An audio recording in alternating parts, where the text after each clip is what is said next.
AfriLabs doing its work across the continent of Africa. I want you to start right now by just looking around at your fellow tribe. Here we all are together again. Have a look. Have a look and witness the faces and smile maybe behind your mask. Yeah? So we are aware that we are starting behind time, but we're going to do our very best to push ourselves back into time. So please work with us today and make sure that when we're in our break times that we stick to the break times and we help each other come back into the space on time every time. To kick off this morning, I'm very, very happy to be introducing our Executive Director, Anna Ekeledo. So I'd ask you to give her a round of applause. Thank you.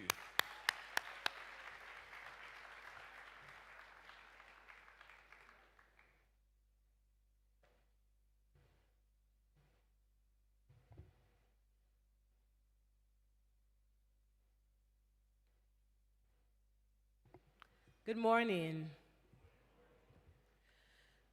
First off, thank you. Thank you for being here with us today. Good morning, our esteemed hubs from across Africa, our partners and guests. My name is Anna Ekeledo, the Executive Director of AfriLabs. It is such an honor to welcome you here today at our AfriLabs Annual Gathering 2021, our AfriLabs 10th anniversary celebration themed AfriLabs at 10, celebrating a decade of empowering and inspiring innovation across Africa. We started out 10 years ago with just 5 Innovation Hub members across 4 African countries. And today, we are 320 Innovation Hub members across 51 African countries.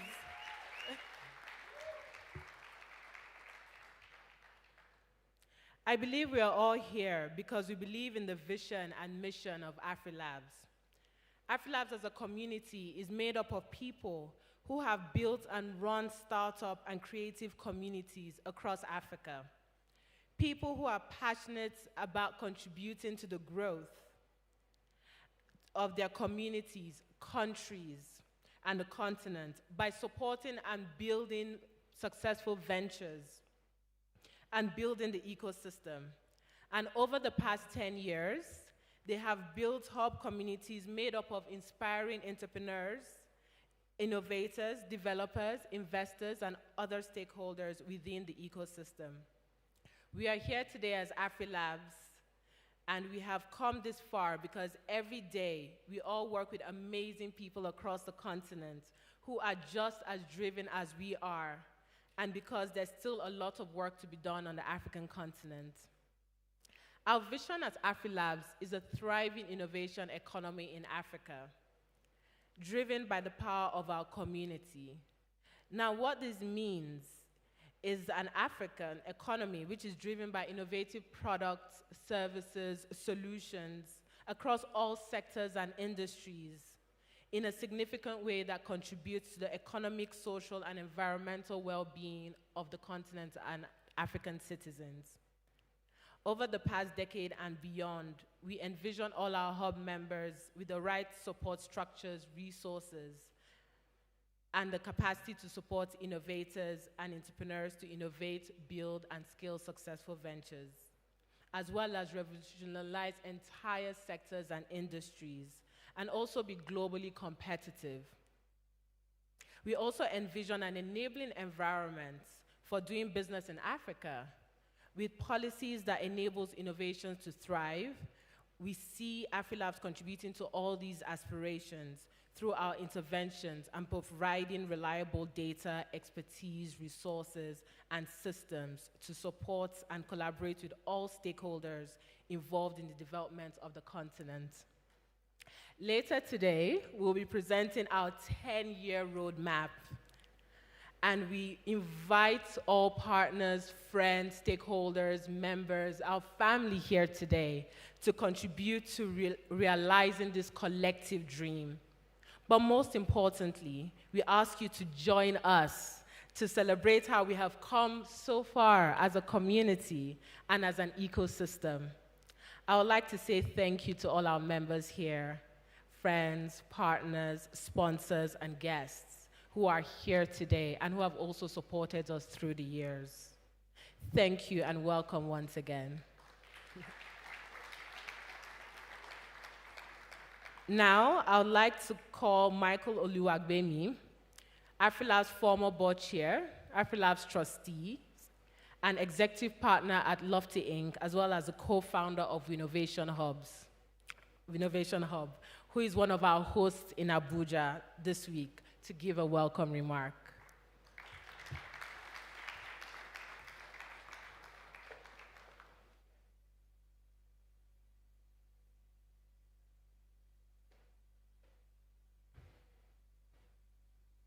Good morning, everybody.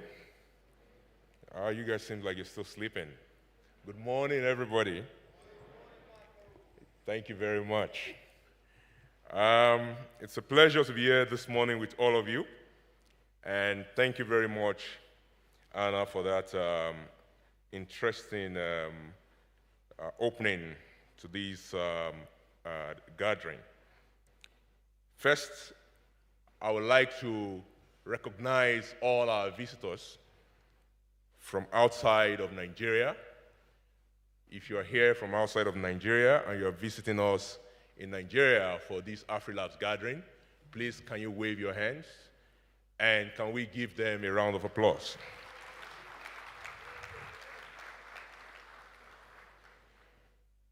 My chairperson of the board of AfriLabs, members of the AfriLabs board and the secretariat, invited dignitaries, including ministers, heads of government, members of the AfriLabs community, and their guests, distinguished ladies and gentlemen.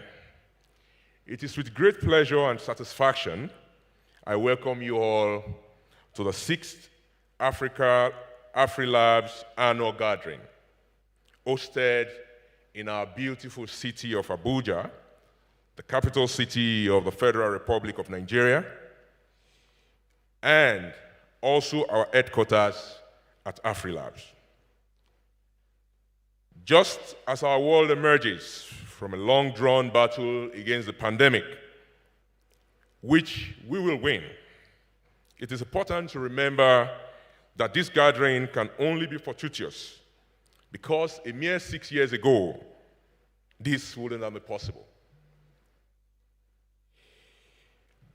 I remember that period 6 years ago when even some questioned the viability of this ecosystem, when some questioned the common viability of startups, of hubs, and even this community. When to pull off a simple event in Africa to bring us together to discuss the viability of the innovation ecosystem, some felt it was an impossible task. When the talk of good startups was somewhat almost like discussing the impossible, and when the talk at conferences was how there was lack of good quality startups to invest in, as well as even if exits could even exist in Africa. Well, I have good news for you. In year 2021, these doubts have been cleared.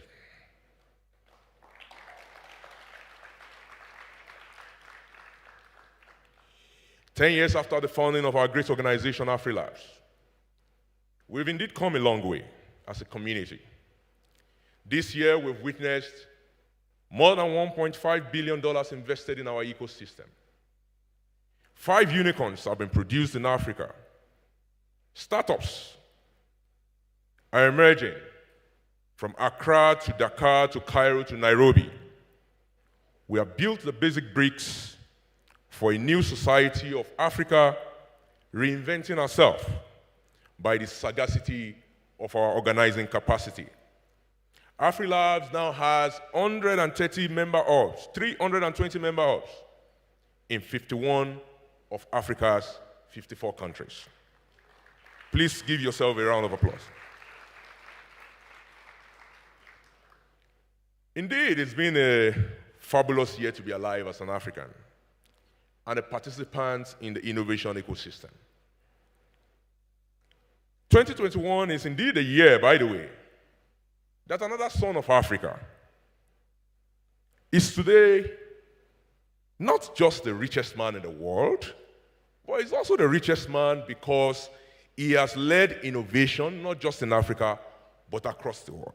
We'll call him by his name. His name is Elon Musk, and he's South African.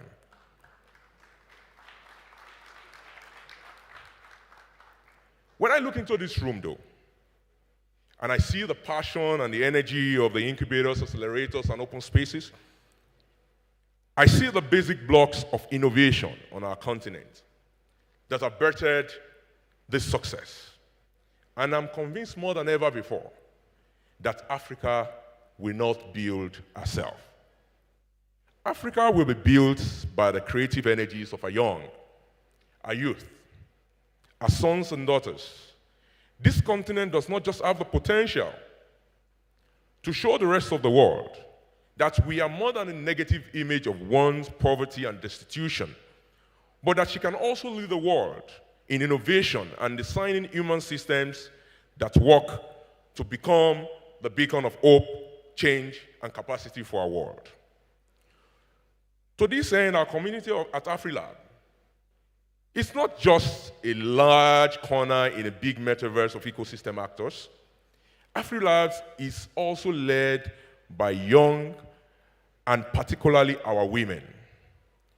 I want to use this opportunity to thank my predecessors and in the office of the chairperson of AfriLabs, 2 women, Miss Rebecca, who is the current chairperson and who will be handing over our office this year, as well as Miss Barbara. These women led AfriLabs, have been leading AfriLabs, and we are grateful for their service. A round of applause to them. Indeed, when I look at the Secretariat, something I'm always very incredibly proud of is that AfriLabs Secretariat is led by women, and it's definitely dominated by women. I remember when I left office in 2017, I left AfriLabs team of about 12 persons, 100% women, and I'm still very proud of that record. Thank you, AfriLabs women. Thank you for your work. Thank you for your hard work. We appreciate everything you do. Indeed, to our Executive Director, Anna Ekeledo, thanks for providing excellent leadership and also making this day possible. Please, a round of applause for her. I want to use this opportunity to thank the new board as they come on board and to congratulate them and to tell them that we look forward to taking our organization to greater heights. Congratulations to you, Chairman Motors, and to the incoming board. Thank you. However, as we gather for the next few days, I don't just want you to be interested in those people who are in the room. I want you to reach out beyond these rooms. Take a walk across our city. Take a cross across Abuja. Go to our restaurants, go to our open spaces, go to our hubs, visit some of our gardens. Abuja is famous for our suya. Visit some schools, some small businesses. Reach out to these places because even though this room is full, outside of this room is where the future of Africa exists. It is outside of this room that real innovation and cosmopolitan changes will take place that will shape the future of Africa. It is outside of this room that connections will be made, that innovation will occur, that networking can take place so that this continent can be transformed and become an economic powerhouse. I, like you, believe very strongly in the future of this continent. That is why I committed at least 2 to 3 years of my life to helping to build this ecosystem. I believe strongly that the future of Africa is, and indeed Africa, is blindly bright. And that the greatest resource, that we have in building Africa is not what is below our feet. It is not those natural resources that they often talk about that Africa has. It is what is above our neck. It is our brains, our young people, our future, That is the future of Africa. To this end, I'd like you to enjoy yourself, meet new people, engage, network, and enjoy the beautiful city of Abuja, which I consider to be one of the greatest achievements of our great country, Nigeria, and indeed, Africa. Thank you very much. On this note, I would like to introduce our amiable board chairperson, in the person of Miss Rebecca Enochong. She succeeded to the board of AfriLabs about 4 years ago, and she has served creditably well.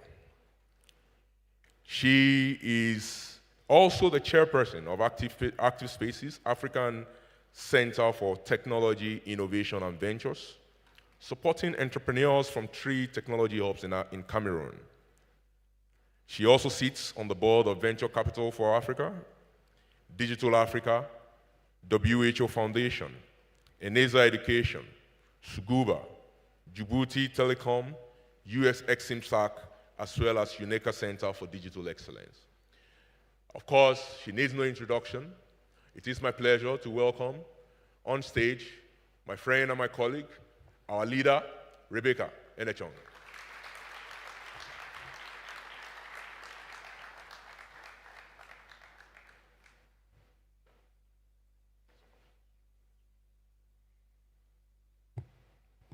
Good morning.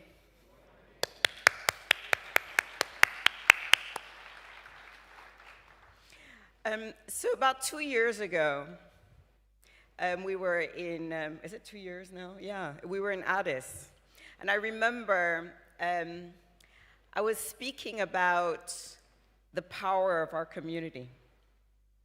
And I was saying how strong our voice could be if we were one unit. And a few months ago, in my country, Cameroon, I was arrested. And the voice, that voice of the community, screamed so loud. Free Rebecca!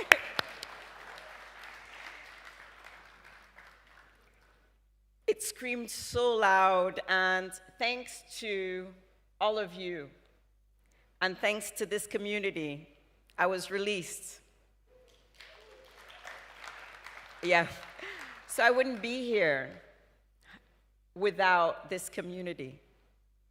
And really, it made me reflect and see how incredibly powerful we are as a community. So incredibly powerful that no matter what they throw at us, we move.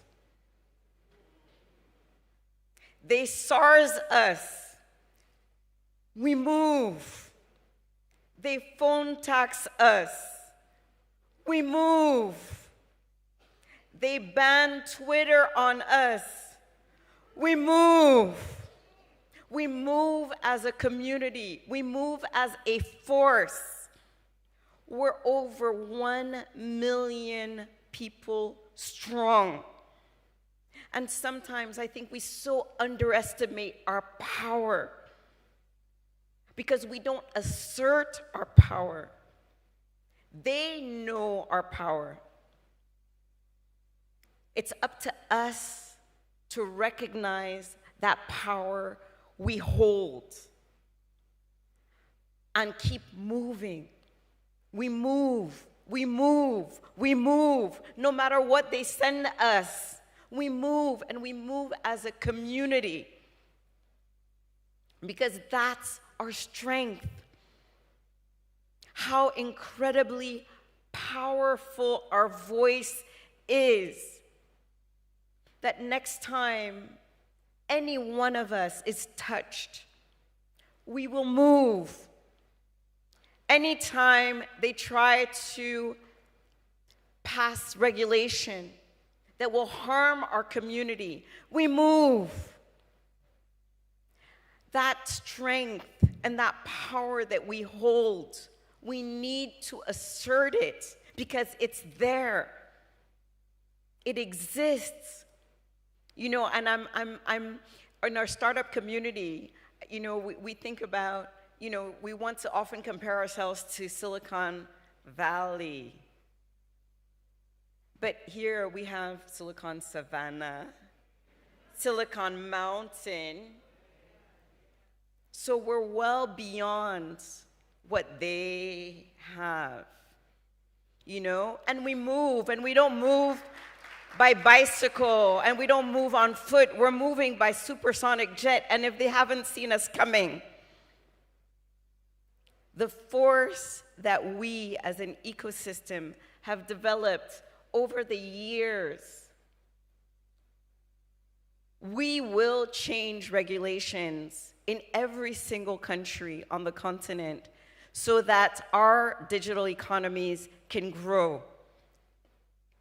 We will be able to support our startups so that local investors invest in local founders, and so that we can grow our own economy that's not reliant on money coming from elsewhere. We move. We move. You can't move when you're sitting down, or get up. We move. We move.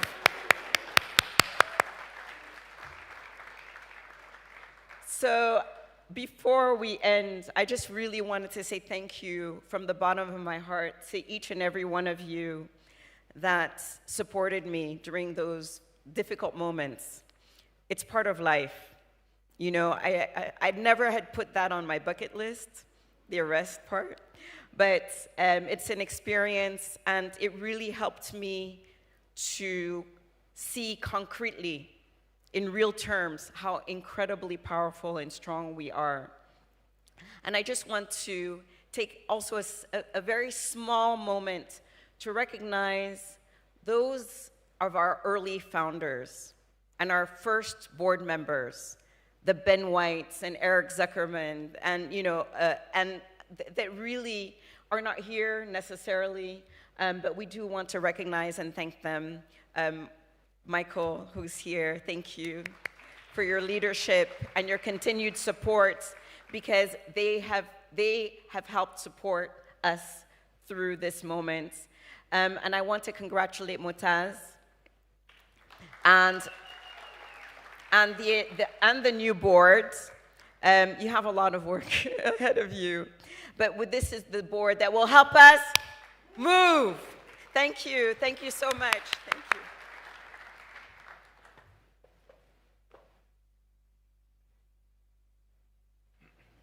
I think another round of applause for that stirring and moving opening. Thank you very much, Rebecca.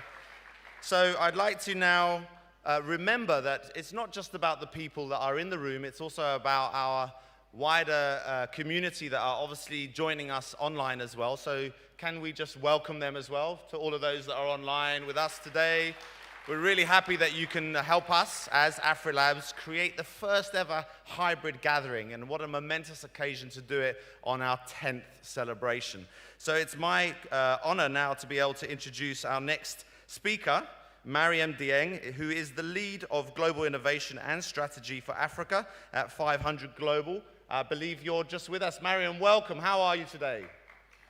Thank you. Well, thank you very much. Over to you. A round of applause for Mariam, please. Thank you very much. And Rebecca, I don't know if you were seeing that, but I was standing up with you as well throughout your entire speech. And I very strongly resonate with a lot of what you've just mentioned, and hoping that the continent will, like you just said, continue to move. And so I would like to first start by greeting the AfriLabs community and thanking them for inviting 500 to be able to attend such a special gathering and be part of such an important conversation around startup ecosystems on the continent. And I would also like to take the time to greet and thank African entrepreneurs, ecosystem stakeholders that are present today, and all the guests from all over the continent and beyond who have made it to this year's gathering. I would also want to start with apologizing with my inability to make today's address in person directly from Abuja. Unfortunately, due to COVID with travel restrictions, I'm forced to deliver this keynote remotely. But all of my heart is present in Abuja with the hundreds of guests who have diligently made their way to Nigeria to attend this year's annual gathering at the AfriLab. And indeed, the increasing number of ecosystem stakeholders and hubs who have been able to make it to this year's gathering is a testimony of the continuing growth of the African startup ecosystem, which we're all here today to witness, to celebrate, and most importantly, to grow. My name is Marem, and I am the lead of Global Innovation Strategy for Africa at 500 Global, known previously at 500 Startup. I lead the firm's Africa strategy development, as well as the perspective of implementation that we have on the continent. Today, as a firm, we have been and expect to continue to actively invest in the continent, as we firmly believe in the importance of supporting the growth of the African startup ecosystem and its promising potential. Our excitement and eagerness to be active on the continent as a key pillar of its growth does not shadow at the same time the many challenges that entrepreneurs face in their pursuit, nor does it seclude the strong foundation that existing local investors, accelerators, and institutions have already been building on the continent for the past couple of years. And that's why I would like to focus the next couple of minutes, if I may, to be on the crucial importance of continuing to build and scale this ecosystem, as well as the relentless work that has led us to today. With already $2.9 billion already raised by African startups this year through 515 different deals across the continent. And the perspective of what we can collectively and proactively continue to do more of in order to ensure that it is only the beginning of sustainable technological development across the continent. So I want to start with setting the conversation on the appropriate common understanding and foundation that the importance I at least personally attribute in entrepreneurship for the continent does not come from any trendy fashion, but rather from the simple observation that entrepreneurship is not a new concept on the continent. And I want to make that very clear. It has always been a founding pillar in Africa's economic development. In fact, I think entrepreneurial culture has always existed among African ecosystem and has been a central pillar of Africa's historical development up to today in many different ways, not only economically. And as I remember growing up in Dakar, my home country, I've witnessed firsthand how entrepreneurs and small business owners have advanced an important part of the Senegalese economic activity as key drivers of both job creation and sector industrialization across different sectors. My grandmother was actually my personal favorite entrepreneur, as she relentlessly built and drove her fruit selling business in our neighborhood, and was titled Mother Businesswoman, they used to call her, by her customers who witnessed her finding daily creative ways through music, dance, discounts, and sometimes even emotional bribery to increase her customer acquisition and, most importantly, solidify her customer retention. According to the GEMS report, the highest rate of total entrepreneurial activity for women in 2019 was found to be the highest in sub-Saharan Africa, with 21.8% of African women starting or owning small businesses. So the reality is that these concepts are not new to any of us or to anybody else on the continent for that matter. Our work has been and will continue to be around bringing awareness and light to something that has always been there and collectively finding ways to harness that towards addressing our most pressing and relevant issues to our continent. I believe the African startup ecosystem should be built upon the pre-existing entrepreneurial mindset while creating differentiated support systems for both tech-enabled and scalable startups, which is what we are calling to be fashiony or trendy, as well as SMEs who are just as important in our economic growth. In my opinion, this distinction will be essential in identifying and providing the adequate resources that entrepreneurs and small business owners need to complement their existing mindset with the arising opportunities for market expansion that technology actually unlocks. Second, I would like to stop a second and speak of my obsession with two words that I continue to utilize and I often overutilize, which are startup ecosystems. My personal obsession with these two words come from the fact that what I've seen is that startup ecosystems in emerging markets struggled to be built without considering the underlying infrastructures and mechanisms needed to strengthen their talent pool, attract suitable forms of financing, develop an extensive network, facilitate startup-friendly market opportunities, and finally transform government agencies into actual ecosystem enablers. The African ecosystems appear to be experiencing an unprecedented transformation led by the unique combination of technology, advancement, and entrepreneurship. However, these efforts should not only be anchored in an exciting trend for technology, but rather in real attempts at solving some of the biggest environmental and societal challenges faced by the continent. I believe that it is a matter of survival for the continent to evolve from the scope of consumption of innovation to the one of its direct producer. Third, it is no new concept or statement, as already mentioned in previous keynotes, that the copy and pasting model only works for world documents, but does not work well when faced with cultural, historical, and economical differences. Supporting emerging markets around the world has shown that each emerging ecosystem is unique, and there should be a focus on the specific challenges and competitive advantages of each ecosystem in order to facilitate better potential performance. And I believe it is paramount to accurately understand the local factors and stakeholders within the ecosystem that contribute to the availability of market opportunities for growth. Unlike the common idea of copying and pasting Silicon Valley or copying and pasting European ecosystem, only from this unique lens can be created a joint vision for the direction of the ecosystem that's built upon lessons learned from benchmarked international ecosystem, but that actually leverage the unique competitive advantage of each country and what they have to offer.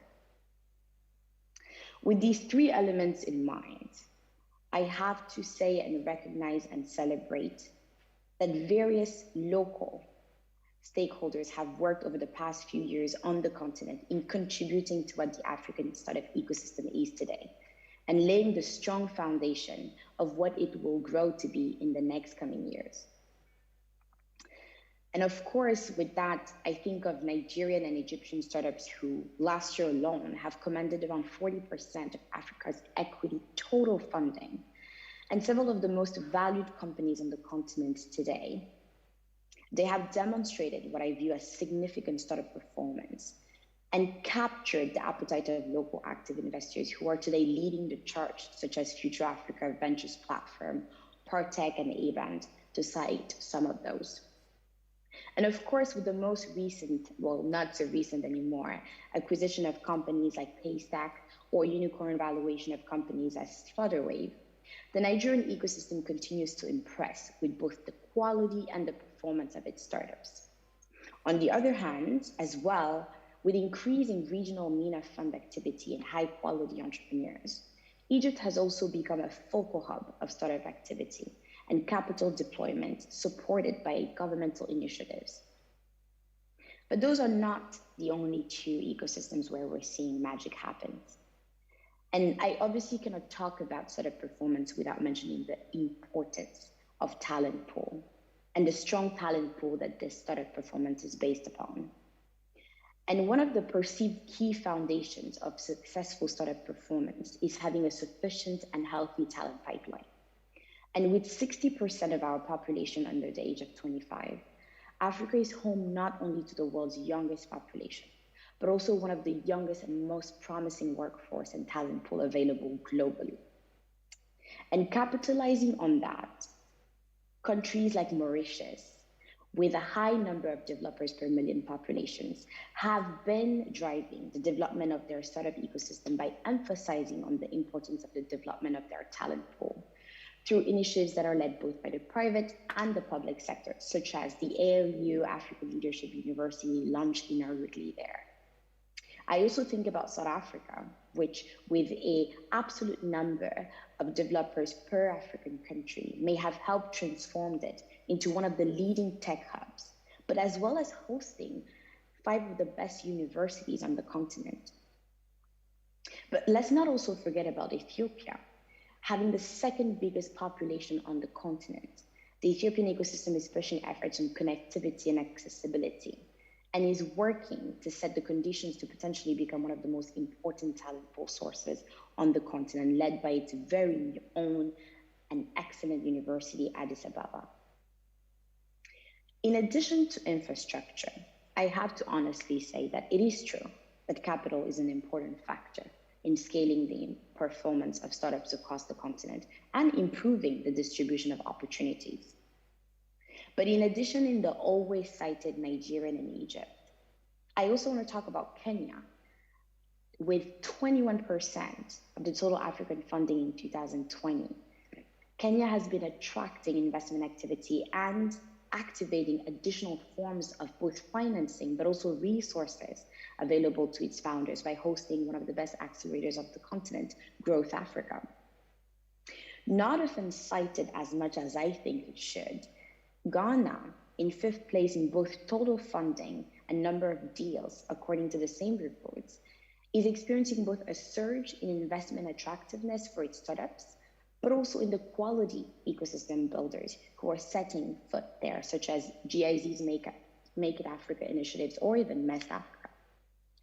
This perceived momentum was recently highlighted by the Series C round raised by the Ghanaian startup Cheaper Cash, which also happened to be a 500 portfolio company. Startup performance, capital, and talent are all 3 extremely important. But the truth is all 3 have to be laid upon strong foundations of a platform, one that allows to amplify their impact and influence in the evolution of markets.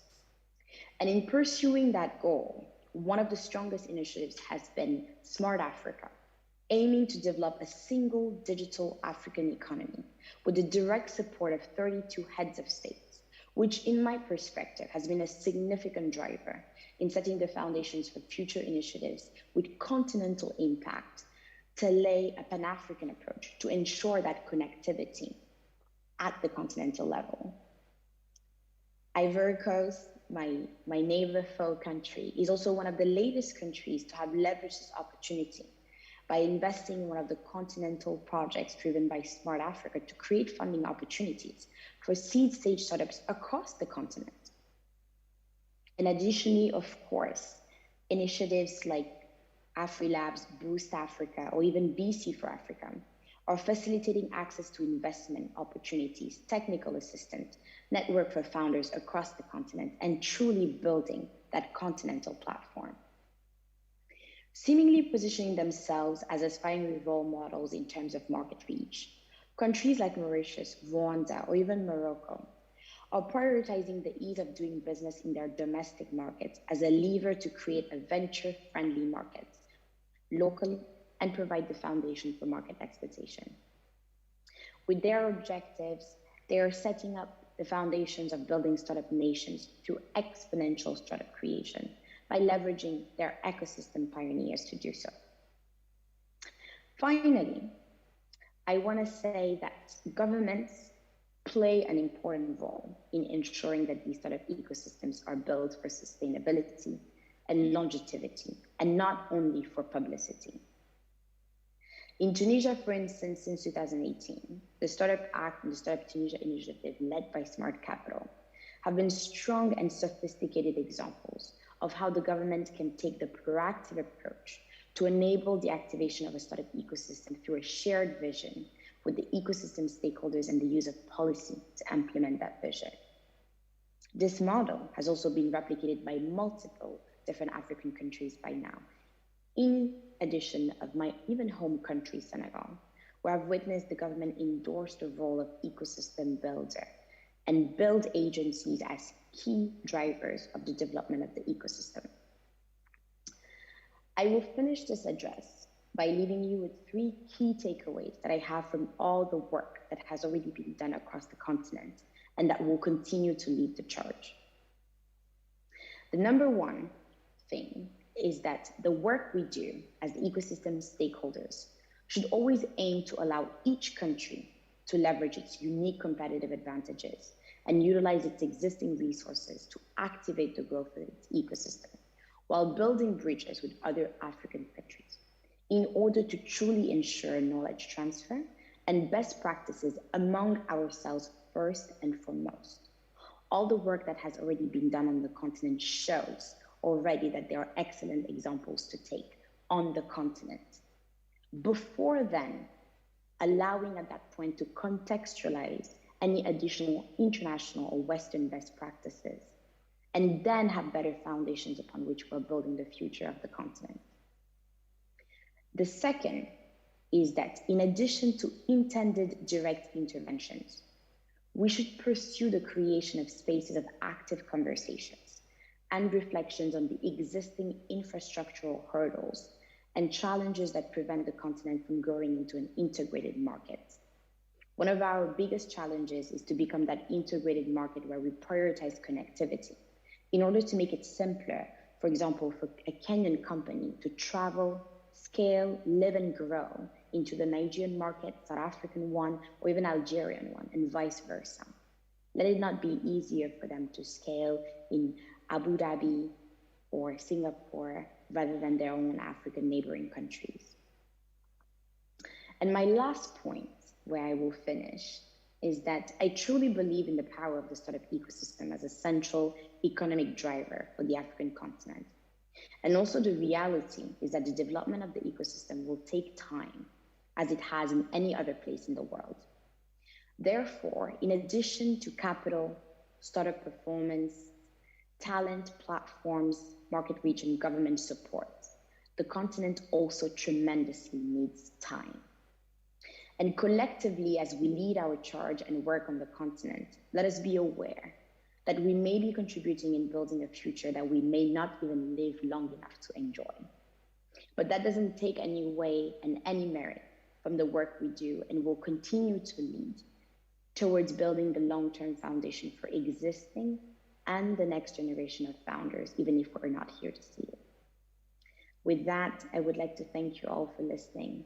And I truly hope that you will all enjoy a wonderful time at this year's annual gathering of the AfriLabs. I really wish I was there, but I know that you will all tremendously enjoy yourself, and I would like to thank you again very much. Thank you very, very much, Mariam. And I feel that she's in the room, don't you? That was a really great sharing. And I particularly liked the feeling of remembering her own stories of entrepreneurship with her grandma. I thought that was actually quite touching to remember actually where we come from and the fact that this level of innovation and imagination, it's inside us. That's how we've evolved to get to this moment, right?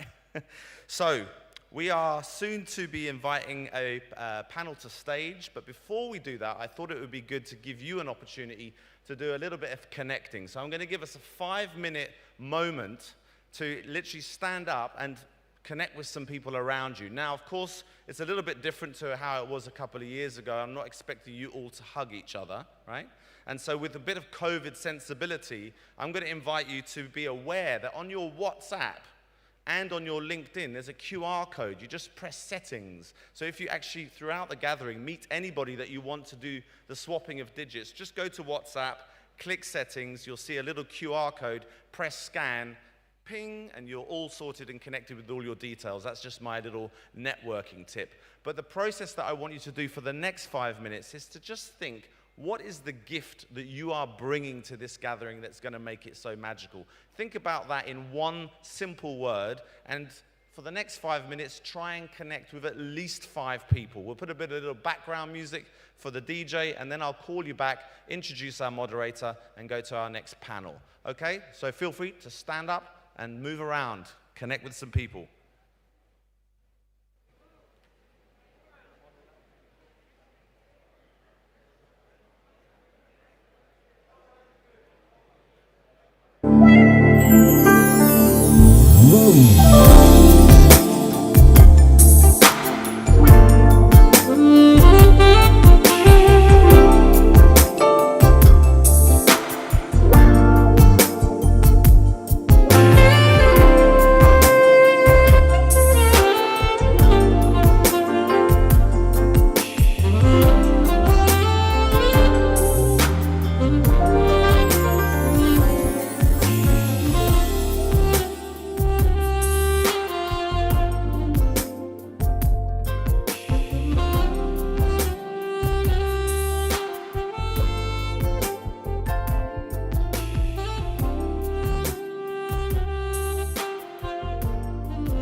on a serious note, we really would like to get back into action, so please now take your seats. I appreciate your time, your focus, and your energy.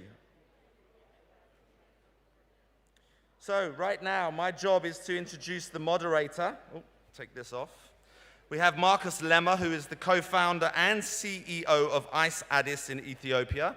He will be the moderator for our panel, but before I invite Marcus onto the stage, we have a short video that we're going to show you. Then I'll invite our moderator, and then he will introduce the panel. So let's roll that video. Thank you.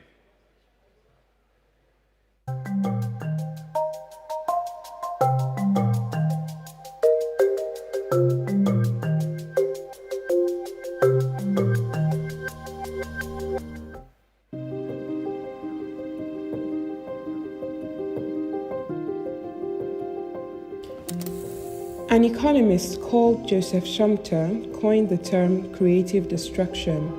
This refers to a process of industrial evolution in which new processes eliminate the old ones. He emphasized innovation as a tool that drives the process, underlines economic growth, and it is a crucial element to how countries achieve prosperity. As Africa moves towards a bigger share of the global economy, the role of technology cannot be overemphasized. In 2007, in Kenya, PesaPal piggybacks on the popular M-Pesa mobile payment service, enabling Kenyans to buy and sell on the internet. In 2008, Ushadi co-founder Eric Hersman pitched Nairobi's iHub Innovation Center after identifying the need to create a nexus point for technologists, investors, and tech companies. In 2011, AfriLabs was formed with a total of 5 founding hubs. In 2014, African Business Angel Network is formed. In 2015 to 2020, the growth of African tech startups receiving financial backing was nearly 6 times faster than the global average, from 55 startups being funded in 2015 to 359 in 2020.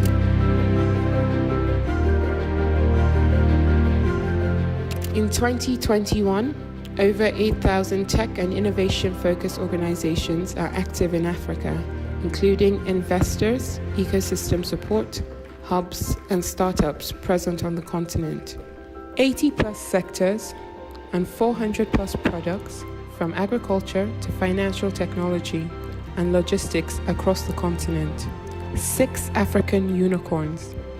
Up to and including August 11th, 2021, a total of 303 African tech startups have raised a combined $1,184,220,000 In 2020 and beyond, what's next? What's the future for the continent? The innovation economy certainly has better days ahead. Whether food security or financial inclusion, Africa's challenges are an important opportunity to innovate and build solutions.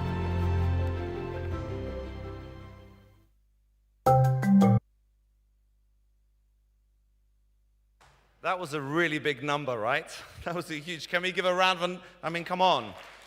I get this from our present chair, Rebecca, who, when the numbers are shared, she's like, come on, this is about the money, right? We are raising this together and we're making impact with that. So the panel that we're going to be introducing with Mr. Marcus Lemmer, the co-founder and CEO of Ice Addis in Ethiopia, the title is The Evolution of the Innovation Ecosystems in Africa, organized by GIZ, Make It, and AfriLabs. Thank you, Marcus Lemmer.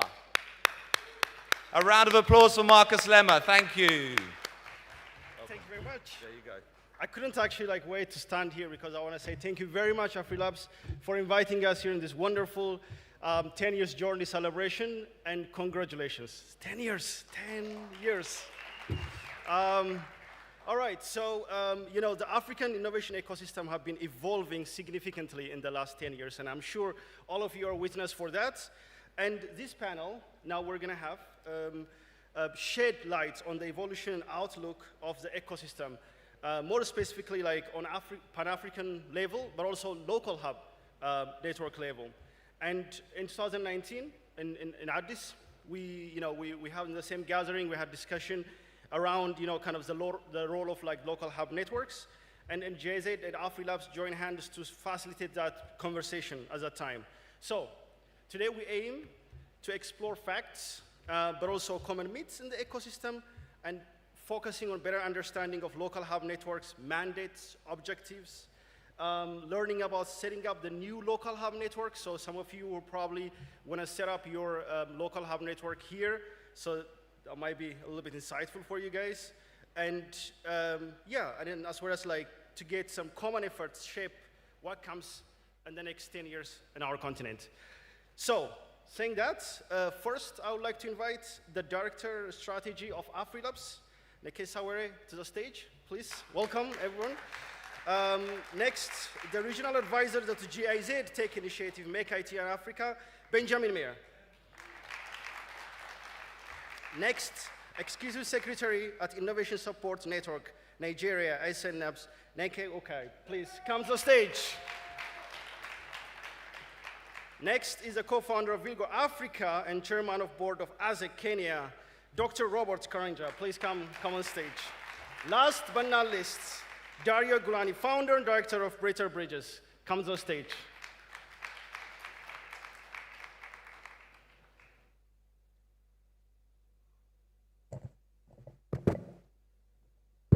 Thank you very much. Maybe Dario, can we start with you? Give us a little bit of input and a small presentation that we have from him. Can you hear me? Yes. Shall I go there? No, actually, maybe they're just gonna push it. Yeah. Let's have the slides of the presentation about the overview of the ecosystem. Thanks, Dario. Wow. I'm so excited to be here. I've been talking to hubs for the past 5-6 years. I see a lot of friends after a long time. I'm really excited also, Marcus, Nekesa, and all the others. So myself, I'm Dario. I run a company called Brighter. Brighter has been specializing on research and data collection across Africa and other emerging markets.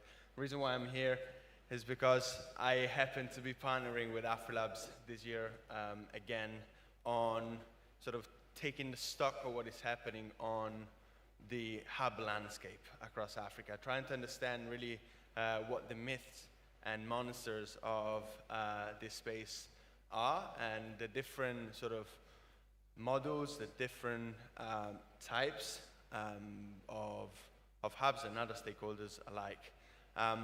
So we put together a bit of a presentation, and then we'll be discussing as a panel over here some of the findings and some of the hot topics in the space. So we thought of naming the presentation Demystifying and Contextualizing the Role of Hubs Across Africa. There seems to be a lot of uncertainty and inconclusiveness around this space. So where do I need to point? There you go. So this study of hubs actually harks back a few years. Started with the World Bank, some of the development agencies that have been leading this. Then was taken on by the GSMA,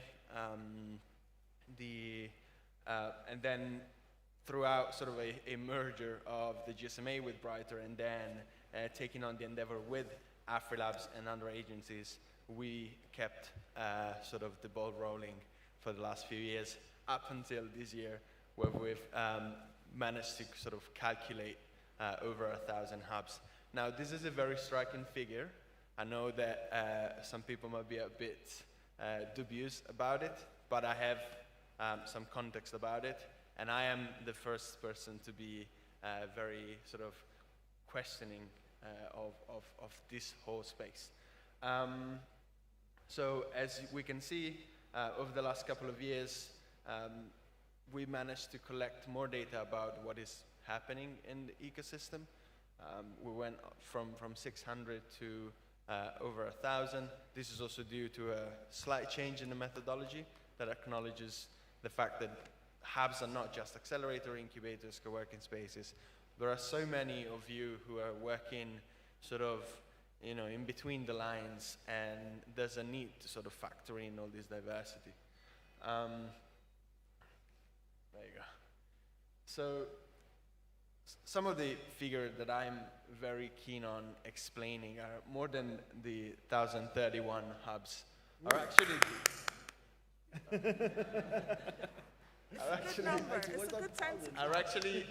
the 53% and 45%, which looks at basically the split that we have between hubs that are really focused on constructing companies and sort of channeling the resources into funding, into sort of accelerator programs, incubator programs, and everyone else really that looks at hubs that have facilities that represent safe havens for the youth across the continent. This is a pattern that we're seeing in other emerging markets. This doesn't apply necessarily here, but for the sake of context, we're seeing that, especially in countries where the ecosystems are more nascent, the type of stakeholders that you see involved at the very early stage in the support space are hubs that don't necessarily offer acceleration programs, especially funded programs, but they offer an in-between of capacity building programs, community buildings, and really represent those safe spaces for entrepreneurs, for nerds, for technologists, for people who really want to sort of create value and bring value to their community, to gather together in a safe space, even from a very pragmatically, from an infrastructural perspective, places where you have a constant stream of internet, where you have a generator that allows you to sort of not drop all the business calls that you have because of power cuts, right? Simply like safe spaces where you can sit down in a clean and silent environment to actually crack on and do business. I mean, the geographical breakdown of this is quite familiar to most of you, I would say. We have Nigeria being largely the leading country when it comes to sort of diversity and when it comes to volumes of innovation spaces. And then obviously South Africa, Egypt, and Kenya being what we call innovation diamond. But there are a lot of countries that have been really performing well when it comes to trying to push for resources into the ecosystem. So we're seeing Tanzania being one, Tunisia and Morocco being phenomenal at really pushing for sort of becoming ICT hubs, especially due to their relations with the European Union. The European Union is doing massive work due to their neighboring policies around the Middle East and Africa, and North Africa. So this is probably also due to the fact that there's been a massive push towards ICT. Again, countries that are not often on the map, like DRC. Well, we happen to be working with DRC, so I do have a bit of a soft spot for that. But countries in Francophone Africa, we produced a report last year that is freely available, by the way, that looks a bit into the ecosystem support spaces across Francophone Africa. I do encourage you to read. Now, I know that in the back they're probably going to push me to be faster on the next slides, but here is what I'm going to look at. There is a lot of uncertainty when defining hubs, and so we try to break down each data point that could mean something and that could shed some light into the work that you're doing. Obviously, the categories, we kept the split over there to show that it's not just acceleration programs or co-working spaces, but there's a bit of both in each of the countries that we analyzed. Now, what are the types of hubs? Even from a terminology perspective, not all of the hubs are categorized as incubator or accelerator or makerspace. Some of these really operate in between the line and don't abide by any of these sort of glossary and terminology. And these are like some of the majority. We have 25% of the hubs that we've identified in our database that don't necessarily follow any of these terms. And so what I put a handout here saying several types of organization and value proposition. Not every hub is a Y Combinator type of investor, right? There's a lot of hype around the 500 startups, the Y Combinator, the startup bootcamp. But as you well know, it's not just about these very flagship programs that have a lot of resources, a lot of brand, but there's a lot of that has been done in the underground, and there's a need to sort of bring that to the surface, even if it's harder to come by, especially in searches. Sorry, this is my mistake. It's not corporate partners. Partners are large. We mainly looked at corporate for this slide. But one of the main points is sustainability for hubs has been a big conundrum for many.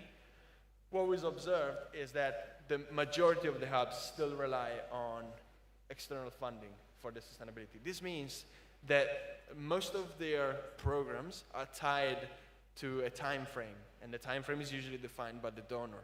And this creates a sort of a mechanism whereby sort of the longevity and the long-term sustainability of whoever they might support might be threatened by the fact that there is a need to diversify beyond getting the resources. This doesn't mean, I'm not trying to say this is negative.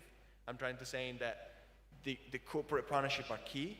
The corporate partnership are key also to raise the profile and to raise the accountability of many of the hubs. But as we'll see in a minute, a lot of the hubs actually diversify. No? Okay. Diversify the type of sort of assistance that they provide. We started from the cost. So what are some of the costs that what this organization look at? We asked specifically what the money would be usually, especially from funding, be allocated to. There's a lot of equipment, there's a lot of events. There is some degree of investment in startups. But something that we've noticed, and this also matches with our data on the revenue models, a lot of the funding and the priority for the cost are allocated to programs, right? And this is why a lot of the hubs really end up investing most of the resources in very tailored specific subsets of what they do at large, and then they kind of remain under-resourced in other aspects, for instance, the startup support that they might have to provide at large and not through specific programs. So here's what I was about to say. So the cost breakdown, we've seen where the money goes, and then we're looking at, I don't think you can you see properly? Because maybe I'm too close to the screen, but basically, the revenue streams and auxiliary services, a lot of the hubs, as I said, work in between. They're not necessarily straightforwardly accelerators or incubators or funders. They also provide program implementation. We've seen this in the cost structure. Consultancy. So a lot of these hubs are actually well structured to have one or two senior people that have been providing paid and unpaid consulting to many of the organizations. Many of you know how many emails you receive from local and international organizations about picking your brain on specific aspects of the work that you do. And so this consulting aspect is something that probably should be developed, and I'm kind of wearing my brighter hat here, saying that if you're a program oriented company and you're trying to venture consulting, you need to cater for that through internal resources. So if you don't allocate resources to actually being the researchers, the analysts, the program manager, the project managers, you risk really underperforming and being cut out of whatever future funding might come through the consulting. Whereas it's not just program, but there's a lot of research and there's a lot of insight that might come. This is also to my detriment in the sense that Brighter is a bit of a global company, but local insights are being more and more valued, especially by international players that are coming in. So it's very important that sort of to consider that consulting aspect and not looking at it as a side hustle to sometimes get the money, but to really integrate it into the structure of the company.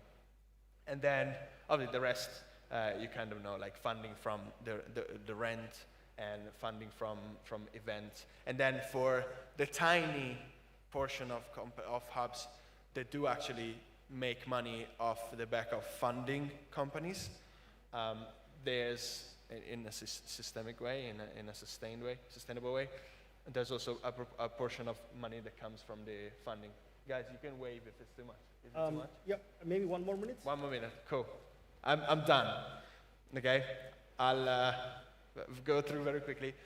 So because the value proposition of hubs is very diverse, we ask what are the metrics that organizations use to define the impact that they have on their cohorts or the companies that they support.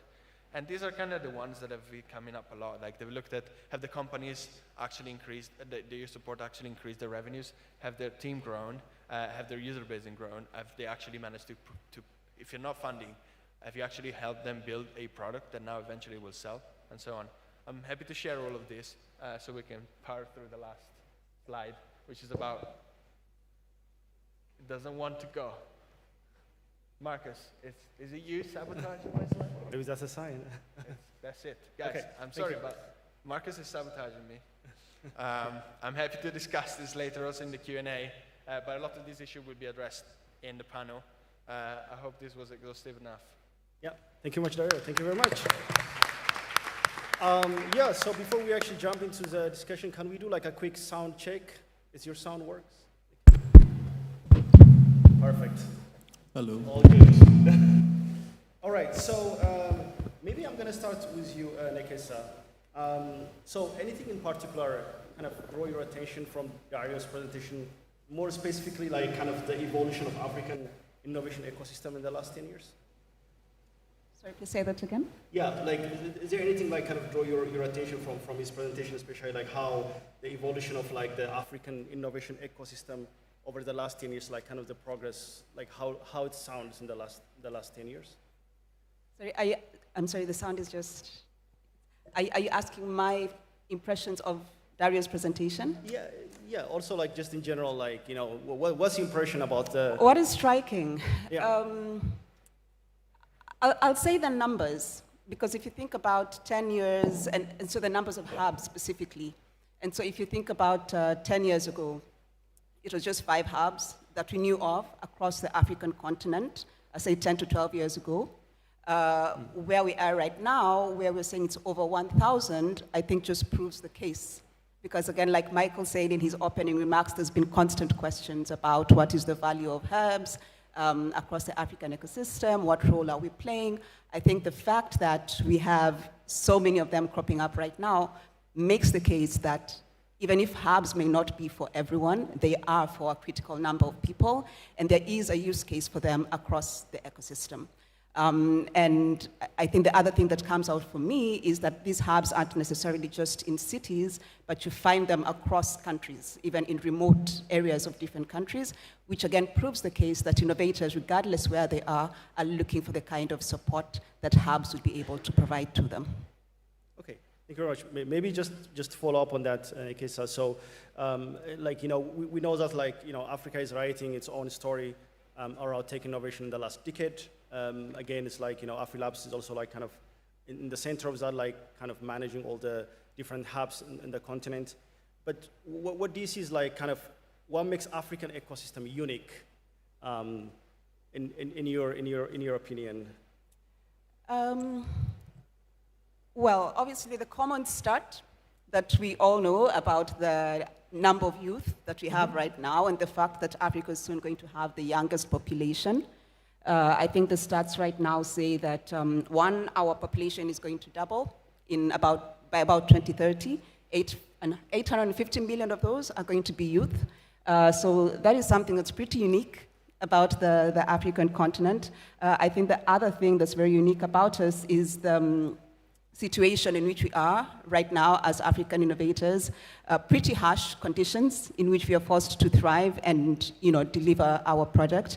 And so the product that comes out of Africa by default is going to be very resilient and very practical. And so then for that reason, thank you. And so for that reason, I love to say, if we're able to make it work in Africa with the resilience and the practicality, then we're already making the case that our solutions are very scalable. So we have that working for us across the ecosystem. But the other thing that I find that is so unique about us also is our diversity. And so, for example, you would find that in Kenya, so last year in Kenya, we had about 75% youth, or rather 75% people over 15 made mobile, transactions, right? But on the flip side, in Egypt, there were perhaps about 5%, I think it is, last year. So there's that kind of diversity. And then when you look at these two countries, someone growing up in Kenya is perhaps 52% likely to meet their full potential. And many times this is as a result of our education systems, our health systems.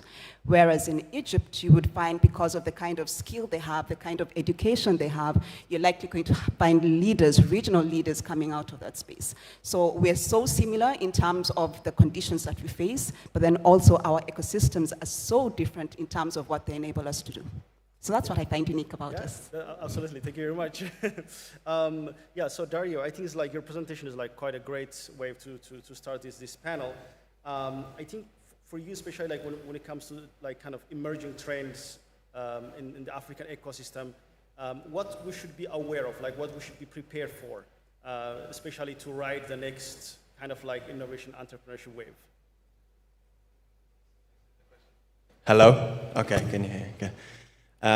Is this a question around hubs or the ecosystem at large? Yeah, it's just the ecosystem at large, like okay. the innovation ecosystem. I would probably say there are a few defined trends. Starting from the bottom, I would say there is something phenomenal that is happening. I'm glad there are some angels in the crowd. Something enormous that is happening, because it's happening from within, is the fact that we're starting to have success stories. And this means that there's been a lot of debate about the demographic composition of the capital that was being deployed in Africa, it being often development money or like large corporations from the US or Europe. And something that is very interesting now is that successful founders from the continent are starting to reinvest back, usually joining larger rounds or even acquiring smaller companies to bring them in early on. So this is something that is very interesting. It's been reflected in a number of angel investing activity that has happened on the continent. And also, I would say from a more kind of macro perspective, corporate venture is becoming really big. You're seeing sort of the fact that hubs collaborate with corporates mean that corporates have an interest at large in entrepreneurship and innovation, so that they're willing to fund directly the companies, but also willing to fund ecosystem sort of buffer systems that help them. And then finally, I would just say there's more maturity. I feel like some of the questions are being asked, but most importantly, some of the questions are being answered. Because a couple of years ago, it was all about there was that tweet that went mental, and everyone was criticizing the fact that the Kenyan ecosystem was being funded by the West, and the funding was going to Stanford students, right? They were coming, on summer holiday to Kenya. And right now, there's a lot of local founders that are being funded. Yeah. There's a lot of activity that is happening, a lot of funds that are being revived, a lot of local corporates that are working on this. So I would say these three trends: maturity, success stories, hence local, thriving angel space, and then the corporate and international community that is literally moving towards Africa, like a tidal wave. Yeah, I think it's just thank you very much for that input. And of course, we have seen this rise of local hub networks as well. I think, we have Robert and Neka here is we're running one of the most successful local hub networks in the continent. Maybe for you, Neka, from as you're being kind of the driving force in ISEN, you have I think 100 hub members, right? In your network. So tell us more about how you started the journey, and then also what your mandate looks like currently as of today. Thank you so much, and good day, everybody, especially to those watching. So Innovation Support Network is Nigeria's largest community of hubs, and our launch story is very unique because ISN was formed by the hub members. 75 hub members came together and said, we need an association. Someone needs to speak for us, right? And that was how ISN was formed. And our mandate really is to grow the ecosystem, right? there's something that has been said in different ways. That Darius has said it, Nekasa has said it, you know, and Rebecca referred to it, and Miriam referred to it.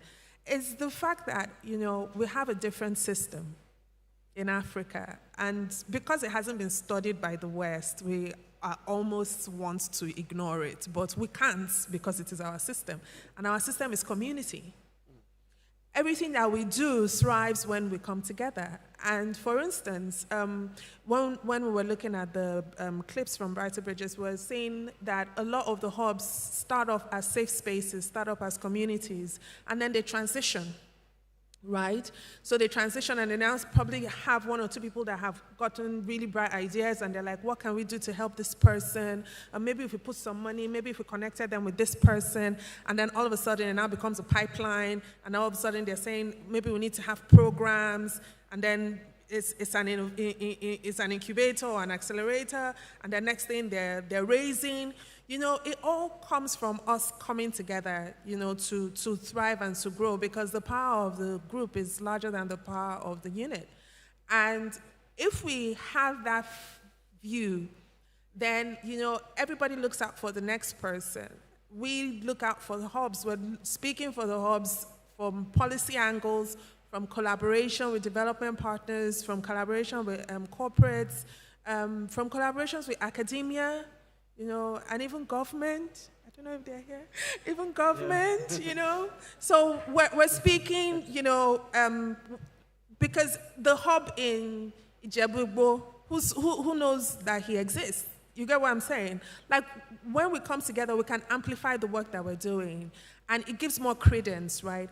If you see a innovation hub, for instance, and then they've successfully exited, not just incubated, but also exited, and then someone tells his mom or her mom and says, you know what, I want to join a hub, or I want to open a hub, all of a sudden there's validation. They're like, okay, yeah, I know, I mean, I may not really understand what you guys are doing, but, you know, we've seen some track records. So it's all about, you know, helping the community and the ecosystem to grow, and that's really why we exist. Yeah, thank you very much. And Robert, do you see the similarity in that mandate, like from Isaac, from what she said? Thank you, everybody, and thanks, Marcus. Yes, I actually do. So in Kenya, we have the Association for Startup and SME Enablers of Kenya, ASEC, that I'm humbled to chair. And it's been an interesting journey, because what made us to come into being was actually an ecosystem intervention that had been designed by our government in partnership with the World Bank, and bringing on board about $50 million to build this startup ecosystem. And I think what happened is the government quickly realized they didn't know anything about startups. They didn't have a place to go to actually ask questions and to engage with the ecosystem. All they could do was to engage with one hub or another, and ultimately there was no collective voice. And so they basically told us and said, hey, you guys, if you want to have a seat at the table, if you want to be able to discuss with us, if you want to be able to collaborate with us, can you get your act together? Can you become organized? Can you set up something that allows you to speak with one voice? Because when they listen to Hub 1, this hub probably works, you know, in a certain region of the country or in a certain sector. So they would get a cacophony of voices, as opposed to, you know, something that's well thought out, that actually, an umbrella body that could speak for everybody. So I think we came into being due to that serendipity of, there was a need, and I think the necessity is always the mother of invention, so ASEC was invented in that spirit. And I think going back to also what Dario mentioned, this was also in the backdrop of this big conversation about the startup ecosystem and race, because at that time we were looking at ourselves and asking, who gets funded in this startup ecosystem? Does it work for Kenyans? Is it built for Kenyans? And what do we need to do to change this? If there's a problem, what's the problem and how do we fix it?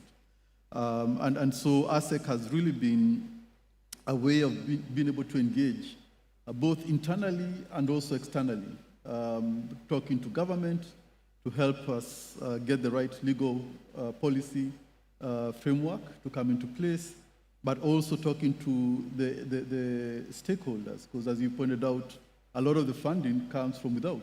So we have development partners, we have venture corporates, we have philanthropic organizations that are also part of this conversation. And I think it's good to, as Dario pointed out, we can see the change.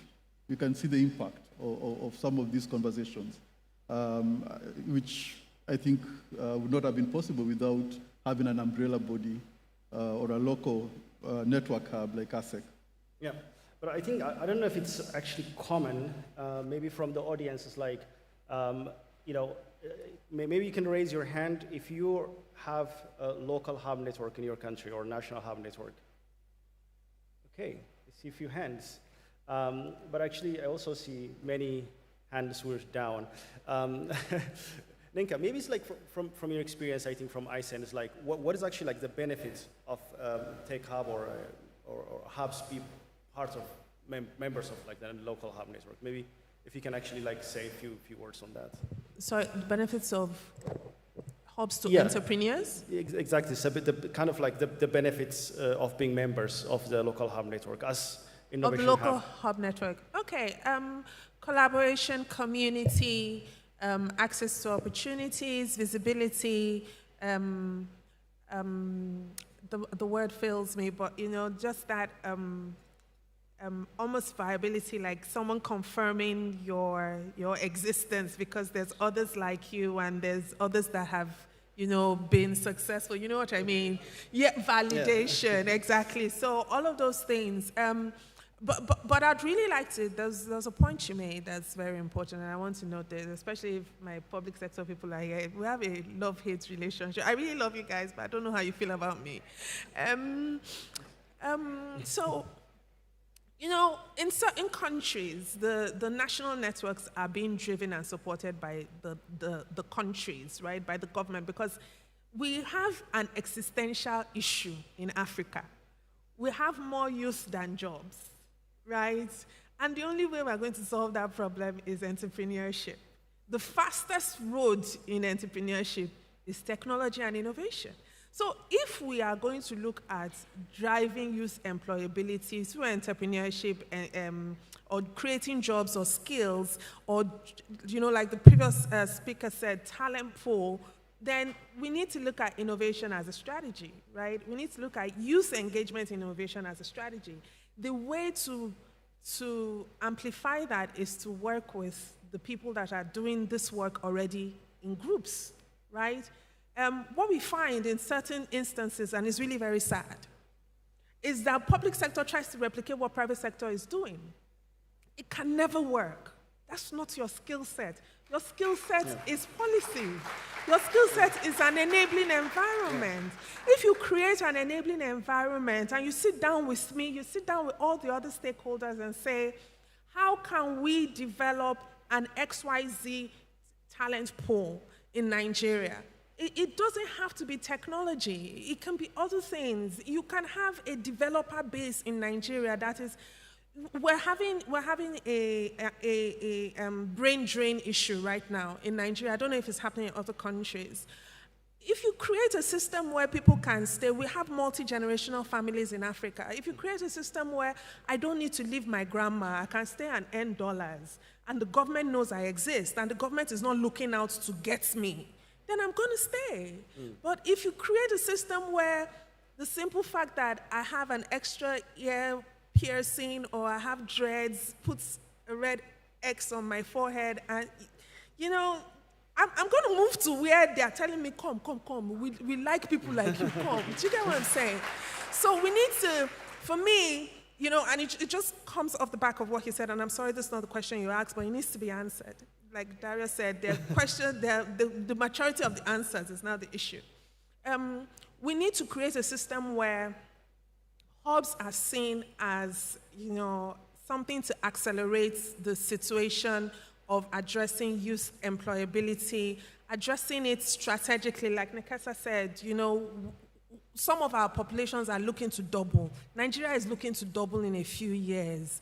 Nobody is really sitting down and thinking, what do we do for the people that are going to become 20 in 5 years, or the people that are going to become, do you get what I'm saying? Yep. So we need to have that collaboration with government, and it cannot be a grievous conversation. It cannot be a grievous relationship. Like, we're literally all working for the same goal, hopefully. Yep.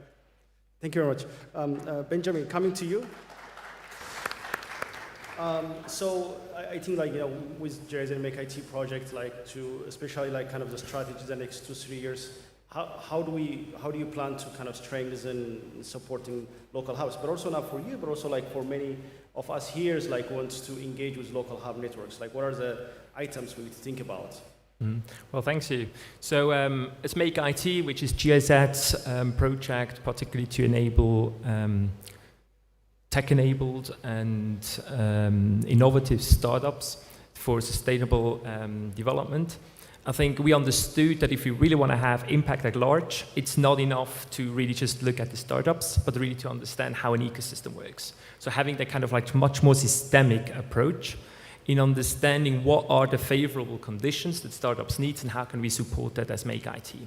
So our goal, that how we defined it now, I hope it's not too much of an echo, it's really to understand how can Make IT to support local but also Pan-African ecosystems to make it future-proof and more resilient. And there has, I think, been sometimes an understanding that ecosystem, they grow similar like startups. So they can almost kind of like overcome stages. And in reality, ecosystem has a different growth trajectory. So it's not about overcoming certain stages, but they can grow in maturity. And what I mean by that is that we have a very nascent ecosystem. Very often there's a lot of focus around kind of like ideation, in training, and really bringing that mindset to startups. And as the ecosystem matures, it also, of course, needs to have a lot of different services. So how can we then use those startups, and how can we provide services to basically scale it? But what I mean is that if an ecosystem is moving in that maturity level, it doesn't mean that we need to stop doing the work at ideation stage, because that means that in a few years' time, there won't be any pipeline anymore. So it needs to be a system where all those services are basically being supported. And I think that particularly local hub networks, they have a very important role to play in that, because by definition, they have this kind of like a systemic view. They are kind of like representing, they have a mandate of the different hubs within the systems. So for them, it's also having this kind of like systemic view on where are gaps, where do we need to focus, and making sure that there's not too much duplication in it. And what we learned is that innovation ecosystem, or innovation itself, thrives in what we call dense networks. And dense networks means that there's collaboration between the resources, that we don't have just hubs that are kind of like jack of all trades doing everything, but they start specializing. And I think this is what we see as Make IT, on how can we best support, on the one hand side, the hubs in kind of like finding their niche in an ecosystems, but also working through local hub networks in better understanding how can we support then the hubs, how can we make sure that the services are what we call collectively delivered by the different hubs, right? I mean, we've seen incredible figures that we have over 1,000 hubs nowadays. But if we really want to move from this kind of like competitive system into really kind of like collaborative systems, how can we do that? And how can we make sure that all these hubs have a clear role to play, they add clear value to the startups, and that they really cover the services along the full growth journey? And that's how we are super interested in working with the hubs and the hub networks. And I'm super curious also to hear how we can do that. I think we just entered in phase 2 of Make IT, and we're also here and would love to have the conversation we have now in the panel, but then also with the audience on how can Make IT really contribute to that. Yeah, thank you very much. Nekesa, I'm going to come to you like with the next question about the kind of the role of the local hub networks, especially to support the strategy of like AfriLabs in the next 10 years. Think about that question. But before that, guys, try to connect with your Wi-Fi, because the next few activities, we want your feedback also to be displayed on the screen. So get the connection ready. Yeah, Nekesa, so please. So how do you see the role of the local hubs? Well, there's several things. I think I'll focus on two. One is, again, we've spoken about how different and vibrant the African ecosystem is, and also how diverse it is, and the needs for the innovators across the continent. And so one of the things that we are looking to do as AfriLabs is ensure that innovators that need support from hubs, regardless where they are, across the geography, would get it. And while AfriLabs has a Pan-African mandate, I feel the people that are better placed to support us in our efforts to ensure that hubs exist where they are needed would be the local networks. And so AfriLabs would be looking to work with local networks to ensure the kind of hubs in different locations are specific to the needs of those locations and are accessible by those innovators. And so planting of hubs in different locations and ensuring that those hubs thrive would be one. Two is, while AfriLabs is headquartered in Abuja, again, we have a Pan-African mission. And what that means is that we need to figure out how is our presence felt better and stronger across the continent. And so I feel another intervention that local hub networks could make, and that we hope the conversation begins now, is how do they support our regional and national presence, right? And so we need to figure out how we work collaboratively and meet each other at what is that point of intersection where our local hub networks and our hubs as well can be representation and can work collaboratively with AfriLabs to ensure that the regions are well represented and benefit from the products and services that AfriLabs is able to offer, and the same at the national level. Thank you very much. All right, so I think we just try to explore a little bit like what's a fact and what's myths in the ecosystem. So we're gonna display, technical team maybe can help me,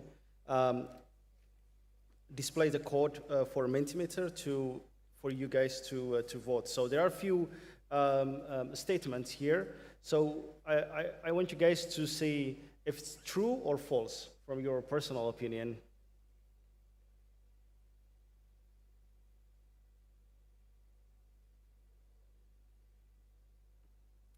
So go to menti.com, you see on the screen, menti.com, and put the code 908-50212. 908-50212.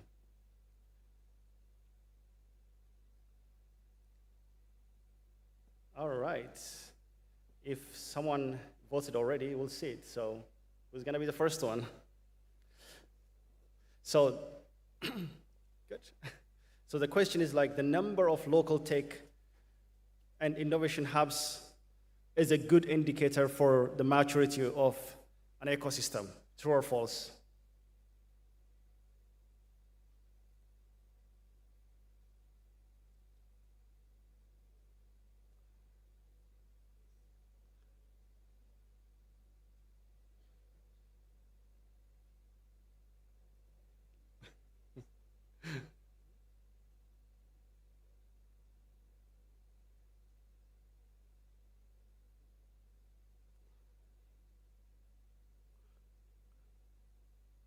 Okay. 20 seconds.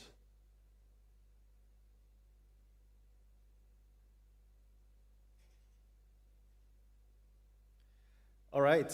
So do you guys agree on the panel on this result? Who's gonna take on this? All right, Mikesa?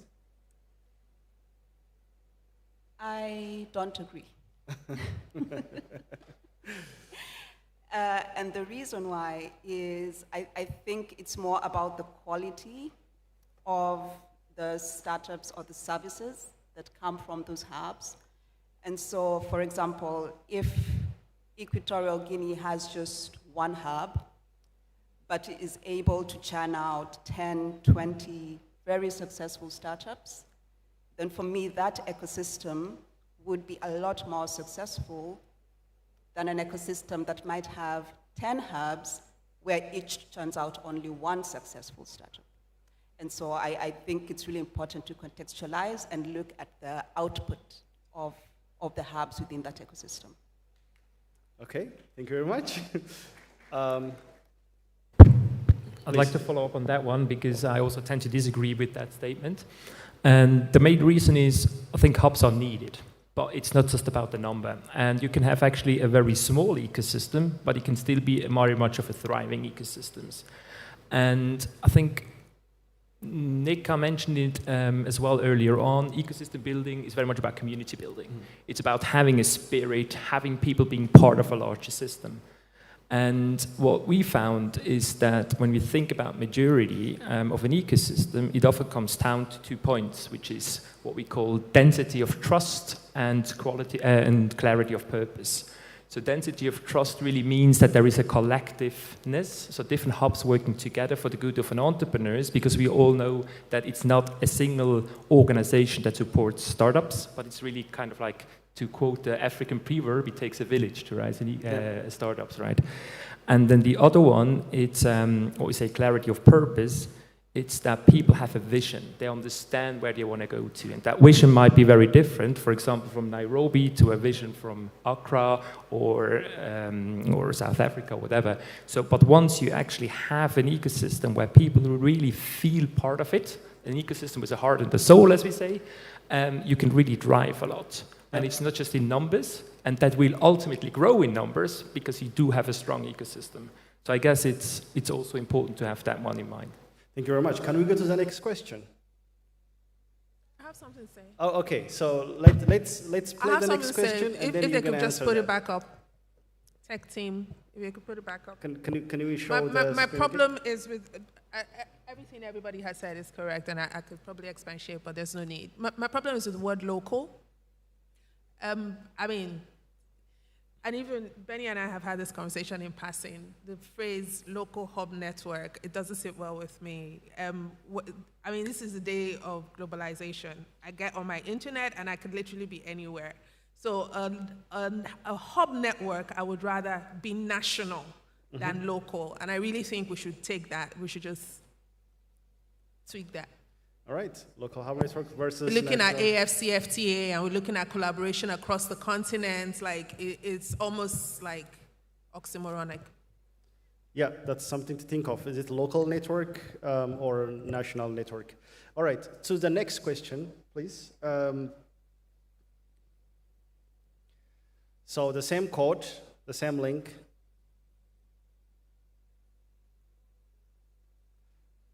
Next. Yeah. We can say next on the screen. Yes. Next. This one we already answered.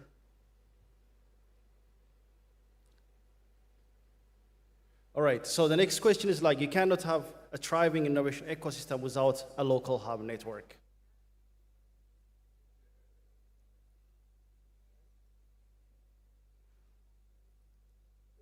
A bit of a bias, maybe. It's the wrong conference.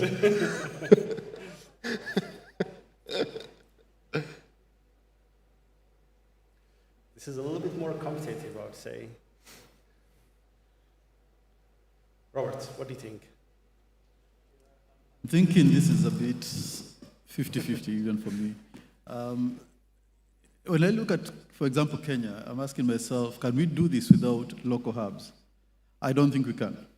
The reason is, when you typically think of innovation systems, it's triple helix. It's government, academia, private sector. And unfortunately for us, our academia is really siloed. They don't know how to talk to investors. They've never seen a term sheet. Half the things that really matter to startups, you're not going to learn from a university. It has to take, it would take a very special university to actually get that that kind of technical support or even just knowledge. And I think for that reason, I'd want to say you really must have local hubs that can be able to build the community. So private sector beyond the startup, looking at investors, be it angel or VC, and being able to help to integrate into that value chain of funding that you actually need to succeed. Great. Shall we go to the third question? This is the last one. If I may. Please. So for me, it's neither here nor there. It's like a question of, can you have children without having families, right? Or can you have children without being married? You can't have a thriving set of innovators without a national hub network. But do you want to, is the question, right? Is that the best way to do it? Like everybody being a fragmented part. And again, it speaks to the first question about the maturity of the ecosystem. And like Benny said, about the collaborativeness and the denseness of the collaborations within the ecosystem. Everybody can be doing their own thing, but is that really what you want to? And honestly, it's a charge I'm going to give to AfriLabs, right? I honestly believe that one of the things that AfriLabs should be doing should be raising national networks. We should be looking at by the next 10 years, when we're celebrating the next decade of AfriLabs, we want to know that AfriLabs has supported the growth of 54 national networks, right? And that the innovation groups are not just working in silos, but they have a reason to come together and stay together, and one of the reasons is AfriLabs. Thank you very much. So entrepreneurs drive the entrepreneurship ecosystem. I think it's almost a fact. Who wants to take on this?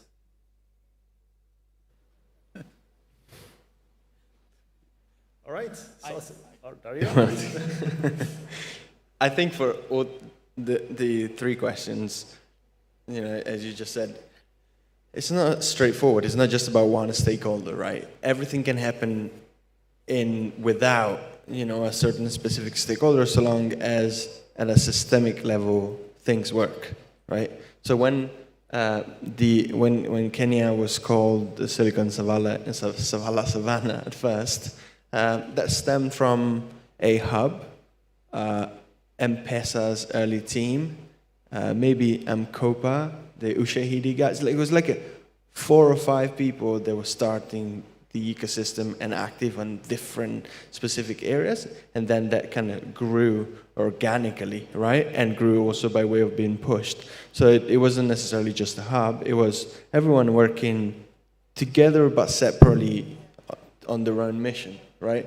And it's the same thing. Entrepreneurship drive entrepreneur. Yes, but if there's no investors, if there's no regulation, if there's nothing that enables that, you're done.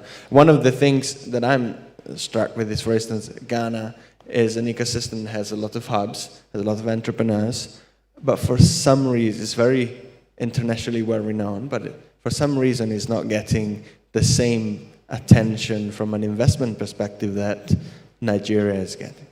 So, and why is that so? And I think Ghana or other countries like Tunisia, for instance, could be sort of case studies to identify where the obstacle, where is the bottleneck in these countries? Why are these countries not attracting, resources as others have, despite having the numbers?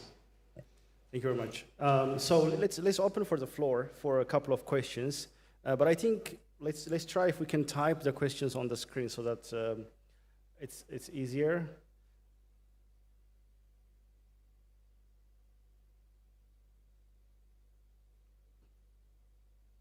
If we get tech support, that would be great. Otherwise, I'll take the questions. So the same link again.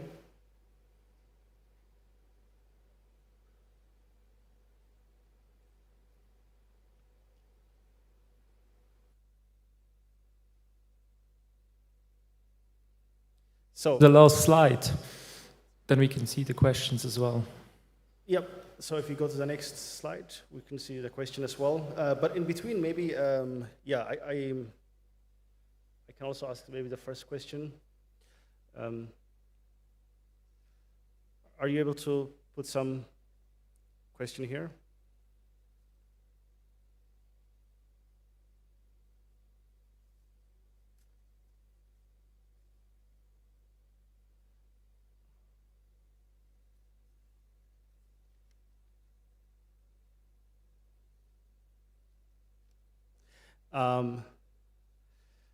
So I can take maybe one or two questions like from the audience. You can raise your hands. You can also ask. Yeah.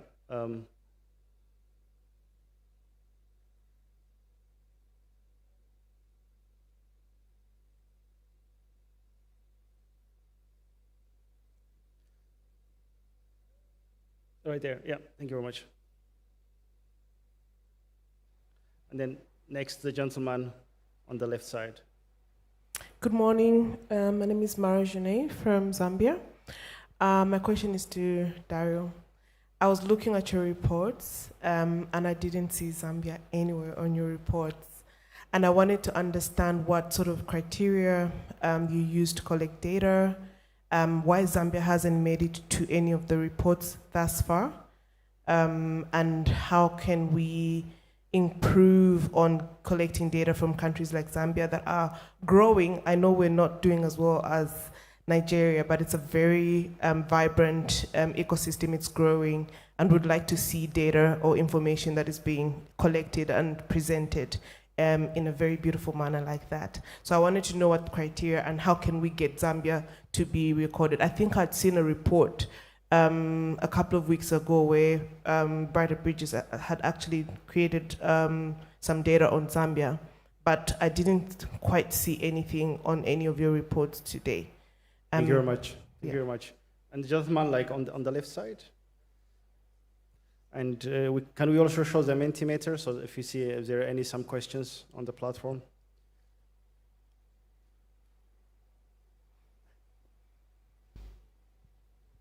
Yeah, you can. Thank you very much. Okay, thank you very much. My name is Mukhtar. I'm from Nigeria. I think I posted my question via the slide, but I want to repeat it. I want to direct it to ISN director. Okay, I say I'm Mukhtar.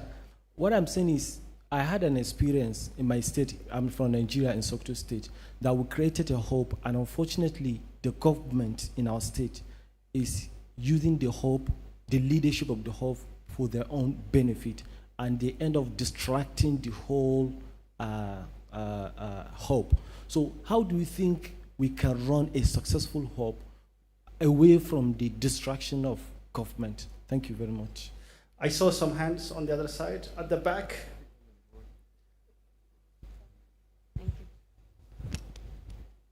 Yeah, seen you at the back. Sorry, sir.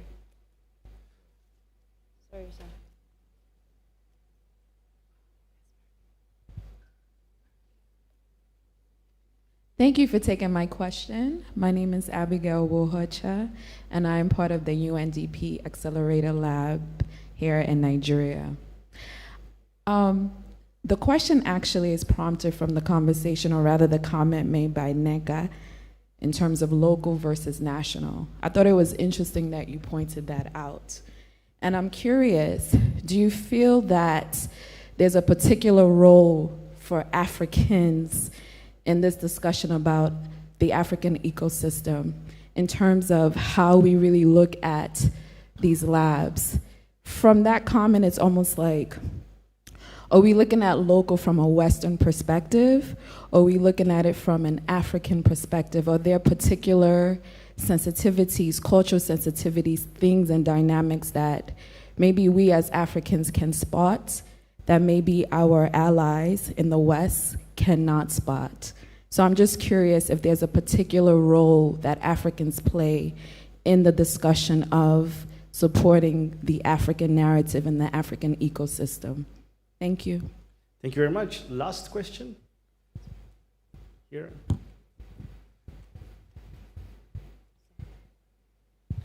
Thank you very much. Good day to everyone. My name is Paul Moua from Cameroon. I run ZigTech Hub. So I've seen one of the key problematics where we have some members who are part of a national hub breaking out to form their own hubs, their own local hub associations. And they're thinking that, the national hubs have become gatekeepers, and you see them breaking out from national network hubs to create their own local network hubs. Do we think it's a necessary evil? Thank you. Thank you very much. The panel. The very last question.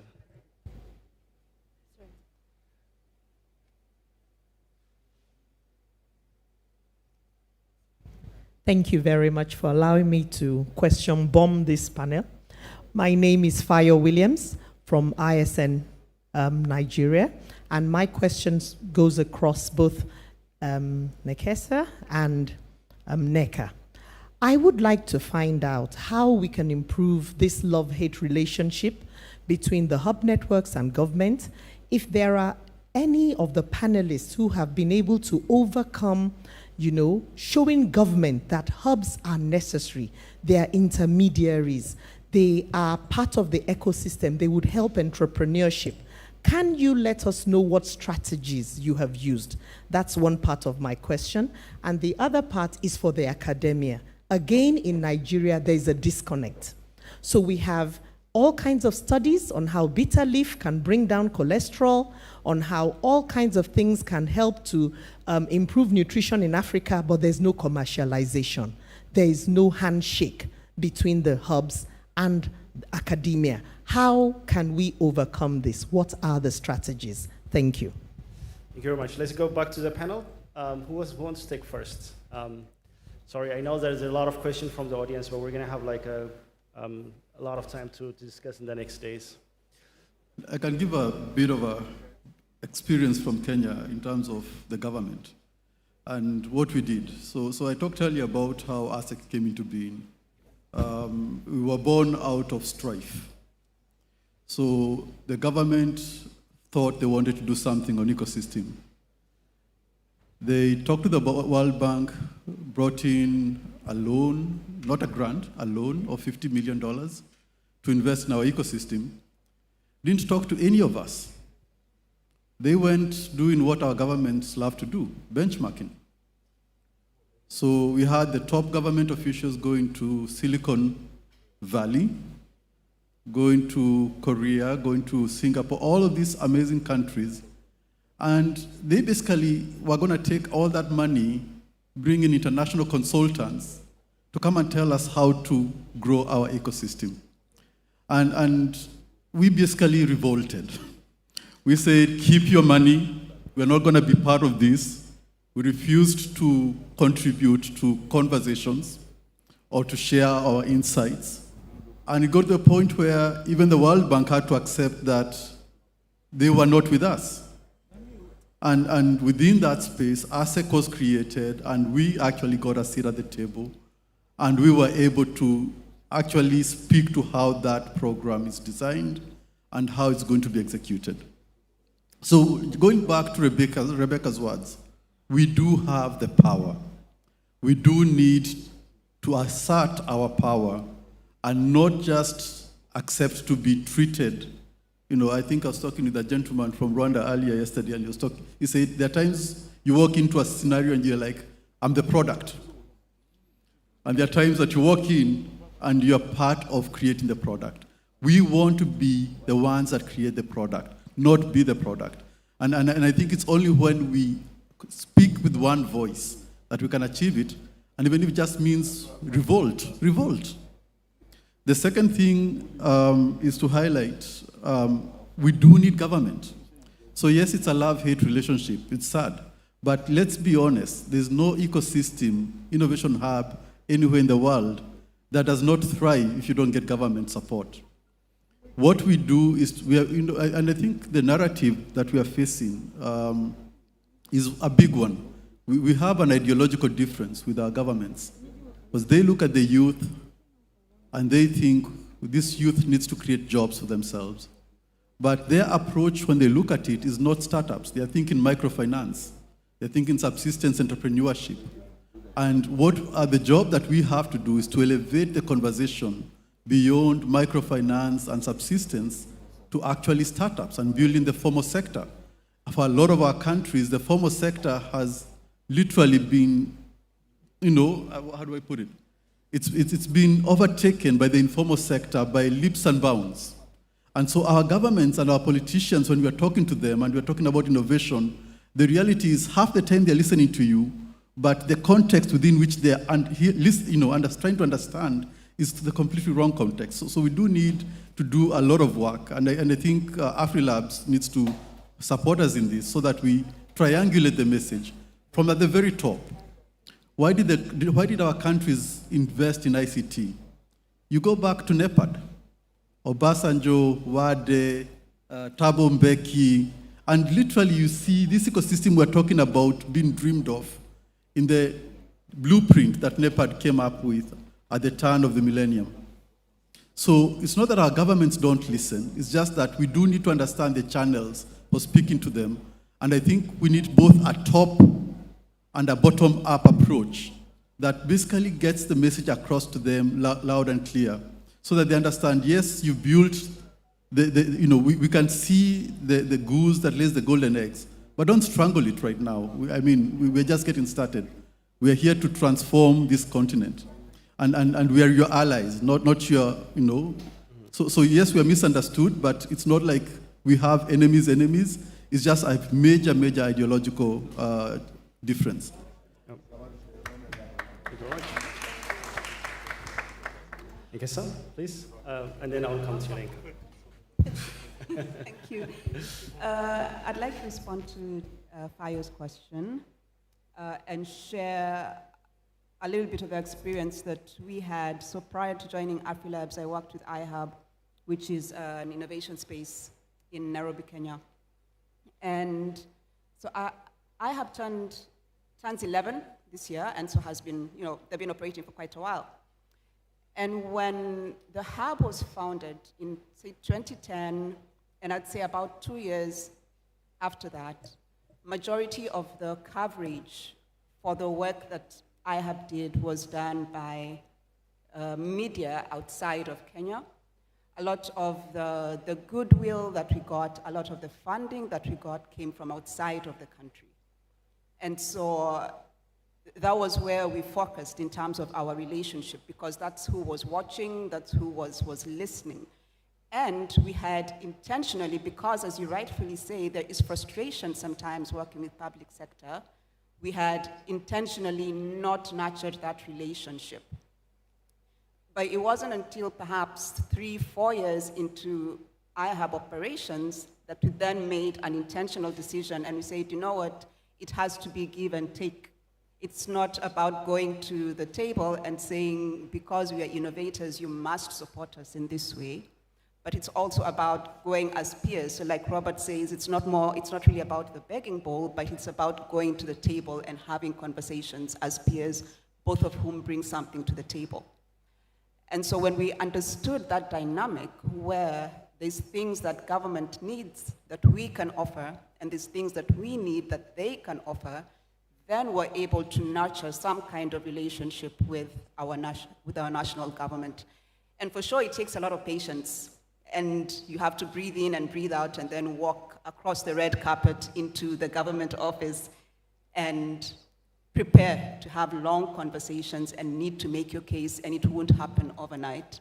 But my experience has been that it's worth the investment to nurture that relationship, but also, like Robert said, to know when to walk away from that conversation. Yeah, thank you very much. Lenka. Can I skip any question that has to do with government? So this is my take, right? And I think I've said it previously. I think that a lot of our governments are just not being strategic enough about where they want our countries to go and what they want our countries to do. There's just a lack of strategy. A couple of days ago, in one of the NESG panels, I think it was Fola Adiola that was saying that, I'm not sure if it was him, but someone said that we don't need a new MDA for everything, right? If we even as he was speaking, I was just trying to, envision, if we were asked to speak to somebody, who would we speak to?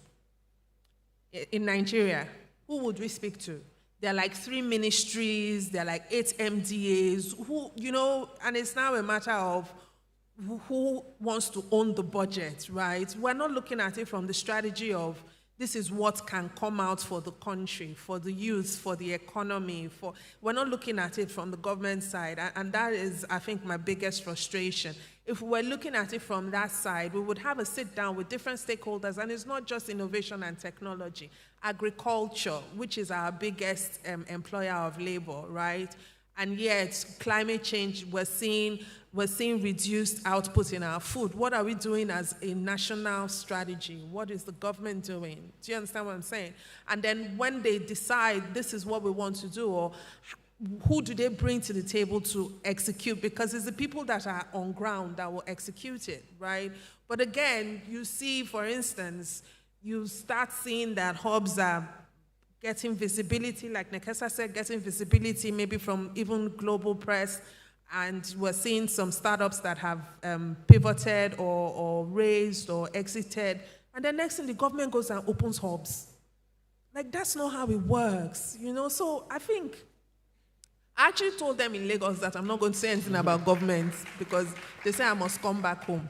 So I think it's very important for us to just have this conversation about strategy and the fact that everything that we're doing here is a resource. Everything, hubs, youth, our demography, our arable land, it's all a resource. And we need the government to create that. When we say enabling environment, it's almost like a cliche, but really we need them to create that enabling environment so that we can thrive. Thank you very much. Hubs, local hub networks, AfriLabs. Together we're building like a strong and resilient ecosystem. Thank you very much for this wonderful panel, everyone. And please, big applaud to, I'm watching the time, but like maybe. Okay, I wanted to answer Abigail's question, and you just did it again. There's a thing about local context and, you know, partnering so that localized context can be amplified. If we say local network, it really doesn't seem like it is on a national level. And if you continuously say it, then it continuously makes it sound small. If you say national, then it's clear that it's a countrywide activity. And then that way, when you say you are a national network, then when people want to come into that country, they know to speak with you. Yeah, thank you. Point well taken. Thank you very much, everyone, for participating, and for big applause for the panel. Thank you very much, everyone. Can add one point. It's thanks a lot, Marcus, on that. But I think they're super interesting questions, and I think it's really a need to also share this knowledge. So in the afternoon, we are also having a session specifically defined for how can AfriLabs, local hub networks, and hubs better collaborate together. And I'm not sure about the time, but it's on national networks. I'm not sure about the time, but it's on the agenda. So if you have these questions that we could not answer now, please join us in the afternoon, and we can continue that conversation. Yeah, thank you, Benjamin. Especially like who wants to like build your local national hub network in your country. That's a perfect session for you. Thank you very much. Again, thank you. Cool.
Apologies. Can we have another round of applause for the panel, please? Okay, so we are going to take a few moments right now. I'm going to invite you just to turn around to one of your new friends, and I'm going to ask you what surprised you the most from this discussion, what interested you the most from this discussion. I'd just like you to buzz with what you've just learned, what you've just heard. We're going to do this for about 4 minutes, and then I might even ask you just a few voices from the audience. So over to you to just engage and share what you learned most and what surprised you the most from this little beautiful panel experience.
Okay, so I wonder if the AV team could help us. Do we have any microphones? Anybody that could pass a microphone? AV team? Any microphones down here? I'd love to just take a quick moment and ask a couple of people to share. We're not looking for long speeches. We're just looking for a short sentence to say, this is what surprised me, this is what interested me most. I'd really love to hear from the floor. Do we have any mics? Okay, we're getting thumbs up. And so hands up if you've got something interesting to share. A short little soundbite. I'm seeing a hand over there. The microphone will come to my friend in the yellow t-shirt. And maybe a lady's voice in the house. Any ladies like to share something that surprised you most or interested you the most around the panel that we've just heard? Do you have a microphone, my friend? You do? Brilliant. Over to you. Please introduce your name, your hub, and your country. And if I can invite everybody in the audience to do that when you speak, it will really help our rapporteurs. Thank you. Over to you, my friend. Okay, thank you so much. I'm going to talk about what surprised me the most. First of all, your name, your hub, and your country. Thank you, sir. My name is John Bior. I'm from South Sudan, Ataka Hub. Yeah, what surprised me the most is how the mapping was done. Like, it focused more about the countries that have already made it. They don't look at like countries that are coming up, like this country is already having one app, and this would open eye for investors to look at that countries. But if you only focus on countries that have over 100 or 90 startup already, you know, it's really so unfair to countries that are trying to make it. Thank you. Thank you. Thank you very much for that comment. Do we have another voice in the house that might like to share anything that surprised? I'd love to hear a woman's voice in the house. Any hands? Hello. Thank you, my sister. My name is Uchenna from Edufund Technique Hub, and I met my first Kenyan friend. So I'm going to talk about what surprised them the most is the lack of collaborations between hubs. You know, he's surprised that some hubs are self-centered, that, you know, they don't share or think about, if I am doing incubation, what next with my cohorts if they leave, and how do they move to the next level? How can hubs collaborate? You know, I do incubation, you do acceleration. How do we move our cohorts to this level so that there will be more synergy and success? Thank you. Thank you very much. Round of applause for that comment. Can we have a round of applause for that comment, please? Come on. Thank you. And we've got time for one more voice that could share something that surprised you or perhaps even challenged you around what you heard today. Anybody? Yes, I see a hand over there. Please stand up. My man in the red t-shirt, if we can get a microphone to you. Remember your name, your hub, and your country, please. All right, thank you. My name is Douglas Ijobuatin. I'm from Hapa Space, Kumasi, Ghana. And what surprises me is the growth that we've seen in the ecosystem, though we are yet to harness the potentials of major actors like government, academic institutions in this ecosystem. Thank you. Thank you very much. Thank you. A round of applause for that comment, please. Thank you. I think it's really important, and obviously if you know me, my job is to bring the energy in the room. So I'm going to encourage you to do me a favor. Can you just put your hands out in front of you like this? I'm going to show you something amazing, right? Then you're just going to rub your hands like this. And after 4, I want you to imagine that you had just spoken, right? It was your voice that had been brought in. And I want you to clap like you're clapping for yourself. Just for 30 seconds. Go for it. Woo-hoo! Yeah. Now, imagine how good, carry on. Imagine how good you would feel if the MC had to say, okay, enough.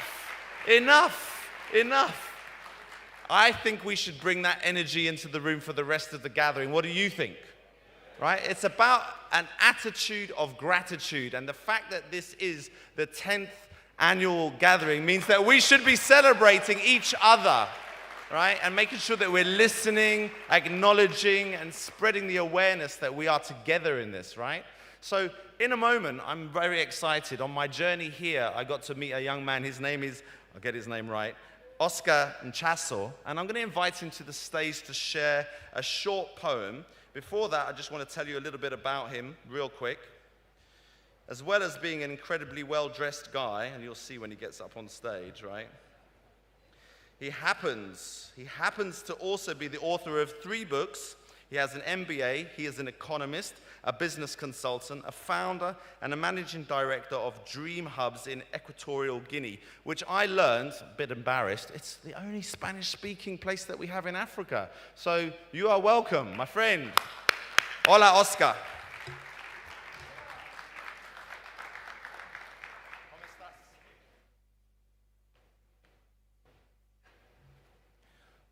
Good morning, everyone. So I'm going to read a poem about unity, because I think no matter what we do, we heard in the last conversation here that there are separations about, from the private to public sector and everything. So we have to remember that word, unity. Energy's you, energy's me, energy's us, winning together. Victoria Falls has it, so it does Ramsiki Rock. You will find it in Abiyatem Crater, Nile River, and Kakum Park. Ask the children of Nigeria what time is future, they'll tell you it's now. The promised land is under our feet. Fishermen, please teach them how. Energy's fierce Gongo, demanding greater respect for its soil. Energy's love, forgiving hate, for not sharing its cooking oil. Energy once told me the truth, that we are one trying to be two. Energy once told me the truth, splitting one, that's not two. Energy's you, energy's me, energy's us, winning together. Mandela Land has it, so it does Eureka Falls. Masai Mara will keep the secret if ever Jesus talks. Sweet dreams, national founders. Freedom took good hundreds. But those guns and those bombs will never steal your drums. Energy is the promise you made to your nation. Energy is the mother smiling at her son for admiration. Energy once told me the truth, that we are one trying to be two. Energy once told me the truth, splitting one, that's not two. Energy's you, energy's me, energy's us, winning together. Unity.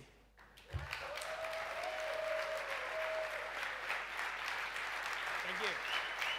Thank you.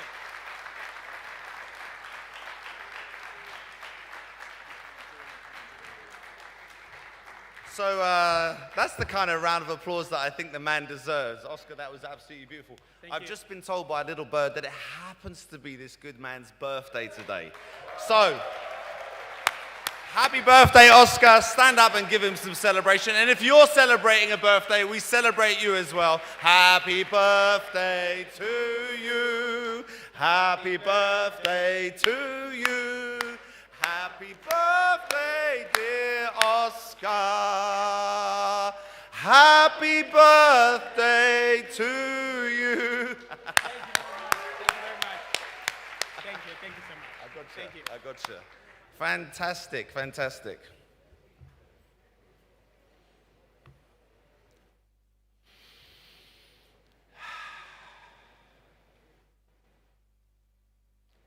My invitation to you right now is that you just take a moment to close your eyes. Sit back in your chair, plant your feet into the ground, roll your shoulders back maybe 3 times just to release any of that tension that we often carry when we're suited and booted and looking so cool in our amazing conference attire. And I'm going to invite you just to take a quiet moment of self-reflection, to think about your journey, what it took you to get here, and actually what's happened since you've arrived. If you're like me, this is my first international engagement since the beginning of COVID. My last one was with Law Tech Conference in Kenya at the beginning of the pandemic. So I feel really amazing to be with you today. And I want you to allow your body, your senses, your mind, your heart to actually feel what it means to be here in this AfriLabs experience. It's only the first real beginning of our morning. We've just gone over lunchtime. We're only a quarter away through our gathering. Take a deep, big, big, deep breath in through your nose. Open your mouth and say, ah. We'll do that 2 more times. Breathe in. Breathe out and say, ah. This time I'm going to ask you to stand up. I'm going to ask you to breathe in and allow your shoulders to come up. And then you're going to wiggle it out. I'm so glad I can see Rebecca and Motaz shaking their thing. Let's do it one more time. Breathe in. And shake it out with Okay, that's the way we move, right? We move. Okay, am I ready now? Are we ready now to move on? Fantastic. I'm really, really thrilled, having seen Motaz and Rebecca shake their thing, to actually invite Rebecca back to the stage to introduce our next inspirational speaker. A round of applause for Rebecca. A round of applause for Rebecca. We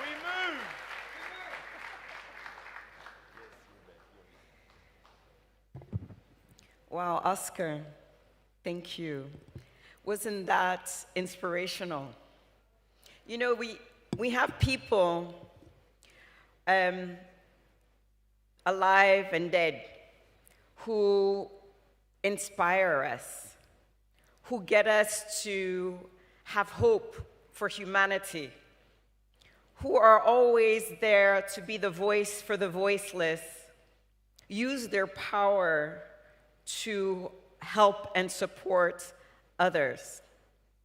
And it gives me enormous honor to introduce our next speaker, who has been an inspiration to me personally and to millions of young Africans, both girls and boys. I think that there's nobody that was able to galvanize as much global support behind a hashtag than this leader. Bring back our girls.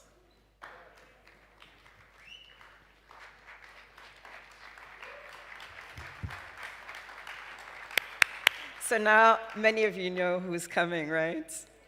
We've tried to keep it a secret, and I'm so blessed.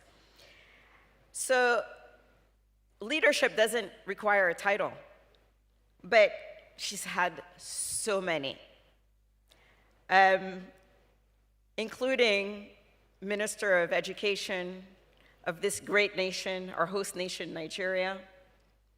Currently, she's serving as the chair of the School of Politics, Policy, and Governance, and as a senior fellow at this, university called Yale University. She has been such an inspiration to so many. She always stands up for the causes. She always uses her voice for the voiceless. It gives me great honor to introduce Dr. Obi Ezekwesili.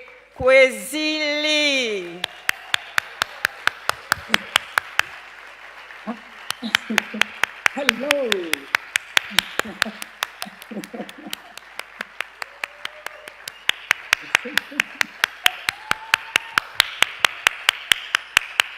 Hello, everyone. This has to be the gathering of my favorite people, because as you know, I'm a groupie for your industry on our continent. I'm a real groupie because when I look at you and all the things that you individually and collectively do, it gives me the image or the imagery of what is possible for our continent.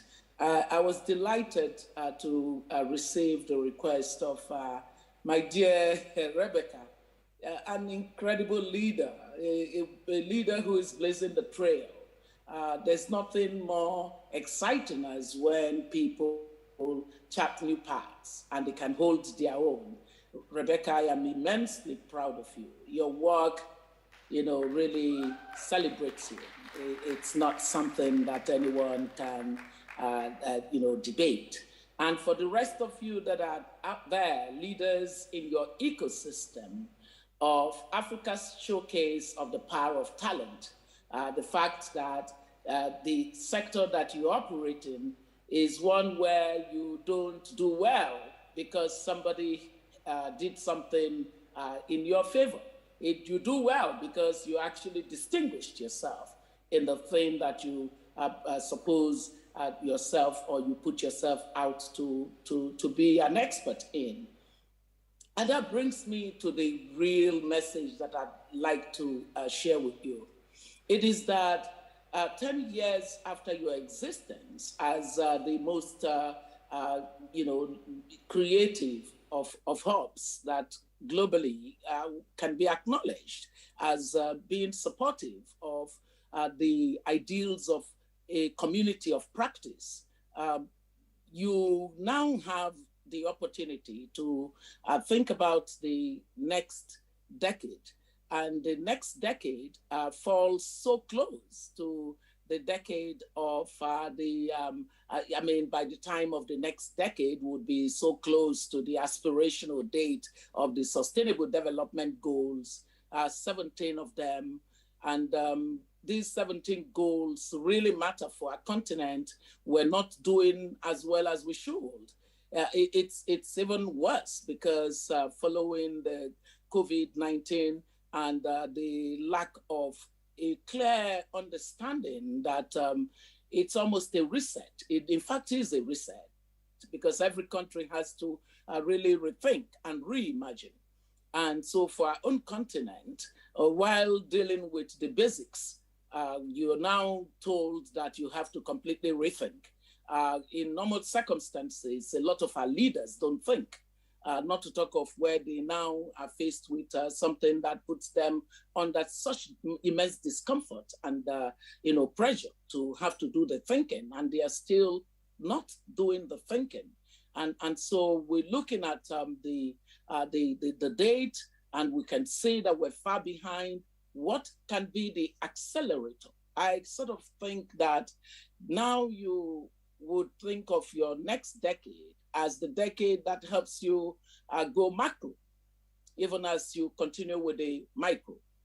Macro in the sense that one key factor that supports a macro strategy approach for you is that, the best thing that's come out of our continent so far in the last couple of years, besides what we've seen in tech, besides what we've seen in the creative industries, is actually the fact that we now have the trade agreement. So internal trade at 16% in Africa compared to 45% in Latin America, some 70, 80% in Europe, some 60, 70% in Asia.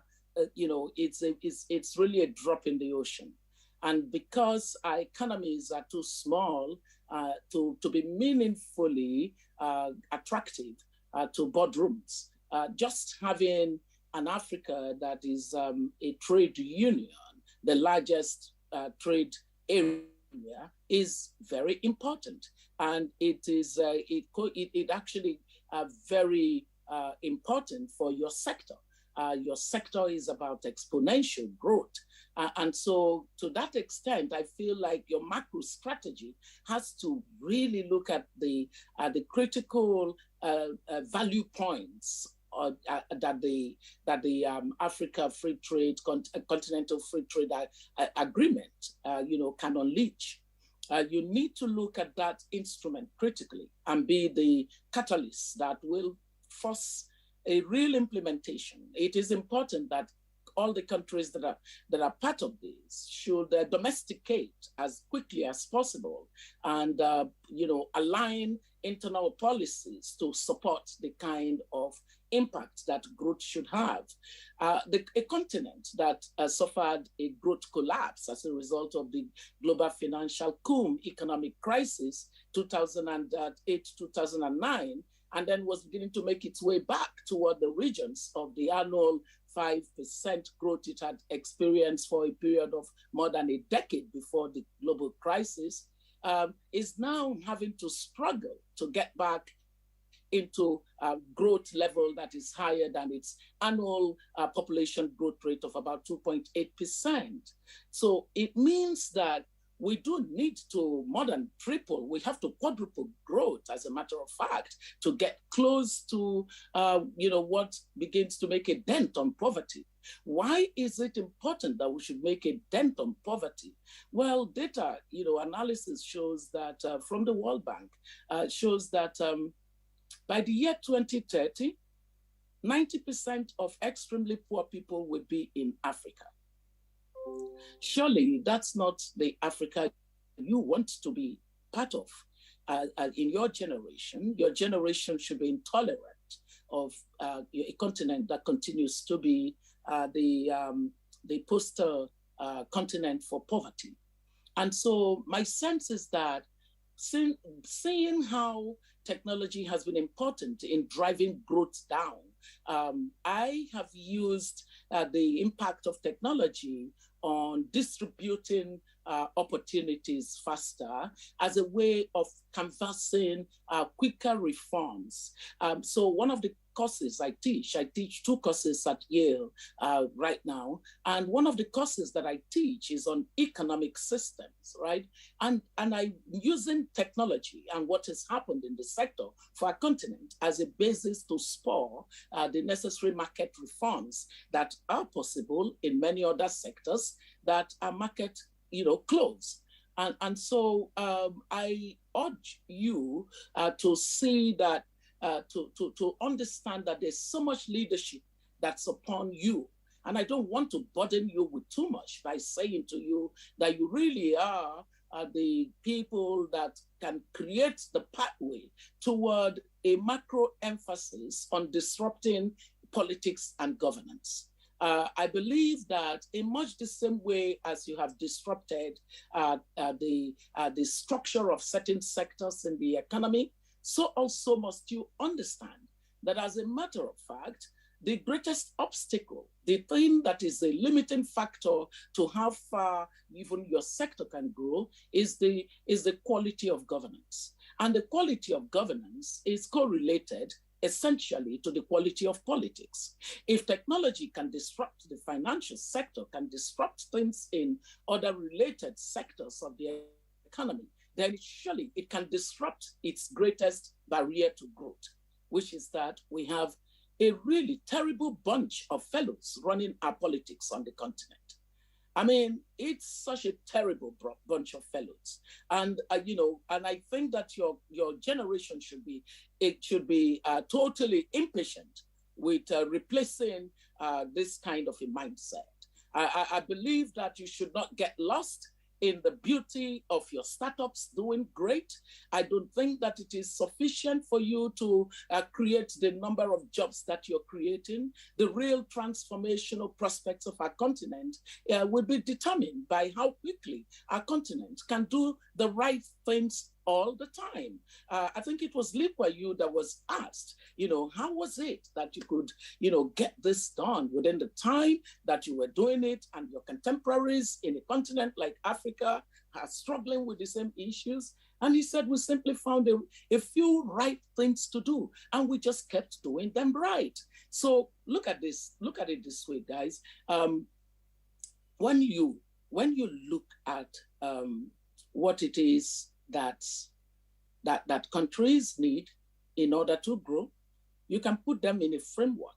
And my famous framework for it is, I say it's a troika of actions and measures. It's about sound policies. It's about dynamic, strong institutions. And it's about the right priorities of investment in sectors that enable the availability and accessibility of public goods to citizens as well as to businesses. You have these three things going well, a country will grow. So now in the 21st century, development is not a mystery. We now have more economic evidence and other evidences coming from the social humanistic angles to show clearly that there are ways to and pathways to development. So development should not continue to be a mystery to our continent. So if it is a mystery to our continent, we must question why it is. The reason that it is a mystery is because we have political leaders that have chosen a political culture that subordinates the public good to their private and narrow interests. And this is such a barrier because it distorts incentive. It distorts incentives. So what happens is that you have perverted the incentives within our society, and so noble effort is derided or obstructed, whereas every indolent action, every indolent act that can lead to reward that is not worked for is rewarded. You can't live in that society, guys. You're doing wonderful things, but listen, there is an expiration date for that kind of Africa, and you should be the one setting that date. And so my inspirational message for you, I hope I haven't, given you too much work, put so much on your shoulder that you're saying we shouldn't have invited her. Now she's making us feel like we were responsible for so much. But listen, I really believe in the power of your dreams. I believe that you all acting together, your ecosystem has to leverage all that it has within it. You are the generation that I believe will claim the continent. We claim the 21st century for our continent. I totally will continue to be on the sidelines and be hailing you and be hyping you and be fighting as much as I can on issues that matter to you. There is nothing that is mysterious about development. Development goes to those who choose it. So I am asking you to choose it for the teeming generations that are locked in intergenerational poverty simply because government and governance is failing them. I know that you're not going to fail them. I totally believe in you guys. Thank you so much. God bless you all. Yes, thank you so much for those beautiful words. Can we have another big round of applause for such inspiration and such important work? And can you feel the acknowledgement that you received, right? She was acknowledging all of you. So this is the time that we get to relax a little bit. We've got a very short tea break. It will be served outside in the courtyard. We're aiming to get you back in the room in 15 minutes. That means if you stand up now, start walking, grab your coffee, tea and something, and come back, we can start. Let's make sure we can make it happen. Be on time, before time, every time. See you just now.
and suit. Don't give on suit. Where you want for suit on one side, you put down. Check 1, 2, 3, 4, 5, 6. Hello, microphone check 1, 2. 1, 2.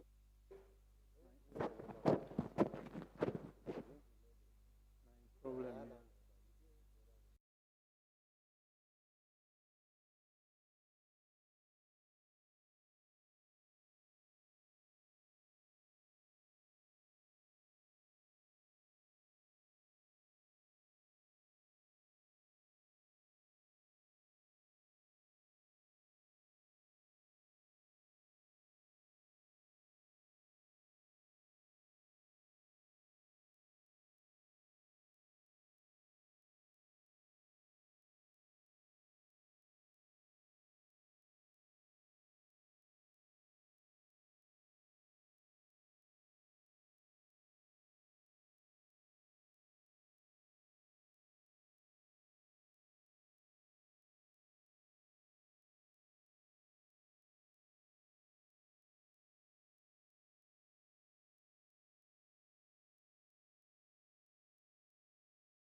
Okay, ladies and gentlemen, welcome back.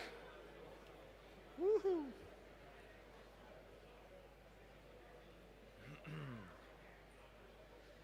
Are you ready for the next session? Yes. Are you ready for the next session? Yes. Okay, fantastic. So I'm going to be introducing Mr. Michael Oluwagbemi. You know him as the co-founder of the We Innovation Hub in Nigeria. He will be moderating the next session and introducing our next keynote. Can I have a big round of applause for the big man, Michael?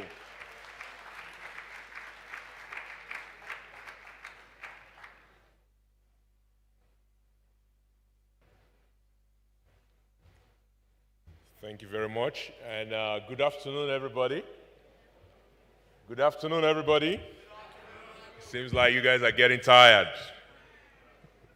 Good afternoon, everybody. Very well. So we have an exciting keynote speaker for the afternoon section, and it's someone that is of note. He's the minister from the Republic of Senegal, General Delegate for Entrepreneurship, Mr. Papa Amadou Sarr. In his role, he's responsible for about $50 million a year funds entirely dedicated to the promotion of entrepreneurship and job creation with a particular focus on youth and women throughout Senegal. Prior to joining the office of the president, Mr. Papa Amadou worked as the Director General for Financial Sector and Competitiveness and as a Senior Technical Advisor to the Ministry of Economy, Finance and Planning from April 2015 to December 2017. As such, he was alternate governor for Senegal of the African Development Bank, of the World Bank, and of the International Monetary Fund, as well as chairman of the Board of Funds of African Dengarante, the Corporation Économique. Prior to joining the Senegalese government in 2015, Mr. Papa worked in the United States as a senior program officer for the Bill and Melinda Gates Foundation from April 2013 to April 2015. He holds a certificate in public financial management from the JFK School of Government of Harvard University, a master's in public affairs from the Sciences de Paris, and a postgraduate degree in economy from Paris École des Hautes Études en Sciences Sociales. Please welcome our next keynote speaker, Mr. Papa Amadou Sarr. Give him a round of applause.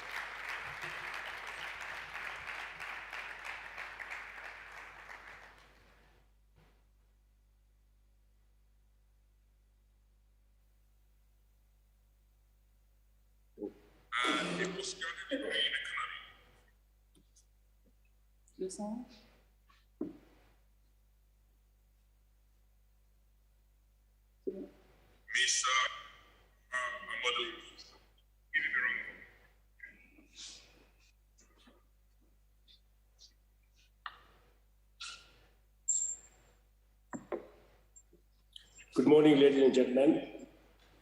I don't know if you can hear me, but we've been facing some technical issues. Can you hear me well?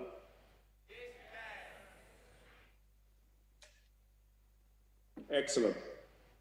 So, I am very pleased and honored to be with you, though distantly this morning or this noon, I would have loved to be with you in Abuja this morning, but we have had some emergencies here on the front of youth employment that have prevented me to do the trip to Abuja. But I have a team of 4 to 5 people with you throughout the 3 days, and I'm pleased and honored to be speaking with you this noon about what we do here at the General Delegation for Rapid Entrepreneurship in supporting youth and female entrepreneurs. My team has prepared for me, unfortunately, a speech in French, and I think I should switch on to French if you have translation, if you agree with me. Is that okay? And I have also shared with you, I don't know if you can see my video online and the presentation that is being presented. Is it clear? Are you seeing my screen?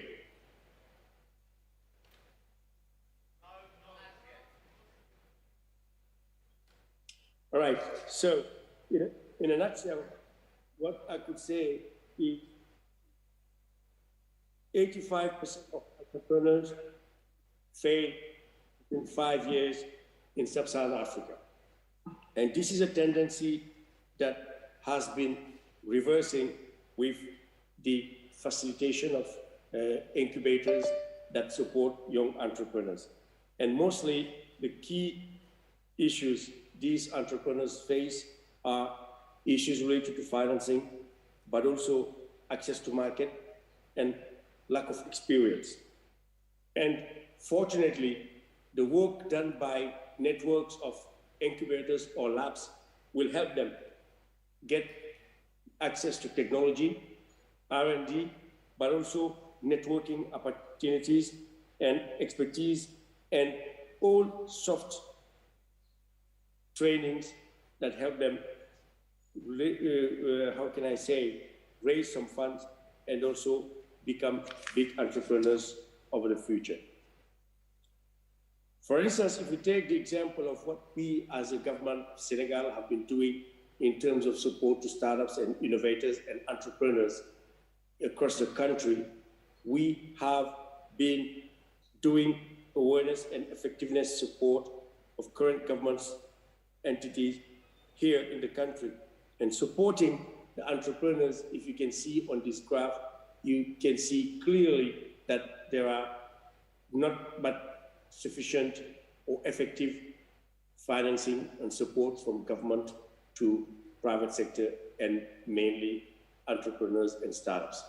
That's why we decided to have some incitations and support in terms of capitalization, financing, and training, and create an ecosystem of partnership between startups and SMEs in a short but long term and moving forward. This, the government of Senegal have understood it very well. In 2018, the head of state of Senegal, President Macky Sall, created what we call the General Delegation for Rapid Entrepreneurship, which I have the honor of chairing. And we have worked to deliver on the National Strategic Numeric or Digital Plan 2025. We've been working together with that on key incubators and partners. One of them are with you, or two of them, CETIC and AfriLabs, some of the key main and ancient incubators in the country. We have also worked together with the Minister of Finance to get a Startup Act in 2020 in less than a year, which has been the fastest Startup Act being passed through the law over the last 10 years across the continent. We are also working together for an IT park, and we are building what we call the Mohammed bin Zayed Center for Innovation, which is the biggest 40,000 square meter of space for startups and entrepreneurs focusing on digital here in Dakar, which will be a regional hub. We are also, as a state, working on installing the supercalculator in West Africa, which will be pushing our country into a cluster.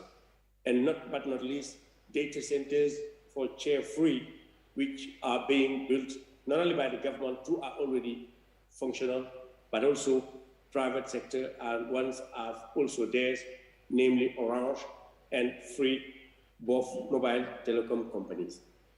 We have also been able to profit on a rapid expansion of what we call the SIE, which are the incubators, but also the entities that support entrepreneurs. The men I can name here, who are mostly with you there in Abuja are concrete. Impact Hub Dakar, Jocolabs, CETIC, Make Sense, AIC, La Factory, a Moroccan company which we're working with, and Startup Bootcamp, and not to mention Teranga Tech and Cube in partnership with the French Embassy. Today, Senegal is among the countries that are innovators and the countries that are also shapers.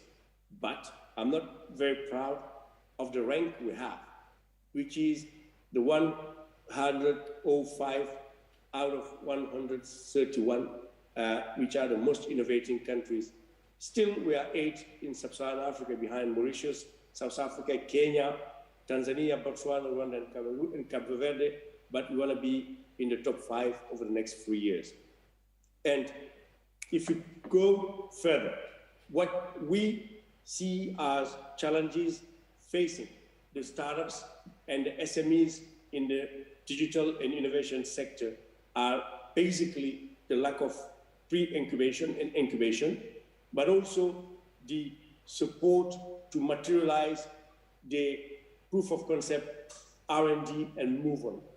And for the startups that are in the phase of looking for funding, this is crucial to support them. That's why the DER have been working over the last 3 years, not only with the startups in the digital economy, but other sectors, to support more than 125 entrepreneurs for more than $135 million, supporting those entrepreneurs across the country throughout the 14 regions and the 45 departments across the country.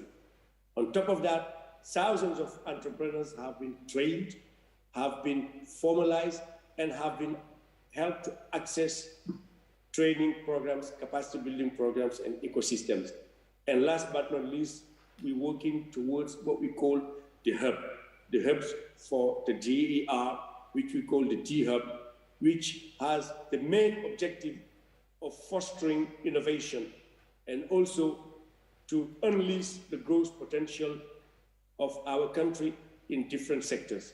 Our objective is to position Senegal among the top 10 hubs of innovation in Sub-Saharan Africa over the next 5 years. We would finance the enterprises which are patient, which impact, which innovate, and which also are the one that think out of the box the most. And obviously, this support will be aligned with financial products accessible to the startups, but also we are, how can I say, making waves in terms of supporting the entrepreneurs, because as a government, we are taking stock. As a government, we're funding startups in equity, in convertibles, which was not done initially, because we believe that to unleash the true potential of those startups and young entrepreneurs, you have to not only trust them, but you have to invest in their companies, and you have to make sure that they have the proper training, and that they will make sure that when they succeed, they support the rest of their young brothers and sisters. And we would also work together with them at the universities across the country to help establish hubs of innovation, not only in Dakar, the capital city, but the other key regions where you have universities.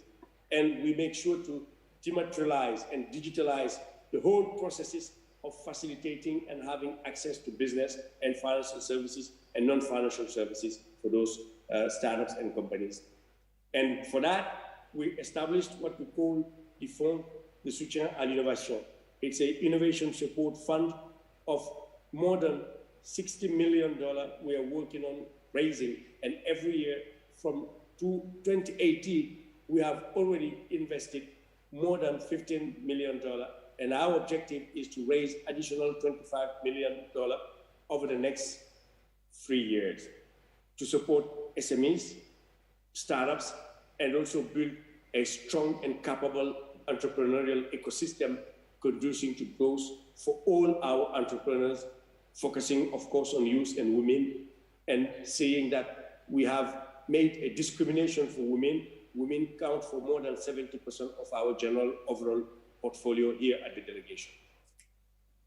Finally, the missions of the D-Hub, which will catalyze a reference of actors within the ecosystem, but also do the animation and the capacity building, the strengthening of this ecosystem by supporting them, but also helping them to inspire, to innovate, to go abroad, leave the frontiers of Senegal and West Africa, YMU, and tackle the challenging but big and affordable market of Nigeria of more than 200 million inhabitants.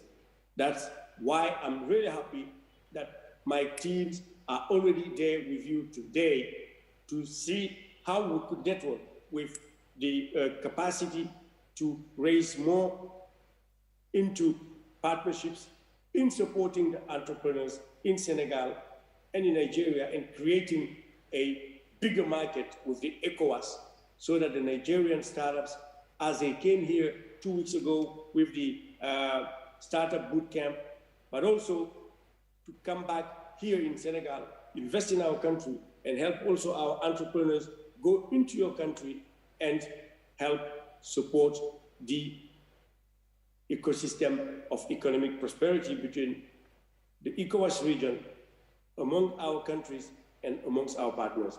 So I will stop there. The remainder is just a presentation of the infrastructure we have built here to support entrepreneurs and startups. But I do believe and commend the work AfriLabs is doing. And I believe it's only with supporting, giving capacity, technology, funding, non-financial services to our startups and our SMEs that will make Africa a greater place for investment and a greater place for prosperity and a greater place to live. So thank you very much, and I hope to be with you the next event and or host it here in Senegal for the next gathering of AfriLabs. Thank you very much, and have a great day.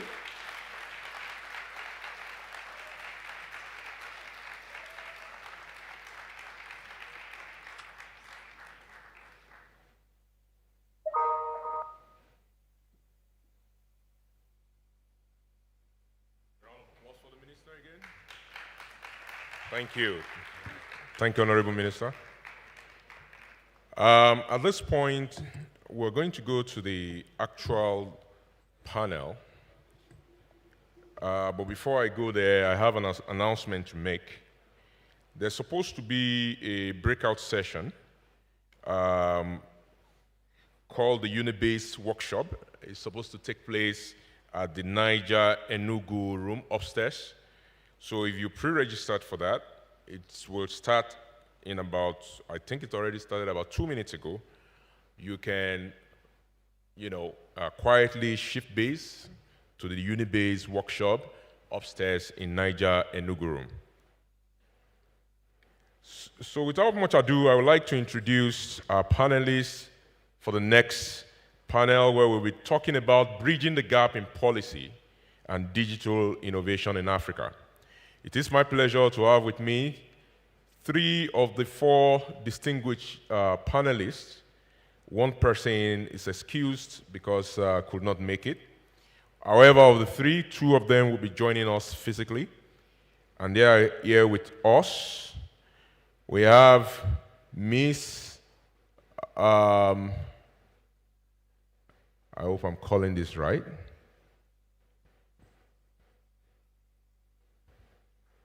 I have here with me, let me first introduce Mr. Ifeoluwa Adebayo, Special Assistant to the Nigerian Vice President on Innovation. Mr. Ife, please come up. Thank you. I also have with me Ms. Karine Vavasseur. Did I call her right? She's the Innovation Air Animation, the ecosystem. My French is not as good as my English, but you can pardon me in Senegal. Thank you for joining us. Also joining us via the virtual platform will be Ms. Ahona Ezio-Konwa, who is the UNDP Assistant Administrator and Director for the Regional Bureau for Africa with the rank of Assistant Secretary General. Thanks for joining us. Please give her a round of applause.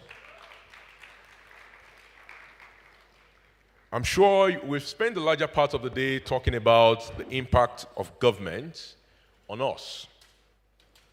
And I often say, and I will repeat, that politics precedes policy, and policy precedes programs. I'll repeat that again. Politics precedes policy, and policy precedes programs. So the linkage between the politics, which is often what is promised, and what is done, which is the program, is policy making. And it's often true that as young people, we are often very interested in the glamour and the glitz of politics. We like to participate. We form different hashtag movements. Maybe we don't do enough, or maybe we do. Sometimes we succeed, sometimes we fail. But the glitz of politics does have its glamour and its attraction, and a lot of young people do get involved. And when it comes to program implementation, of course, 99.99% of the people in this room are involved in implementing one program or the other. We are often found or reached out to when World Bank creates that grant, when AFD creates that investment program, when the government wants to do something for the ecosystem. They reach out to us because we are the one that executes. But where we are often missing is that which is not glamorous and which is the subject of the conversation this afternoon. Policymaking. Policymaking is the actual link between the glamorous politics and the energetic program execution. And if we do not want to lose the plot on program execution, or we want program execution to at least resemble what was promised in the political arena, then we must be involved in policy making.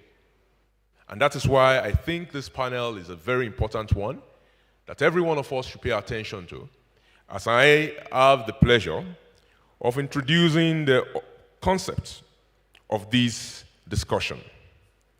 Across Africa, technology hubs are developing, with more than 130 new hubs opening in the past 2 years. Hence, innovation policy has rapidly become a fad for national governments and international donors. Prior to that, policy efforts were essentially centered around traditional research. Despite the ever-increasing policy attention from policy donors, international donors, development banks, and partners, startups and technology companies continue to complain of unfavorable policy positions across Africa, inclusive of erratic regulation of innovation, heavy taxation, lack of access to broadband infrastructure, and the poor educational systems that can hardly sustain a viral and viable innovation ecosystem. The question that we seek to answer on this panel this afternoon is how can we bridge this gap? What role does each of us as stakeholders in the sector have to play? What role does government, what role does development organizations, what role does private sector, and what role does innovators themselves play in policy making and implementation? With that being said, without much further ado, welcome my guests and panelists. Ifeoluwa Adebayo, Special Assistant to the Nigerian Vice President on Innovation. Auna Ezenkowa, UNDP Assistant Administrator, who is joining us virtually. And Karim Vevezor, from Senegal's Delegation for Rapid Entrepreneurship Transformation. That's what I like to call it in English. Thank you very much. A round of applause for them again.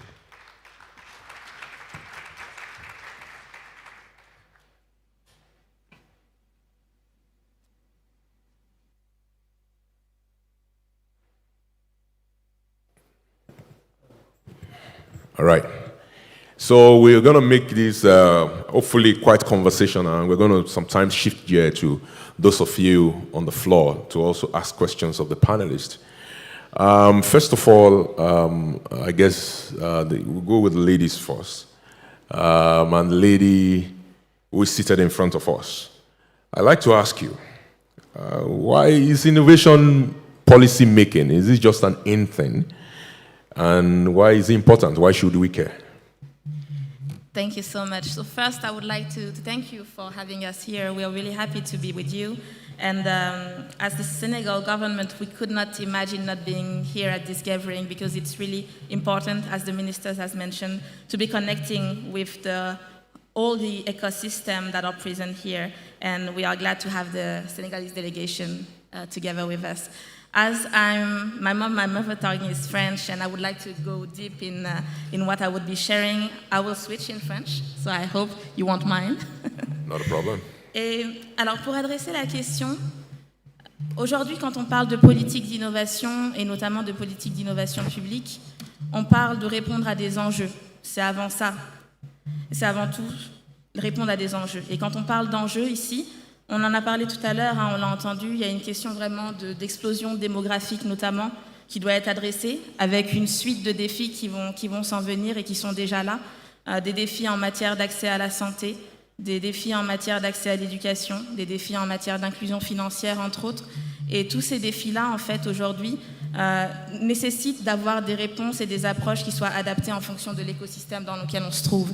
Et je pense que Marem de 500 Startups l'a très bien décrit tout à l'heure. On ne peut pas juste copier-coller des modèles existants, mais on doit créer nos propres modèles, s'inspirer des modèles également connexes, mais faire en sorte d'avoir des politiques qui soient alignées à nos réalités. Et aujourd'hui, l'innovation nous permet réellement d'adresser ces problématiques de façon efficiente et de penser des modèles nouveaux et adaptés justement à nos écosystèmes. Donc on parle ici de résoudre des enjeux, de résoudre des problématiques qui sont socio-économiques, on parle de créer de l'emploi, on parle aussi de pouvoir assurer aussi des perspectives pour nos jeunes, nos femmes et pour les prochaines générations. Et donc non, clairement, il ne s'agit pas d'un effet de mode, il s'agit d'une réalité qui est là et sur laquelle l'innovation est un levier puissant pour nous permettre justement de relever ces enjeux-là. Du point de vue de la DER, comment est-ce qu'on approche la question vraiment de la politique d'innovation?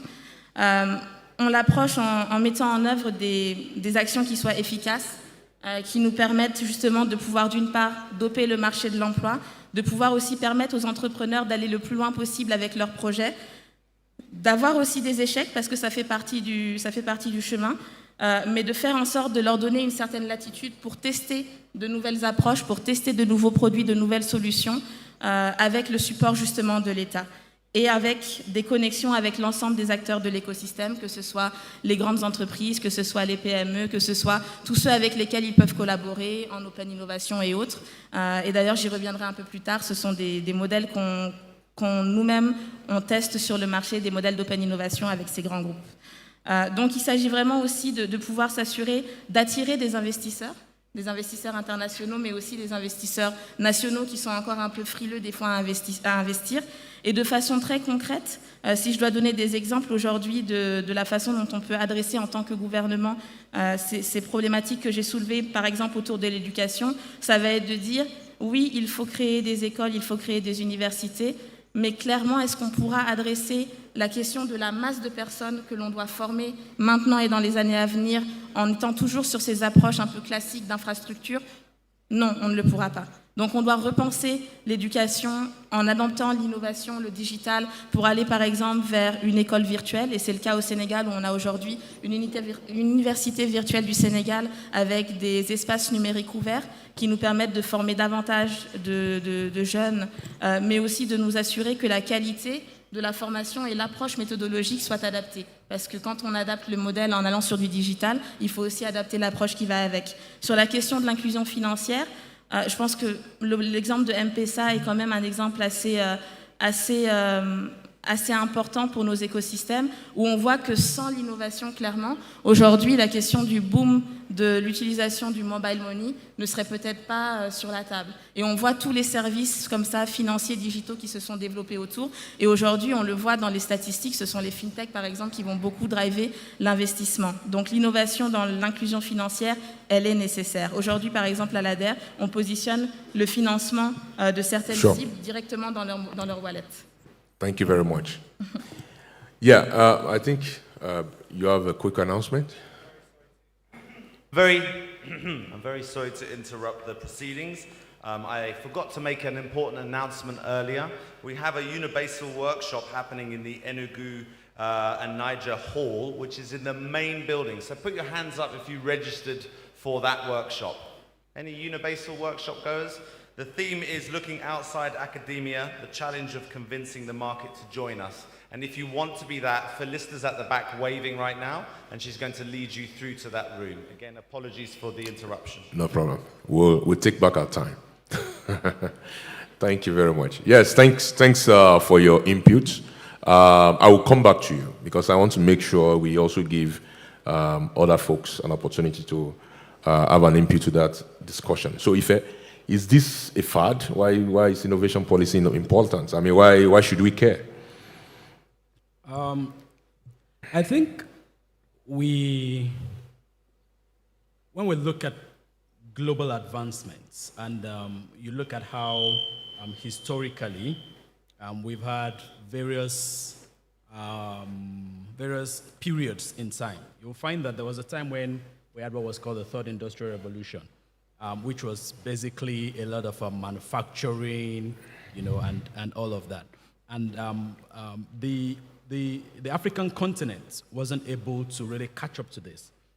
But we're moving into what a lot of people call the Fourth Industrial Revolution now, which is basically more of a focus on innovation and technology. And what the opportunity that presents for Africa is an opportunity to leapfrog. And when she was speaking, she had mentioned how you cannot copy and paste models, but you can adapt them locally. What we found in Africa largely is there's been a gap between the policymakers and the actual industry and what is required. So what you find is the industry and policymakers are usually going in opposite directions. But when you look at other climes, so when you look at the United States, for example, you find that innovation companies, tech companies, creative companies actually have budgets for lobbying governments. They actually have people that are engaging directly with government consistently. You have them, they have seats at the table. But for the African ecosystem, it's been, parallel lines that don't meet. And I think that's something that a lot of people are beginning to take a look at very closely. I know Senegal has the startup bill. Tunisia has the startup bill. Nigeria is at an advanced stage of its own startup bill. And in Nigeria, for example, what we call our startup bill process, what we're calling the Big Tent approach, where we have the private sector, we have government, we have policymakers, we have development partners, we have development finance institutions, everybody at the table to look at what we need to do to support this ecosystem and to support the space going forward. But just to close out also, I think we must also get to the stage in Africa if we really want to take advantage of the changes happening globally. We must get to the stage where there is direct interest from government itself. And when I mean from government, I mean from the people at the very top of government. So when you look at Rwanda, for example, as a government that has shown specific interest in this space and has provided support for the space. Senegal is also doing a lot of work in this space. In Nigeria, for example, for the first time, the president himself hosted startups in, I think that was 2016. I think it coincided with the visit of Mark Zuckerberg. We had Mark himself visit some of the startups. The vice president himself has done a tour of tech, has visited tech companies, went to Silicon Valley with a couple of these companies, met with investors. That kind of direct interest from governments in Africa, I think, must continue to push that in order to bridge the gap between innovation policy and innovation. Thank you very much. Very, very solid inputs. Now, I wanted to throw something to you. You're joining us virtually. he had talked about the big tech approach, and I think the alternate third party in the room when we talk about policy in Africa is the development sector. So you have the private sector, you have the public sector, and the development sector, and you represent a big part of the development sector in the UNDP and the United Nations. Now, the biggest criticism is that the development sector takes the approach of copy and paste.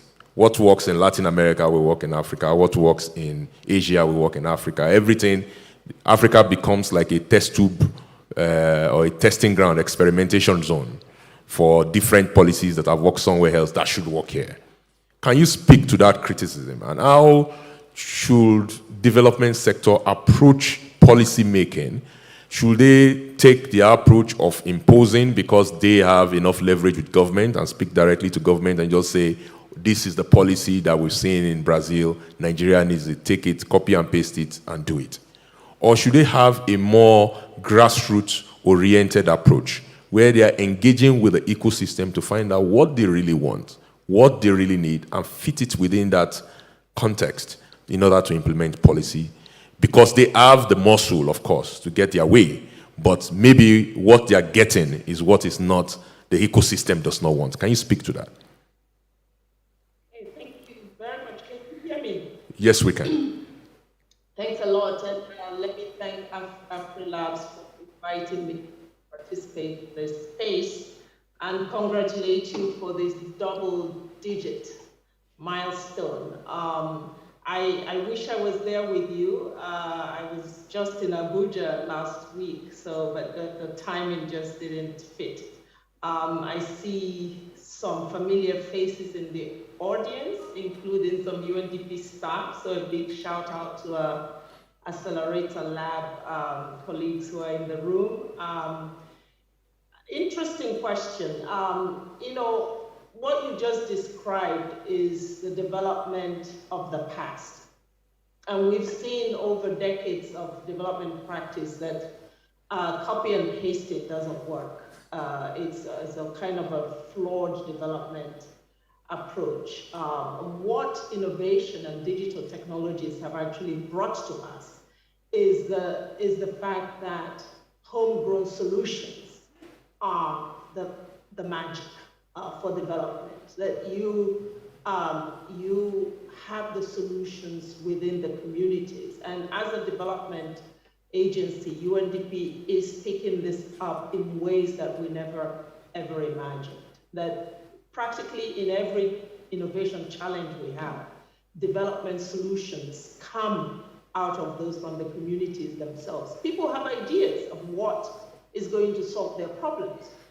Development entities such as ourselves have to now position ourselves as not the programmers or the, even the idea givers, but the facilitators for these ideas to emerge and then to scale them up.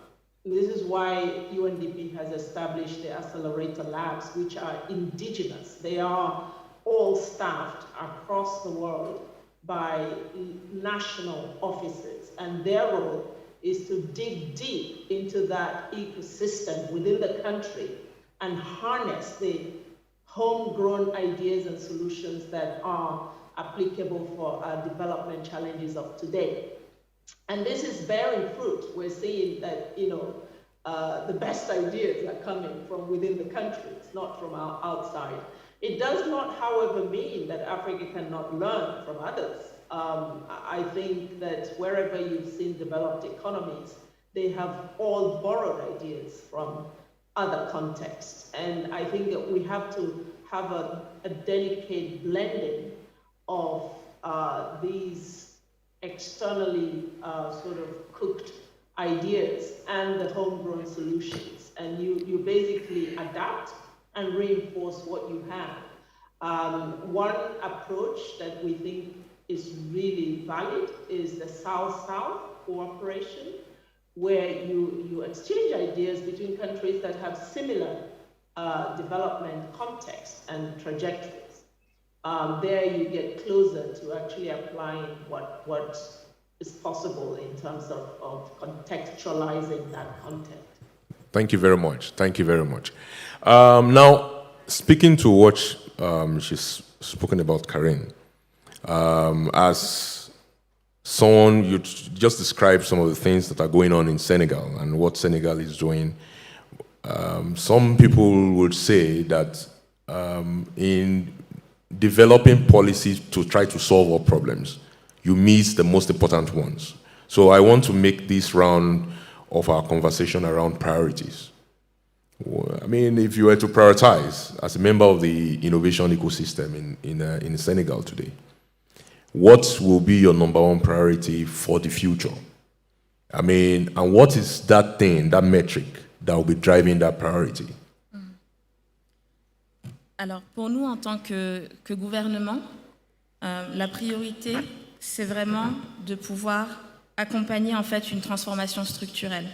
Et l'accompagnement de cette transformation structurelle va passer justement par aussi des politiques d'innovation. C'est ça qui va nous permettre d'une part de s'assurer qu'on puisse générer de la croissance, qu'on puisse aussi générer de l'emploi et qu'on puisse aussi générer de la compétitivité. Donc, on n'a pas forcément on va dire un antagonisme à aller sur différents types de sujets à partir du moment où ces sujets nous permettent d'adresser cette priorité-là. Aujourd'hui, quand on parle d'efficience des politiques publiques, je pense qu'il est important en fait de garder à l'esprit d'avoir des KPI qui nous permettent dans le temps de mesurer vraiment l'efficacité de ces politiques publiques. Et justement, je pense que ça a été dit tout à l'heure à l'ouverture par toi, Michael, l'importance de faire en sorte que l'ensemble des programmes qui sont structurés répondent en fait à une vision et à des KPI qui soient clairs pour qu'on se retrouve un peu comme dans un mécanisme en cascade où tout ce qu'on fait a du sens. Et où ce qu'on fait a du sens parce que ça a été fait avec les acteurs de l'écosystème et que c'est piloté avec ces mêmes acteurs. Donc vraiment la question de la co-création de politiques publiques pour nous, elle est centrale. On l'a mentionné tout à l'heure, la Startup Act, ça a été un formidable exemple de la façon dont on pouvait co-créer avec notre écosystème une politique publique et faire en sorte, dans un temps très réduit, en l'espace de 9 mois, de valider cette loi et ensuite de pouvoir mettre en place des décrets d'application qui ont été d'ailleurs validés le 20 octobre dernier. Donc ils vont nous permettre maintenant d'avancer de façon plus concrète et donc on a un rôle aussi de continuer à encadrer justement ce type de politique dans la durée pour nous assurer que tout se passe bien. Donc je pense vraiment qu'en fait le succès, il réside dans cette collaboration, dans cette co-création avec l'écosystème et pas juste à un temps donné, mais depuis le début, au moment où on conceptualise ces politiques, jusqu'au moment où on les met en œuvre et jusqu'au moment où on va justement chercher à savoir est-ce qu'elles ont été efficientes et comment est-ce qu'on peut continuer à les améliorer dans le temps. Parce qu'au final, ce sont des relations multilatérales, c'est-à-dire que l'État seul ne peut pas tout faire. On l'a vu tout à l'heure, les différents acteurs ne peuvent pas tout faire non plus seuls dans leur coin. Ce n'est que quand on se met tous ensemble qu'on arrive à faire des choses probantes, à éviter aussi d'avoir de la déperdition quelque part dans ce que chacun a l'habitude de faire dans son coin. Et c'est là où on capitalise ensemble sur des résultats. Donc toujours garder à l'esprit cette approche-là, ces KPI, et ne pas forcément penser que parce qu'on va aller davantage sur certains sujets, on oublie les autres sujets. Aujourd'hui, par exemple, dans le cas du Sénégal, les thématiques autour de la mobilité vont particulièrement nous intéresser. On travaille sur des projets d'open innovation, notamment sur un programme qui s'appelle AfriWare avec la chaîne e-logistique. On va aussi s'intéresser à tout ce qui concerne la santé, parce que ça fait partie de nos priorités. Mais on n'oublie pas pour autant l'ensemble des autres sujets, parce qu'en fait, tout doit être adressé, mais on ne l'adressera pas tout seul. On le fera avec les acteurs qu'on va engager sur ces sujets-là. Thank you. So mobility and health is a priority in Senegal. Et aussi l'industrialisation de façon plus large, par exemple. Okay. Now, Ife, what will you say your priority is from a Nigerian perspective? And why? And why? Why? Okay, yeah.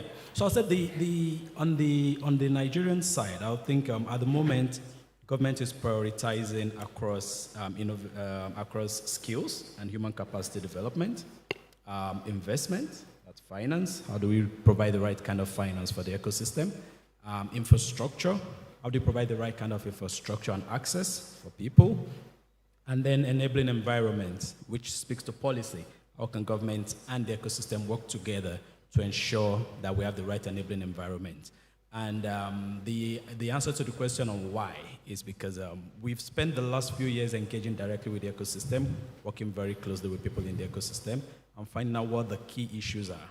And for us in Nigeria, and I think also when you look at the African continent at large, we understand that we must create solutions at scale because the numbers are really large and the people that we need to reach are large. So when you talk about the issue of health, for example, and health access, and you're looking for those that will provide the right kind of solutions and innovation around health access. When you look at financial inclusion, and you're saying, what's the percentage of Nigerians, what's the percentage of Africans that are not currently included within the formal financial net, and how do we reach these people very quickly with the right kind of impact? You realize that you need to solve the issue of skills, you need to solve the issue of finance, and then you need to solve the issue of infrastructure. And beyond that, as the base, you then need to have the right enabling environment for people to be able to innovate and create solutions. Finally, in the public sector, you also find that there is very little innovation happening in the public sector. So that's also a priority. How do we start? So the Minister of Communications and Digital Economy, for example, consistently speaks about the government's of the federal government's e-government plan. How do we ensure that we start to innovate within government? How do we ensure that we start to get government itself to innovate within itself? The Vice President once mentioned something around the ease of doing business, and he had said, beyond the ease of doing business, we also need to look at the ease of doing government business. And so these are the priorities that we're looking at. Thank you. Thank you very much. Now, Ms. Ahuna, from your side, in terms of the priorities of the international communities looking in from outside in to the continent when it comes to innovation, how will you describe the priorities from your side and why? Yeah, I think I would agree with our colleague from Senegal. Structural transformation is really key. If we just take what happened with COVID-19, where Africa had to rely on other countries for the things that it needs to keep its people alive. And then the global supply chains ceased, and we were stuck, basically, and started to quickly repurpose to see what could be produced locally. So the fact that the continent still imports more than 80% of what it uses, it's a problem, and it's fundamental. And so it needs to go from the economies of commodities and exportation of raw materials to actually adding value, industrializing. That's where you will find jobs. You know, when Ghana produces cocoa and just exports cocoa beans, there are no jobs for Ghanaians. That's why the Ghanaians will have to cross the Atlantic to go look for jobs where those cocoa beans are being processed.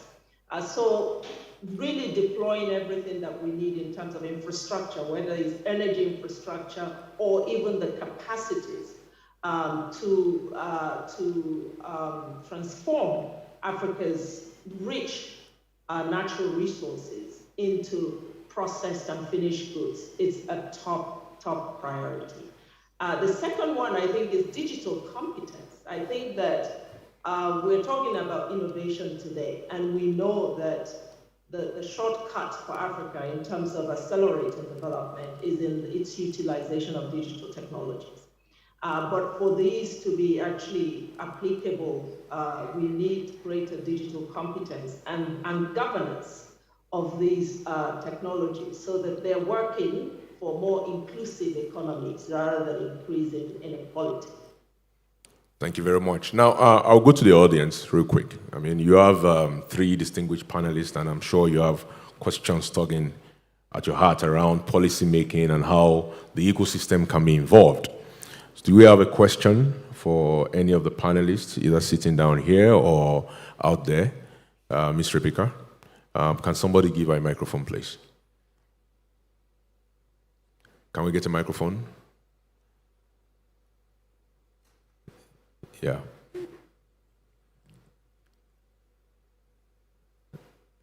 Okay. Can you get a microphone? Yeah.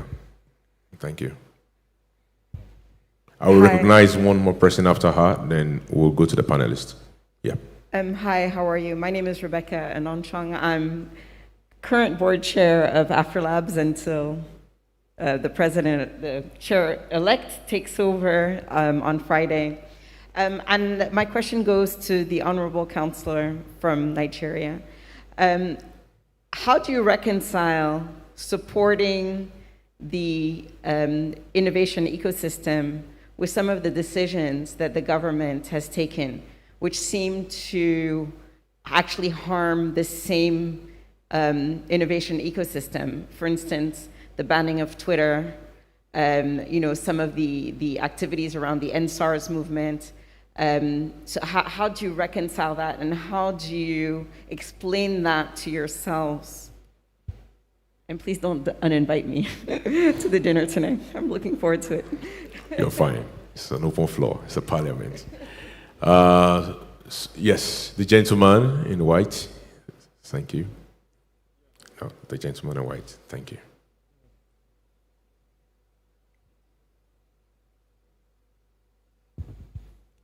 My name is Kelvin Ogba-Dafiago, founder of Artificial Intelligence Hub in Warri, Nigeria, and chief promoter of artificial intelligence in Africa.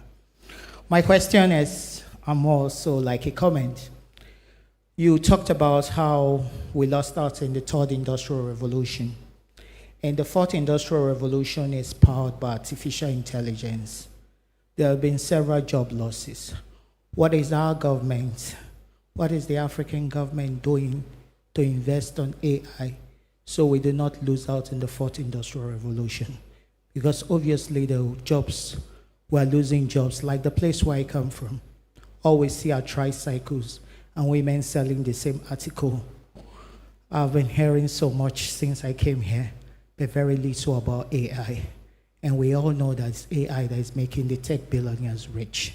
So how much are we investing in AI? And what is the way forward? Thank you. Thank you very much. So I think at least one and a half of the question is directed to you. He is my fellow Wafarian area. Thank you. You have a question around the policy dissonance between, I think that's what, in fact, that's the crux of the discussion today, around the gap between policy making and the reality of policy action.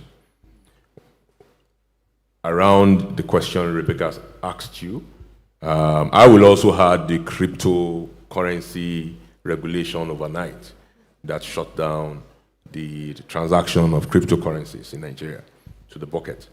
How do you reconcile that policy dissonance, and if there is? And of course, to the question around the fourth industrial revolution and what the government is doing about artificial intelligence and making sure that instead of job losses, we have job creation. Rebecca.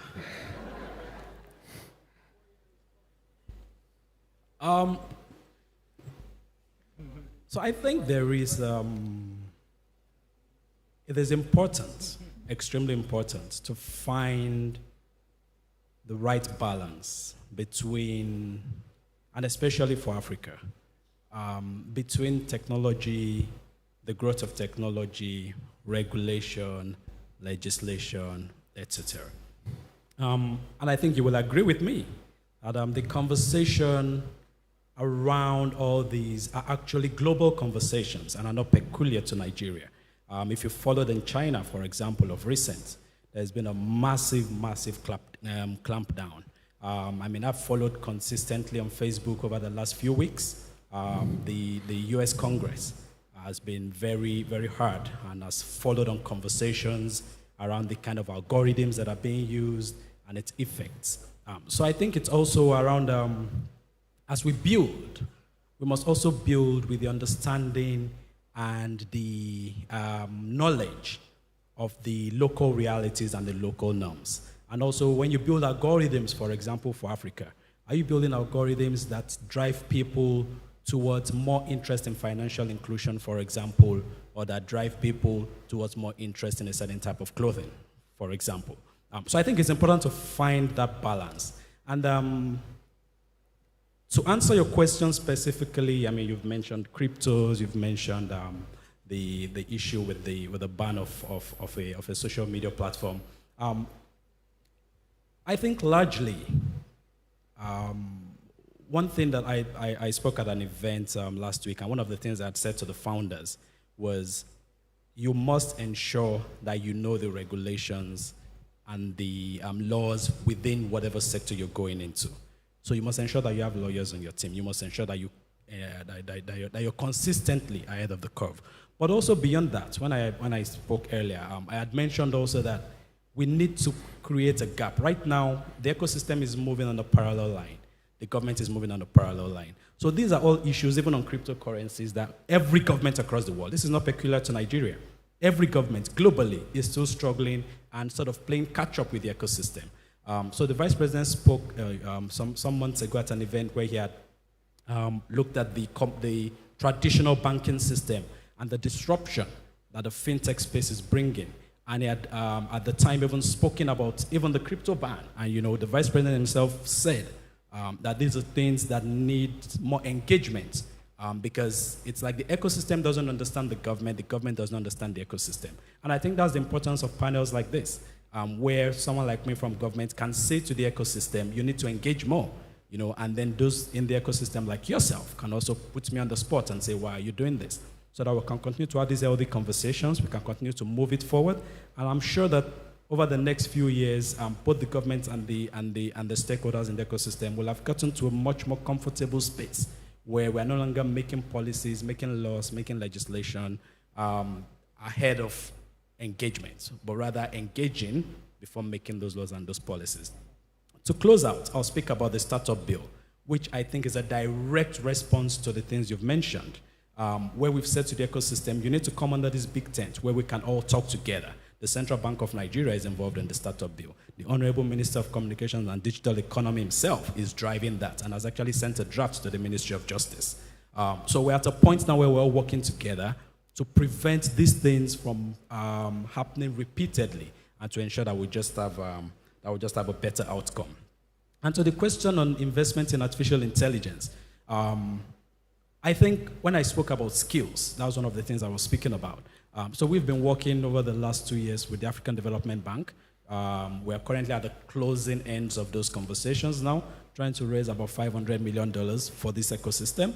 One of the key pillars that we'll be supporting is in skills. And AI is a very important part of that. But beyond that, what government is trying to do is to catalyze the space. We're not trying to Government is not trying to play in the space. We're trying to catalyze the space so that private sector entities like yourself can have a model of running these things. And also looking at what are the existing traditional systems within our institutions of higher learning, and how can we create parallel structures that work with them, engage them, and provide the capacity within those institutions, that over time those institutions themselves can start to churn out the skills that we need across the spaces. I hope I've been able to answer the questions. Thank you very much. All right. Thank you so much. Thank you very much. Please, your intervention. Par rapport à ce sujet concernant les incohérences, on va dire que vous avez soulevé, Madame Mélenchon, et qui sont en fait des incohérences qu'on retrouve dans beaucoup d'écosystèmes. Pour l'anecdote, je me rappelle, quand je travaillais en mode start-up, j'étais dans une start-up moi-même, EdTech.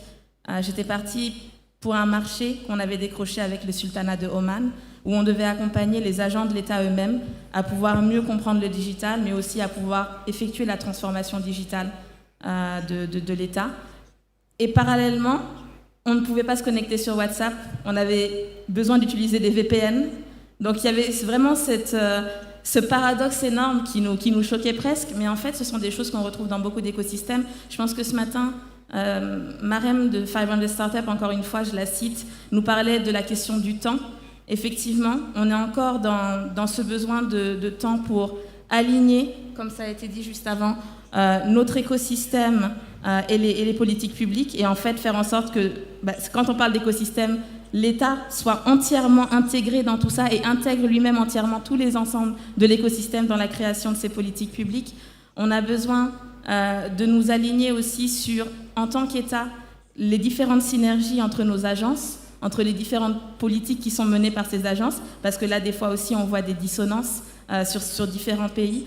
Et donc, c'est cet alignement, en fait, qui doit se faire et qui va permettre petit à petit de régler ces problématiques-là, je pense. Mais aussi, la question de la conduite de changement, elle est capitale. Quand on accompagne les entrepreneurs, on leur dit toujours, au-delà de développer des solutions pour vos cibles, assurez-vous d'accompagner la conduite de changement parce que vous allez tout le temps vous retrouver face à des blocages. Mais cette conduite de changement, elle est à tous les niveaux, à vrai dire. Au niveau de l'État, nous-mêmes, on a une conduite de changement à mener à l'interne. On doit faire en sorte que nous, en tant qu'agence d'État, on puisse s'approprier entièrement le digital, ne pas avoir peur de la transparence, ne pas avoir peur de cette ouverture-là, et nous assurer qu'on soit là aussi pour, avec l'ensemble des membres de l'écosystème, driver vraiment le digital, et que ça ne reste pas juste quelque chose que l'on dit et que l'on prône, mais quelque chose que l'on applique réellement, et pour lequel on se donne tous les moyens pour que ça fonctionne. Thank you.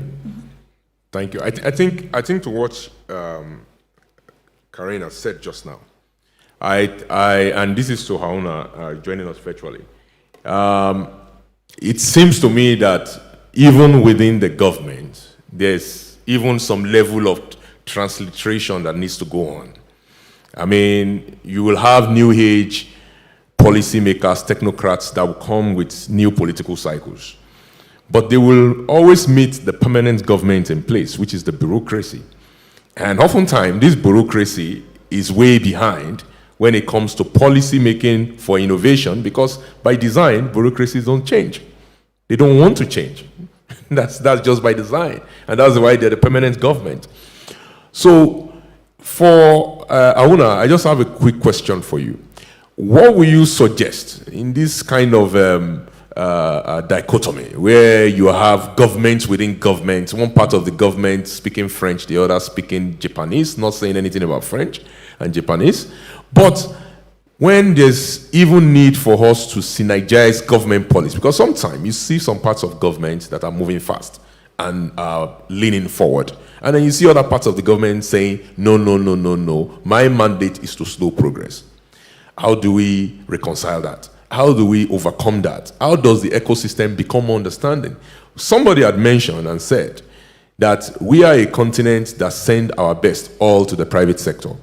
And then we send not saying anything about the third class graduates and the pass from the university. They are the ones that join the civil service.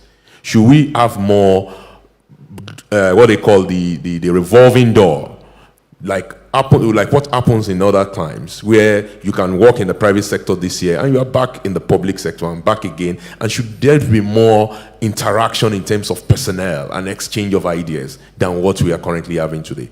That's for you, Hauna. I think technical. 1 second. Okay, go ahead. I think that does happen anyway, but maybe not sufficiently. But I think it goes beyond government. It's really, what technology and innovation is driving us to see the landscape beyond the public sector. And unless we can take seriously this imperative that making policies and decisions around this new technologies and this complex environment requires a collaboration between private and public sector, a collaboration with citizens, a collaboration with academia.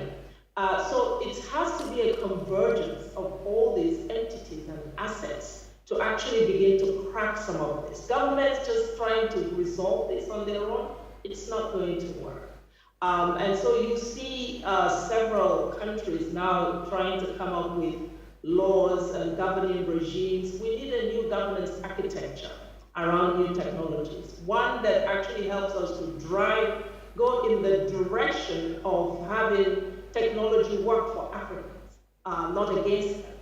And it's important also to look at this at the level of Africa, so not just country by country. And this is why we are curating a space here of technology leaders on the continent who will come together and, look critically at this space and agree on measures that would allow us to leverage technology as that instrument to transform the development space so that it is more inclusive development is more sustainable and it is also accelerated, so our young people have jobs.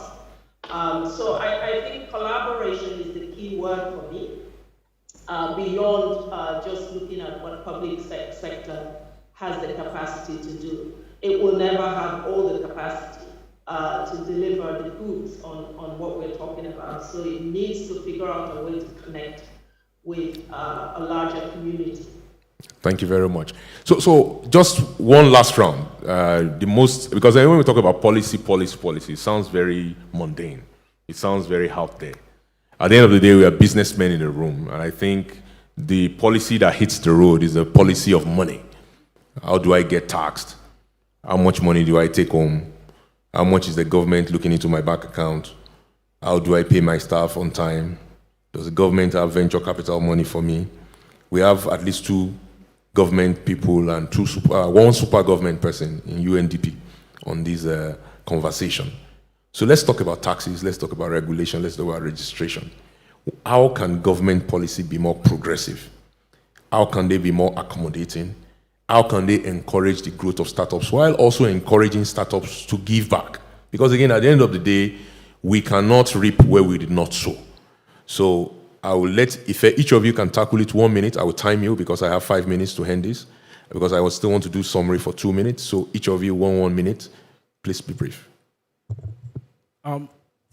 Thank you. I think the issue of government regulation, government taxation, etc., things that in Africa we must begin to look at very closely. So you are a US company, you're advertising your new, your new clothing brand, and you're advertising to me in Nigeria. And I buy this product from the advert. Now, this company has gotten the cost of adverts, but then has made a sale here in Africa, and Africa gets $0 from the taxation. So these are really important issues that we need to begin to look at, and I think government must be very strong on this. Government must be insistent on this. That the right value that is for Africa comes to Africa, which also builds on the question from Rebecca also. There's the new OECD taxation policy, which I think the Ministry of Finance in Nigeria has looked at very closely and is looking at how we ensure that all these necessary things that are due to Africa comes to Africa. But also when you now look at the conversations also around even looking at who is doing what.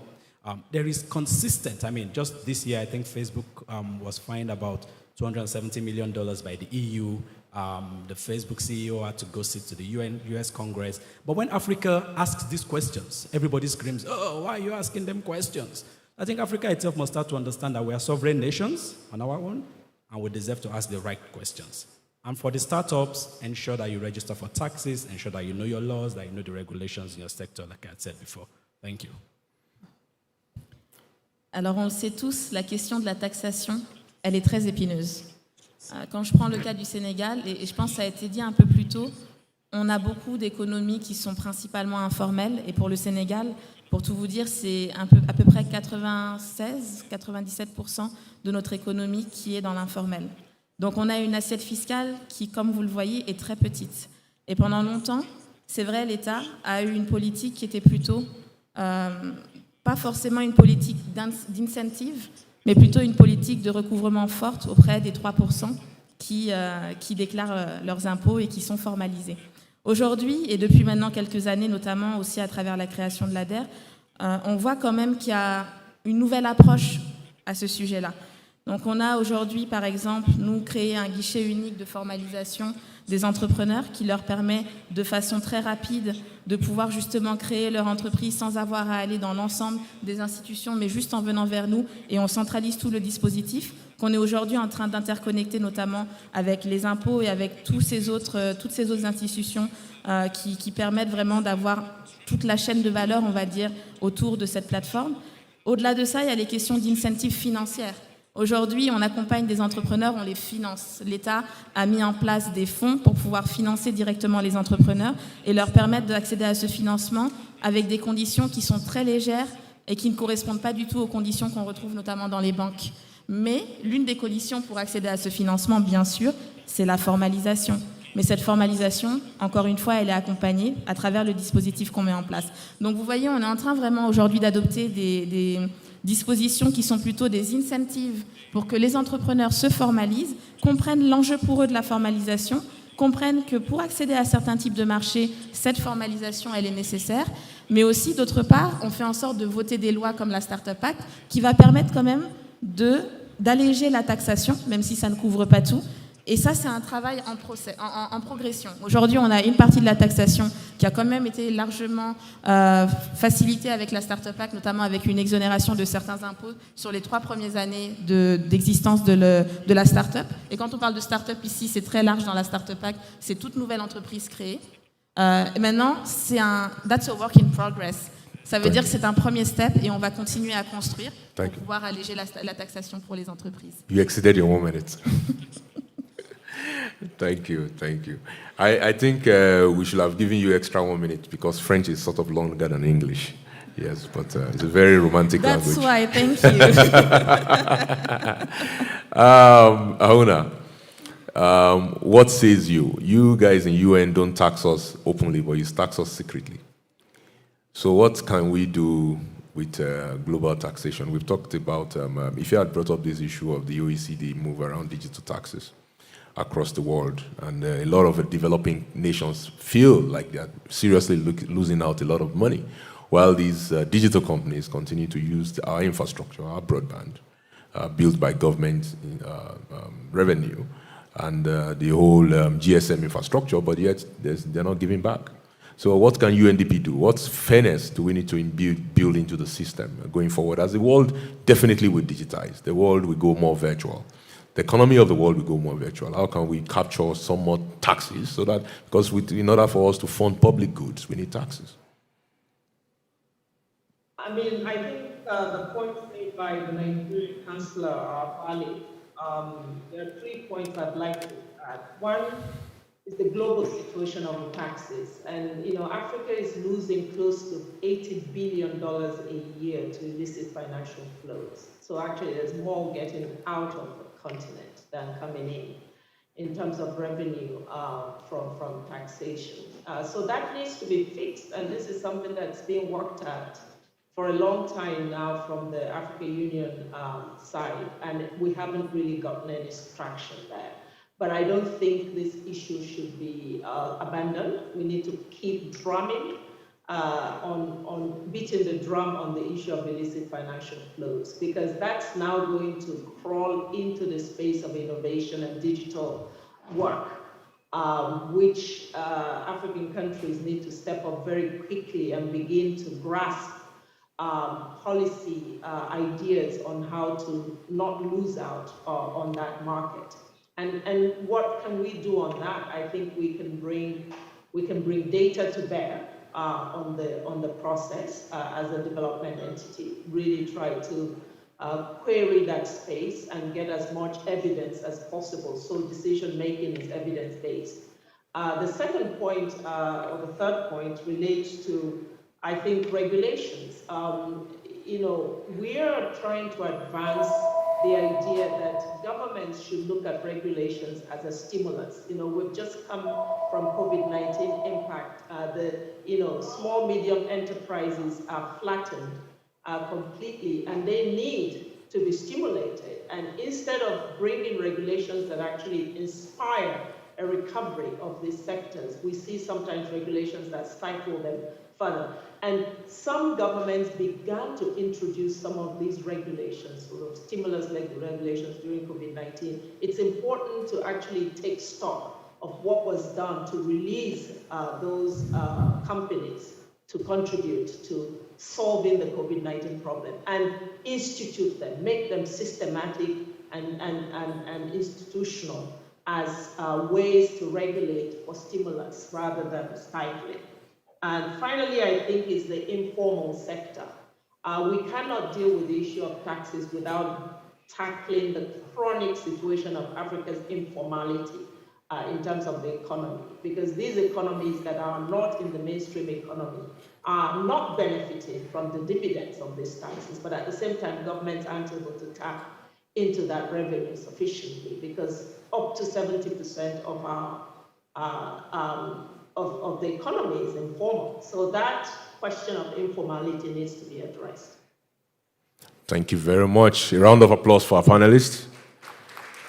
Thank you, thank you, thank you. So just to summarize, this discussion was around closing the policy gap.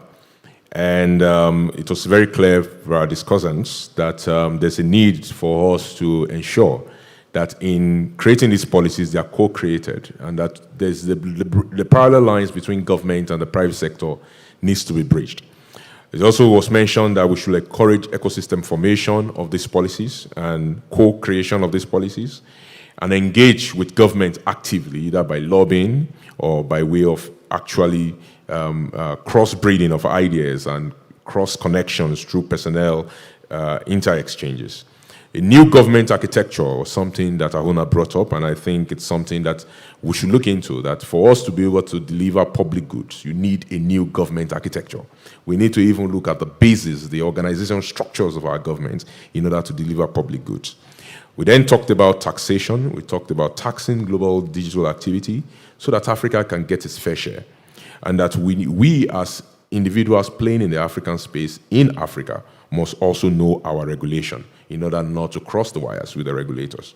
We need to bring data to bear on illicit financial flow, get evidence to enable decision-making by government sector, and regulation should be looked more upon as an opportunity for stimulating the economy rather than stifling innovation or stifling economic growth. Thank you very much. It's been a very engaging session with you all, and thank you for listening. Again, my name is Michael Oluwagbemi. Thank you. Good evening.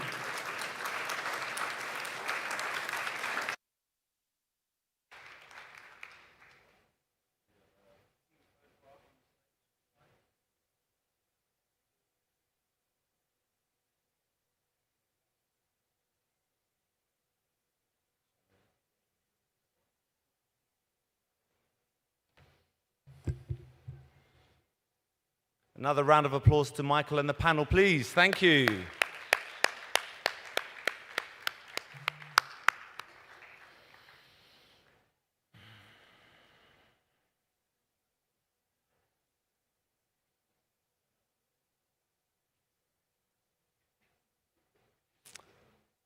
Put your hands up if you're feeling hungry. Anybody feeling hungry? I don't think we need to send you out to lunch if it's only 10 hands. Put your hands up if you're feeling hungry. Still 20 hands. Put your hands up if you're feeling hungry. Okay, that's a bit better. Okay, we'll send you out to lunch. But in a moment, because I do need to give you some important information, okay? The first thing is that lunch is actually going to be served in 4 different places. So you must be clear. Anna, we're good? Feel free to join. Or are you just going to whisper? So we're going to just tell you where you need to go. We have the lunch in the Zuma restaurant in the main building, and that will be for the partners, the sponsors, the board members, and the board of trustees only. So if you're not a partner, you're not a sponsor, you're not a board member, and you're not a board of trustees, listen up for where you will go to lunch. The hub members will be at the mezzanine, which is not the mezzanine here, but the M1, which is in the main building across the courtyard. That's for the hub members. That's the second place. The third place is where all of the guests are going to be invited to, and that's on the mezzanine, which is upstairs in this building. So that's pretty much everybody else. I'm aware that I said that there's 4 lunch areas. The 4th one must be the Unibase team, which are having a working lunch, right? Thumbs up? Thumbs up? Yes, that sounds about right. So you all clear where you're going for lunch? I'm going to say that as yes. I can hear your bellies rumbling, okay? So now what I'd like to do, Anna, do you want to pause me?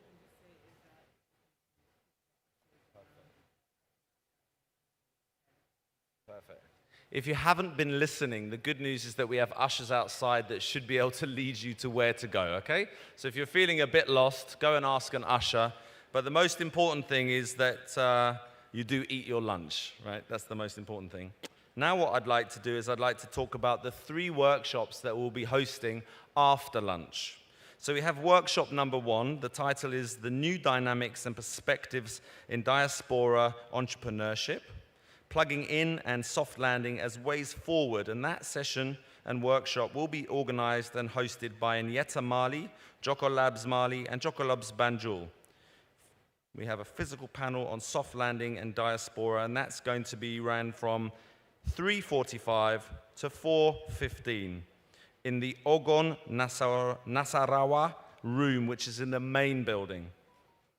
The second workshop is titled The Role of Corporates in an Innovation Ecosystem, and that's going to be organized and hosted by Savannah Innovation Hub, the Sudan Neo Hub, and AfriLabs. It's a physical workshop, and it will be hosted in the Niger Enugu room, which is also in the main building. We have a parallel session on the Nigeria Startup Bill, titled A Model for Effective Government Startup Collaboration, and that's going to be here in the Congress room. And then we have the third workshop, which is called Creating National Networks, organized by ASEC, GHN, ISN, and the KMERTech, KMERTech, physical workshop in the Benue Plateau room, which I believe is also in the main building, right? So that's all of the workshops. Do you know where to go for your workshops? Yes? Any questions? Where do you need to go then? If you don't know, please do look at your brochure inside. Maybe you're still in a moment of deciding. That information is still in there. And then the third and final announcement that I'm aware I need to share is that if you have been interested and keen to join the Abuja City Tourist Tours, which are going to be happening on Saturday the 30th, you're going to be able to experience the city with its local food, of course, dive in to experience the culture. It's going to be a very fun tour that I'm promised. And if you've indicated interest already by email and you're interested in participating, then when you leave this room, just at the bottom of the staircase, you'll see two young women hosted a table. It's Remy and her friend, and they're going to give you all of the information for you to book and enjoy that tour on Saturday. Great. Everything is good. Anything else, Anna? Nothing to add. We're just really, really grateful for all of your enthusiastic participation today. Can you close our morning with a large round of applause for yourself and all the speakers? Thank you very much.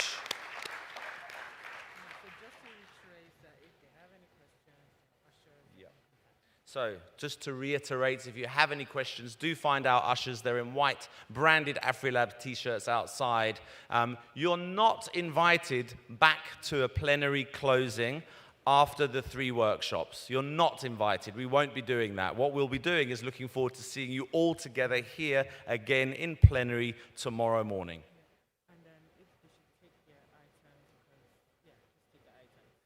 From here. That means that you should make extra care to take all of your items from this room, because there'll be a sweep and a clean, and we don't want you to have to lose your stuff. So as you leave, make sure you've got everything, and I would write my name on my bag because there's many AfriLab bags. Okay, enjoy your lunch, and thank you very much.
Hi everyone, we are about to start. But before we start, please can we move forward? Thank you.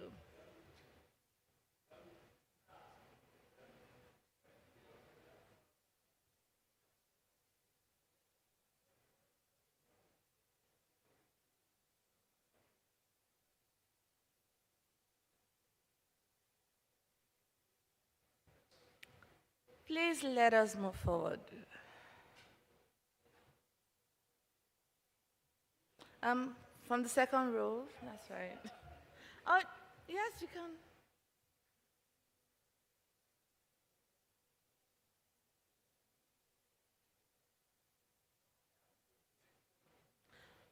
Oh, we can't see it from the first row. Yeah, we can, just so that that works.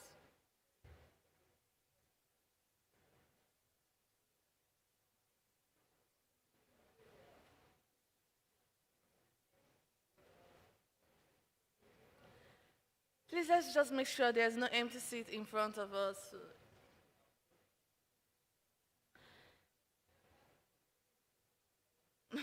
No.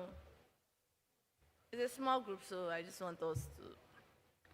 Thank you.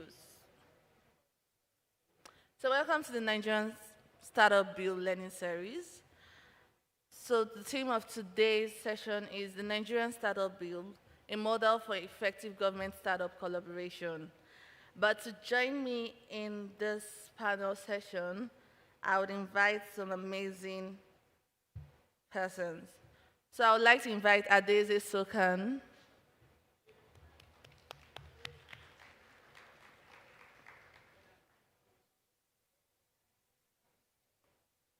please let's keep clapping till she gets to the stage.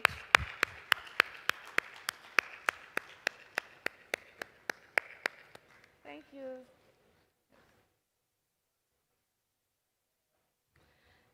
Next up, I would like to invite Oswald Osaratin Gubadia. Please let's keep clapping. Thank you.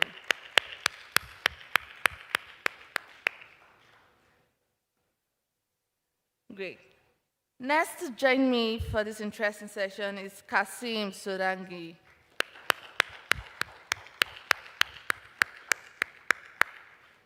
Please let's keep clapping. Thank you. And next is Nkechi Oguchi.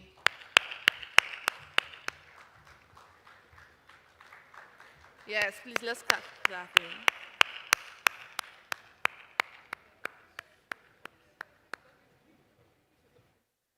Thank you. Great.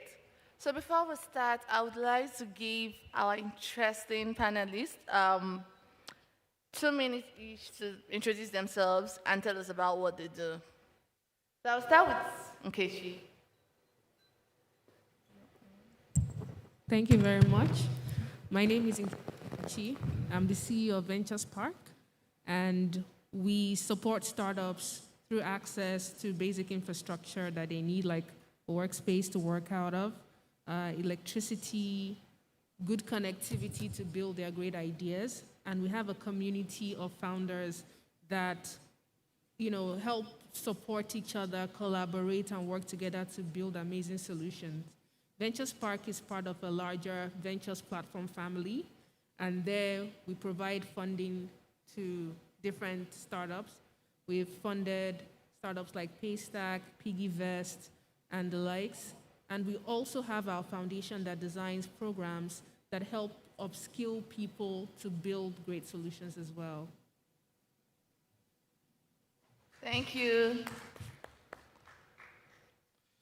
Hi. Good afternoon, everybody. My name is Oswald Osaratin Gobadia. I'm the Senior Special Assistant to the President for Digital Transformation and the lead for the Nigerian Startup Bill. Thank you. Thank you. Hi, everybody. I'm Adeze Shukon, and I'm the Country Director for the UK Nigeria Tech Hub. So the UK Nigeria Tech Hub is an initiative of the UK government to build sustainable digital ecosystems in Nigeria, and that entails supporting high-end digital skills, that's advanced talent, supporting the growth of the startup ecosystem.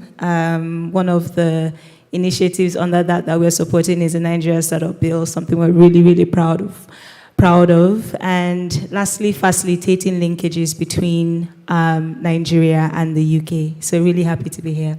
Thank you. Hi, my name is Kasim Sodangi. I am the head of legal and compliance for Smile Identity Limited. Smile Identity is a startup that enables digital KYC for fintechs, for banks, and all platforms that need to prove or authenticate or verify identity, within the economies in Africa. So I lead the compliance team for Smile Identity, and I also co-chair the drafting team of the Nigerian Startup Bill. Thank you. Thank you. So you can see we have amazing speakers on this panel. Before I go straight to the questions, please, can we move forward? Thank you. So Oswald, this is for you. Looking at Nigeria over the last 5 years, how applicable has government startup collaboration as a model been effective and efficient?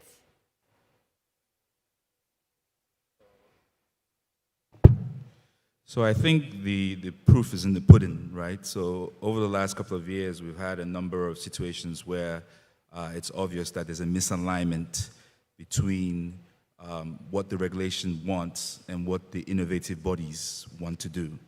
And that's one of the reasons why we started this program of developing a bill that provides a platform for both parties to meet to help create an environment that we can innovate and as well regulate for full efficiency. But to answer your question more directly, I would say over the last 5 years, we've had a lot of mismatched situations where we have value creators and regulations that actually may miss the mark, or the actual innovators were operating sort of in the dark or in ignorance of what the actual regulations were. So the idea is to bring light into that situation and ultimately have both parties at the table. Okay, thank you, Oswald. Nkechi, I'll be interested to know what you have to add to that question, knowing that VentureSpark has actually done a lot of things with government over the past 5 years, especially with this present government. So what's your thought on the question? So we have engaged a lot with the government. The Vice President even visited our hub. There's been a lot of activities from what I've seen. But in terms of actual changes, I think the ecosystem has been the one championing a lot of this, sometimes through dialogue on social media, trying to make the government aware of certain things and issues that they are facing. But I see a willingness on the government's part to engage. Yeah. And even in VentureSpark, Ventures Platform Foundation, we had designed an ecosystem dialogue series to enable the government and startup founders to get together and to actually understand each other. So for the founders to understand the part of regulation and policies, and for the policymakers to also understand the context of the founders. So there's been a lot of dialogue happening, a lot of conversation, which I think is one of the early things that should be done. And this should hopefully translate to actions. So where we're lacking now is in some of the actions. I know if there's a government person, they will defend that they've done a lot of work. Yes, we hear it. Oswald wants to defend that. Yeah, they'll defend it. But, take it down to the very grassroots. Like, how has the people actually building the solution, how has their lives changed? How has their businesses changed? Do they find the environment to be more favorable? We interact with them a lot, and their response is usually a little negative. So I'm hoping that more of these things will translate to actions. Yeah, I believe so. Also, this is the year, and we believe that too. Okay, so our next question is, how can the government leverage solutions from startups to function more effectively? Kazim. That's a very interesting question. I was part hoping you wouldn't ask me, and hoping you would. And I'll tell you why. So before joining Smile, I was the acting national coordinator for the Office for Digital Innovation. Big title, now for the government. But the truth is, and this is why the startup bill is important, the government foundationally, on the documents and the legal framework that holds the government together, did not and does not contemplate working with startups and innovation, unfortunately. Yeah. You'll find out there are tons of fits and starts for projects that are driven with technology. It's still called ICT, by the way, And ICT is looked upon within government as some secretarial service, computers, internet, sending mails, and files. And so, one of the things the startup bill does is that it creates a legal framework so that the government can, it's like, when you have systems and it's not in ones and zeros, it can't read it, So there's that misalignment between what the ecosystem is saying and how the government is designed. You see, we did borrow our models from the colonial 1930s models of public service. They went millions of years ahead and reformed theirs. We're still stuck. We still have to do paper files. So I'll give an example. Within Nigeria's government today, a file has to be in paper to be recognized as a file. So where do you start? However, if you do some maturation type analysis, you find out that many MDAs are far along in being able to implement just either from the independence they have from their statutory documents like the central bank, like the PENCOM, and than a ministry of maybe education, for instance. So it means that we can approach it in a sort of segmentation. You can segment it and approach big partnerships and innovation and so on. But it means that for the whole of government approach, more work needs to be done to deal with the foundational elements. And that's why the startup bill is such an exemplary model, because you would have the opportunity, and I'm sure some of the people on this panel will speak to just the kinds of things that the document will do to enable that type of, I hope I haven't said too much. No, you haven't. And that's quite true. I could see Adesi nodding her head to it. And I just wanted to also hear your thoughts, being that prior to joining the UK-Nigeria Hub, you were also at Ventures Platform. So I would want to know, what are your thoughts on also the above questions? Yeah, really powerful. I think this actually means, I think government needs to see, and the ecosystem, right? Us used to say who's government. So government is all of us. So when I say government, I'm referring to our policymakers, our political leaders, right? Need to see the startup ecosystem as a business contract or like a partnership. And in every partnership agreement or business agreement, there is win-win, right? You do something for me, I do something for you. And if you look back in other thriving economies, like Silicon Valley, for example, how it started and how the economy became what it is today, it was that kind of trust and agreement. It wasn't necessarily all planned out and strategized. It just sort of happened. The Ministry of Defense at the time needed to go to war, and you had a bunch of young people at Stanford coming up with technologies to power communication during the war.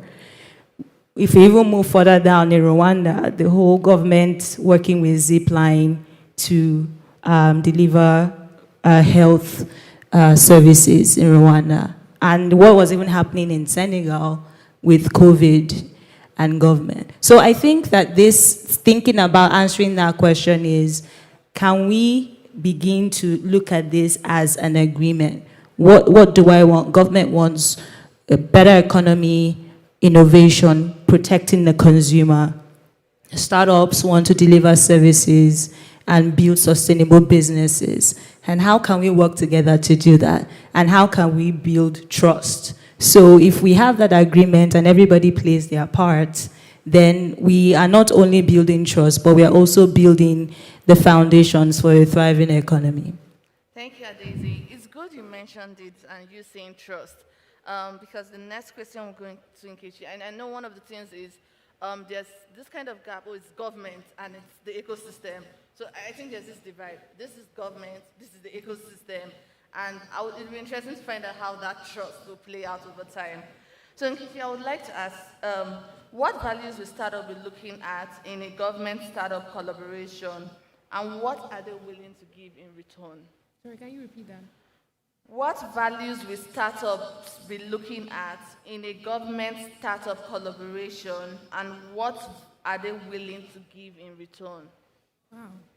So most startups, what they would be looking at, to be honest, is for the government to create an enabling environment for them to do their business. I mean, the very least, you should not raise funding and start a logistic business and then have the government put some kind of licensing fee of 20 million naira that you begin to wonder, you're just trying to bootstrap and manage yourself. So in the very least, an enabling environment, and that means that regulatory frameworks need to understand the context of business. It's normal at this point that the government is trying to play catch up because innovation moves very quickly. So it's normal in every developing nation that that happens. Other things that would be very useful is even when the government are looking for partners to deliver on contracts, they should create systems and criteria that make it easy for startups to qualify. A lot of startups don't qualify for those things, and that is, being able to deal with the government as a client. The government makes pretty decent clients if startups are able to get them. So making sure that the criteria are also startup friendly, as well. And then I think it then goes sector by sector, different sectors, and seeing, okay, as the Ministry of Agriculture, how do you support agri-tech startups and, things along that line. But in setting up good regulation and in looking for better ways to partner so that the government can deal better with startups. So what do you think the startups will give in return? So should we have all this in place? So the startups in return one of the most important things is that they could be great revenue for the government. Yeah. The more startups grow and the more they're able to earn, those taxes will come back to the government as revenue. Right now, Nigeria depends so much on oil, and I know that even in looking at the proportions, I think ICT, as they call it, it delivers great revenue for the government, but oil is still our primary source of even foreign exchange and the rest. But in being able to generate revenue from those startups is important. The other one is the startups provide valuable solutions to the problems that we face in the country. So that solution, we're complaining that people don't have access to financial services. Some startups can solve that. People don't have access to food. Some startups can solve that. So that solution will generally improve the well-being of the nation. Thank you. So it's interesting you brought this up, and I know I was in a conversation where it was said tech is like the new oil. So I think with that being said, it's like you have to support the startups so that this new oil would also favor the government. Oswald, I would like to ask, in the long term, the ease of doing business in Nigeria is projected to trend around 133 in 2021 and 135 in 2022, according to Trade Economics. How can an effective government startup collaboration address this challenge? So I think, like Adasa just said, something I normally say when I say who's the government, right? As in, you're the government, we are the government. The same thing sort of applies to when we say tech ecosystem. And I think in our heads, we always think it's just the practitioners that's the tech ecosystem. Yeah. We want people to start thinking that the tech ecosystem has two sides to it. One being the practitioners, and the other side being the regulators and the policy makers coming together and creating an enabling environment together. And both sides continue to educate each other on what is required to create this environment, where there's a balance for both sides, right? Win-win, as was just said here, and what the give backs, as you just asked a few minutes, back to the state, not necessarily government, right? What does the state get back from providing these services? And your question now is speaks specifically to the services themselves, right? And these are the type of things we're trying to address with the bill, right? So trying to make these services that makes doing business in Nigeria a lot easier, makes doing business in Nigeria a lot more attractive. And that ultimately comes from an understanding of what the businesses require to succeed and be able to survive and thrive and do some of the very basic things, right? Anybody who's run a business in Nigeria knows that some of the basic things can be made difficult. And we're trying to create an environment where those things are eased out, and you can now spend more of your cycles thinking about your business as opposed to a registration or a form or access to grants and so forth. The bill itself has the idea of I'm trying not to say one-stop shop anymore, but more so a startup management system, which gives a platform for any startup to plug into it.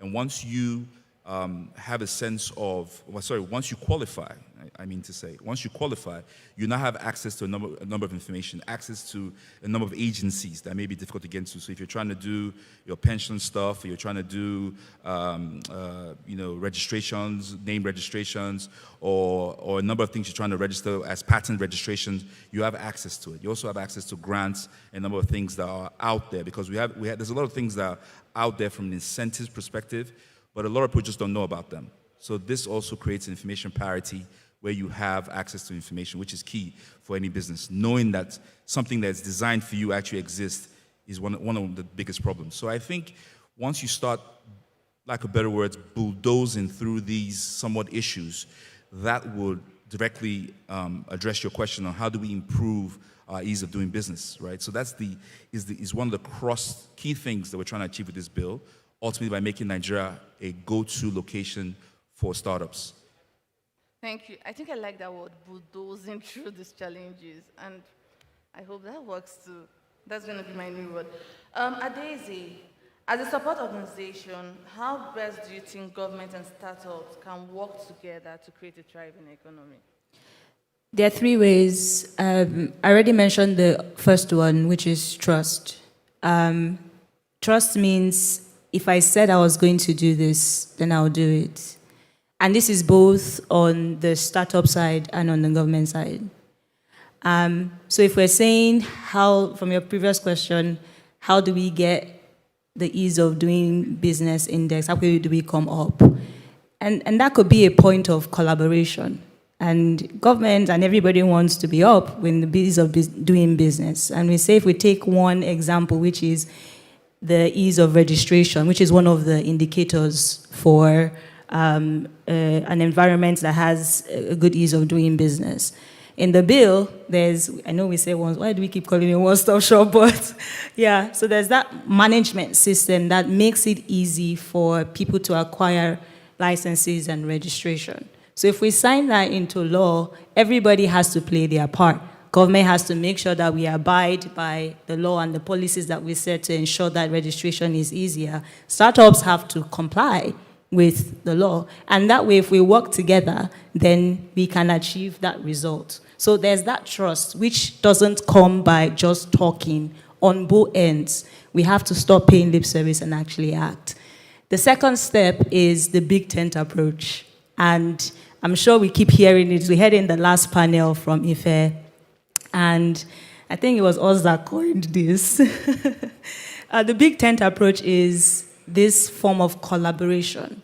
Very early on, as we set about this process, we knew that there was no way this bill could pass without everybody being involved. Every key stakeholder was mapped out.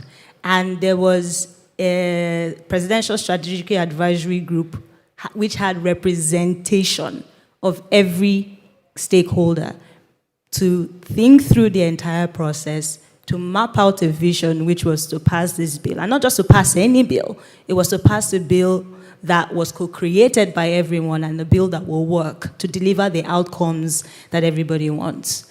So we came together, every key representative, created a plan of action. Everybody had a responsibility, right, from the drafting of the bill to engaging everybody, all the key stakeholders at the different geopolitical zones and even at state levels. If you go on the startupbill.ng website, you can follow all the events.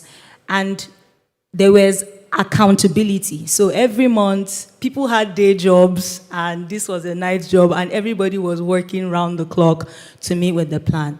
So I think this big tent approach is a model for policy formulation and implementation. And it's one that says it's not just policymakers or startups, it's everybody coming together to co-create and say what policies will work for the ecosystem. And we want to be able to say this big tent approach, let's replicate it, not just even with the bill, with the passing of the bill, with the implementation of the bill. You even find in the bill a governance structure that almost mirrors this big tent approach, right? And carrying that process even at the state level, where we also intend that the bill will be replicated and operationalized.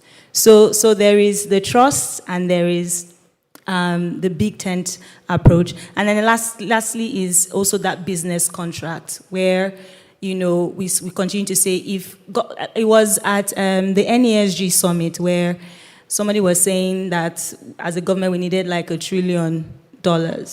And one of the panelists actually said, the private sector can actually deliver if government gives the policy and enabling environment and they bring their infrastructure and there's that sit down, let's talk, and everybody does their part, then we should be able to deliver the type of result. So big tent approach, seeing it as a business agreement and a contract and trust could be a model that can be adapted in our context, learning from the Nigerian Startup Bill. That's interesting. I think one thing that just keeps going through my mind is how do we get to that point where trust is built? I think it's just a question for everybody. I'll go over to Kazim. So the question is, do you perceive an upside in better collaboration between government and startup based on the startup bill? Also leveraging on what Adesi just said. Absolutely. There is completely an upside. It's really hard to see the downsides even. There are concerns from the perspective of government about startups. You know, from some quarters, there are concerns, and I'm starting with the negative so that we can quickly dispel them and, you know, that there will be this leakage of revenue, you know, because some companies are going to run around and not be paid. There are also genuine concern about how do these people operate. You know, and there's a major problem on the part of government on, you know, the rules that guide procurement. For instance, Nkechi touched on that. You know, how do I give these people jobs? They don't have the share offices in the first place. Yeah. Who do I arrest? You know, if it goes bad. You know, there are other kinds. They look too young. You know, there's a huge cultural and psyche. You know, these are things that it's easy to wonder why, right? But if you sit down within the rooms of government, you really just wonder where our education system lost it and when, you know. So sometimes I say, when they say Nigeria had, you know, those glorious days of education, I say, when was that, really? Because the people I work with, you know, when I used to be in government. So the question is, how do we drive this cultural, this complete review of thoughts, of ideas? First is that, like I mentioned, the startup bill, you need to rework the law, you know, some aspects of the law, so that you create even an aspect of contract, you know, Adesi also touched on. Create even the basis for the relationship, the contractual comforts, because the guys in government sometimes are genuinely apprehensive. Don't forget also that every time there's a genuine effort, there are also posers and wannabes, right? So some of them have also been beaten. You know, you have these 2-3 boys. Somebody brings his cousin and his cousin's friend, and they call them a startup, and they give them a project, and 2 years down the line, one is doing master somewhere, one is married and has moved to Canada. You know, these things are familiar, and they say, oh, so what has happened to our project? But the issue is, so there's a definition problem. There's an understanding more than the surface of what this is about. Really, startups are about being able to learn and build solutions, frugal solutions around innovative ideas, when you're able to use almost non-conventional, sometimes even conventional approaches, technologies, ideas to deliver quickly, efficiently, you know. So there's that whole, the public sector is used to elaboration. So there's this whole reverse culture that needs to happen from a definition standpoint. There's need for political will. So we need Oswald. As much as he wants us to believe that we are him and he is us, you know, sometimes I say to him, that's not the case. So we need champions from the other side saying, guys, this is not how it works. This is how. So there needs to be the education that needs to happen within government about what this community is about. You know, with this work, I'm seeing increasing levels of understanding on what startups are. But we've taken it for granted. What really are they, you know? And so those are, within government, there are people who just wonder, even those people who walk around tech or ICT, what are these startups that you're saying? Yes, two guys with a PowerPoint presentation are also a startup. They also want to do it, you know. And so the thing is, there needs to be clarification on definition, some frame of what it means, how it also takes care of risks. I mean, it's not a willy-nilly model that doesn't have how to take care of risks, you know, because, and that's why you need things like sandboxes where you can test ideas, you can dimension risks and problems and deal with mitigants, you know, so the work really needs to go in, because what you're dealing with, really, in being able to understand upsides, is a cultural perspective that's come from years of reinforcing of what work is. Work is files put together in those green strips. In fact, if I had my way, they'll ban those green strips that you put into files. Because, I mean, we need to move beyond. So that is work. You really need to move beyond memos and, you know, and things like that, and move to how do we deliver a public service that is leaning on a proven way to learn and implement. Really, that's what innovation is. A proven way to learn and implement, you know. We will need to retool, and that's one of the things that the advocacy and the conversation around the startup bill is trying to do. Yeah. Thank you so much, Kazim. I'm going to throw Oswald on the spotlight now, and you've heard what Kazim said. So in my mind, I'm like, would we get to that point where there's a mindset change? But I want you to answer it. The answer is yes. Okay. But ultimately depends on the decisions we make today, right? And that's why, you know, I keep harassing Kazim that, you know, who's government? You know, we are all government. You know, government is made up of Nigerian citizens. The practitioners and the people on the street and the markets are also Nigerian citizens. So it's critical that we understand that the government is us, and a lot of times the initiative and what needs to happen needs to be driven by us to get to the right place. So definitely, I think there'll be a mindset shift. And primarily, the reason why I say that is because we have no choice, right? You know, we've started this conversation today by saying that we're dependent on hydrocarbons. Yeah. We know how the world feels about hydrocarbons. And we see the shift globally to the phrase now being data is the new oil, which is more so reality than a phrase. And it's critical as a nation of 200 million people, 60%, we all know the stats, you know, under 25, that we put in place infrastructure, we put in place policy that allows great ideas to thrive, right?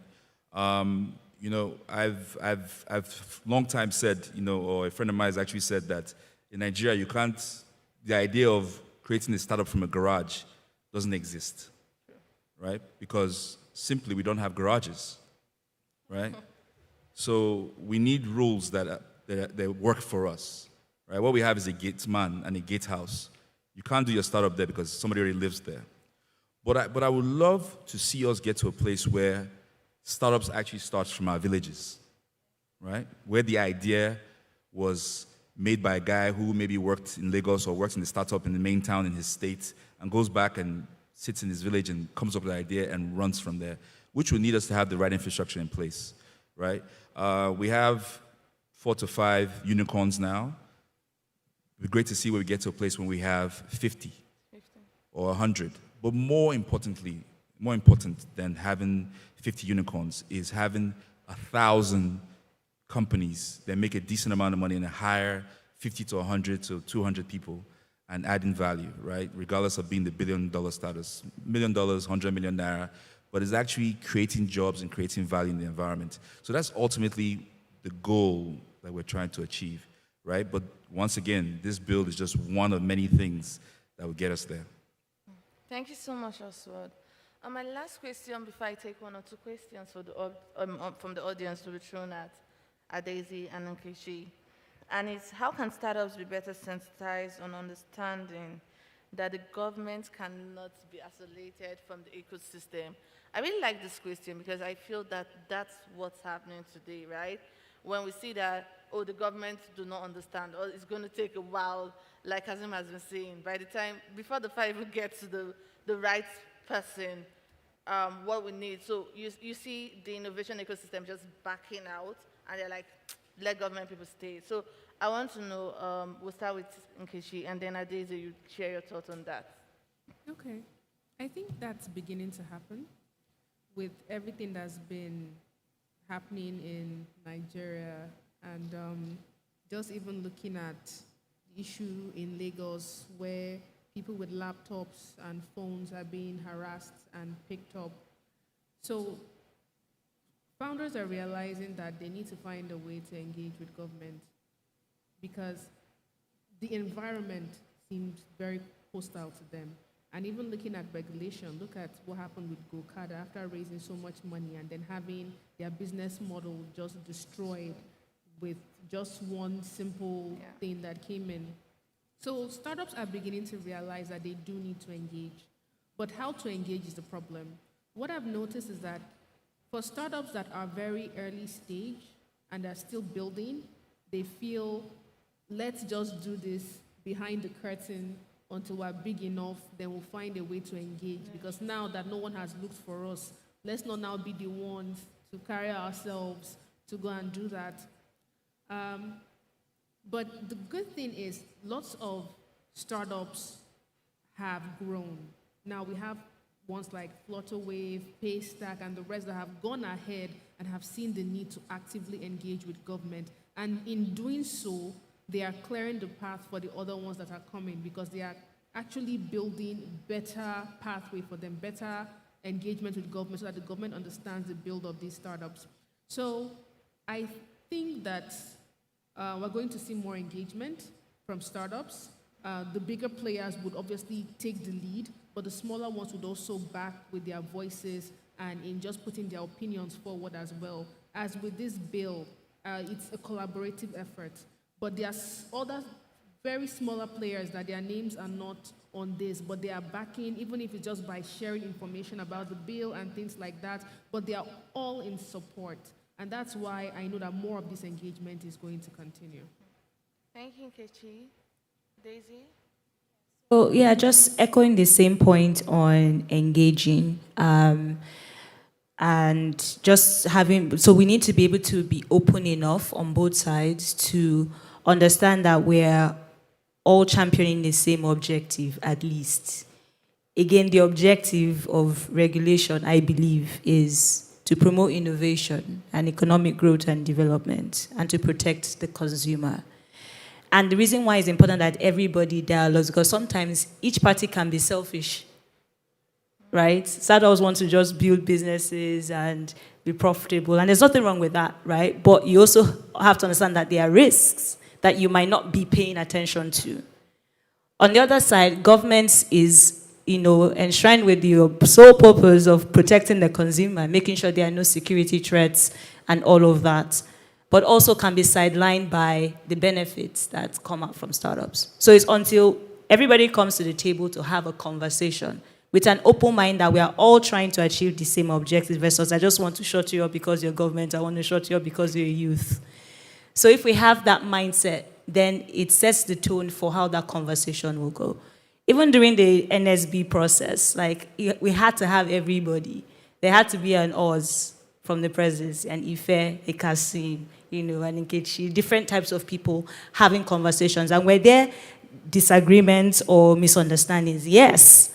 But if we didn't continue to have conversations and trying to understand each other, we had to keep reiterating, we are working together to pass this bill, to work for the ecosystem. Having that as the North Star set the stage for resolving whatever misunderstanding quickly because we had this objective. So I think that's the best way to sensitize everyone to just continue having those kinds of conversations with an open mind towards a major objective. When there's division, then you can't get anywhere with the conversation. But once there's unity and a sense of purpose, then we should be able to come together to agree. Another way is supporting business associations. So you could get to a point where startups could say, oh, I want to spend more time with my startup. I might not have time to always go to government or be having dialogues. But I think there's now the growth of lobby groups and business associations that understand the policy climate, understand the language of government. And I think we need to start supporting those types of groups to stand on behalf of the startup ecosystem and engage government. And government has to be open to engaging those types of associations as well. Thank you so much, Adeze. I think one major take home from this is to have the kind of policies we want and favorable conditions for doing business. Each player has to put in the work. So it's not going to be business as usual, or it's government, or the ecosystem, but every player has to put in the work. Thank you. Any questions from the audience? Okay, please.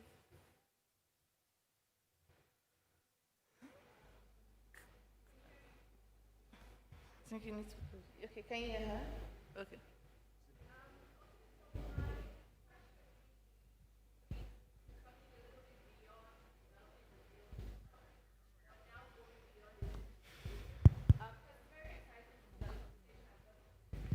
Thank you. So it's very exciting to see that the conversation has gotten this far and that all the stakeholders are involved, which I think is a very important part of the conversation.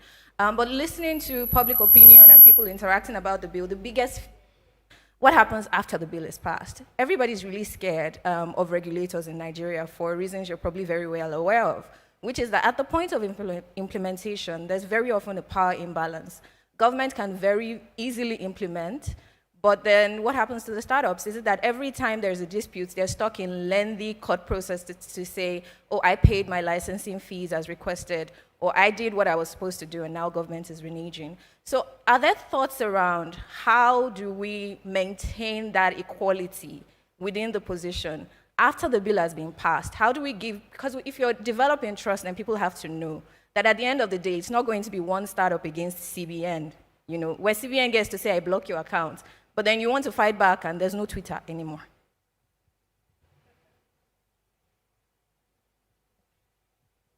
I'll take that question. Okay.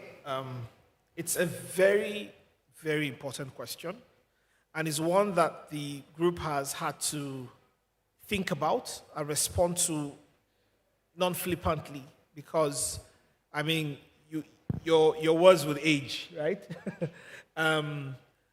So I will say that, almost to the horror of Oswald, it's not a very ambitious bill, but it's a very critical bill. Because what it starts with, if you read, one of the key things in that bill is the council around innovation. Because what we're dealing with is even a policy incoherence. So the CBN says one thing, NIDA has a different idea, or so it appears to the ecosystem. And another Ministry of something has another idea. And if you talk to startups, one of the biggest challenges is just being able to have a stable, in fact, don't put us even in negative, just leave us at zero, right? So one of the most important tools in that bill, platforms, is where we can, by law, have people sit in a room to talk about the sort of instruments they're issuing out. I've been in government. Usually, when you're able to have that type of gathering, it's half done, because you would have to have conversations that are difficult, right? Because of sort of the people that will be in the room. Then another important thing the bill did was to democratically, first of its kind, have representation from the industry that is elected on a council, not appointed by some fiat. It is elected to represent a group following a very open process in itself. So you see, I'll tell you that why the bill is critical is that, first of all, it's able to have, it has provisions that says, silence, very important, don't mention it outside this room. If you pass a regulation without engaging council as it affects startup, it is effectively illegal. So it can be reversed. It can be reversed through a simple, for the lawyers in the room, if you have to go to court at all, a simple motion would have these reversed because you are clearly in clear and flagrant disobedience of a law. So it's one of the, if you like, sort of silent things that makes the bill really critical. So a XYZ, I wouldn't call their name for fear of, but an XYZ organization would not unilaterally issue a regulation that destroys capital, business, opportunity for startups without having to discuss with the wider council and doing a proper cost-benefit, whatever analysis on it. And these are some of the critical, and there are a number of those type of important conversations that go on throughout the bill that make it effective, somewhat even easy. And it's not saying, look, the whole of Nigeria is becoming a startup nation tomorrow. No, that's not, I mean, I would have loved to see that in a bill. But you see, it is dealing with sort of the pertinent things. It is a bill that is for us, based on the challenges we have today. So I think that those kind of mechanisms are in the bill, and those are the things that post the passage of the bill and the assent of the president, we would have to work together to ensure that this simple, there are a number of them, in the bill, just simple paragraphs and phrases, but they will go a long way in being able to guarantee the fact that the substance of the bill, is even being, and we don't annihilate value from the ecosystem.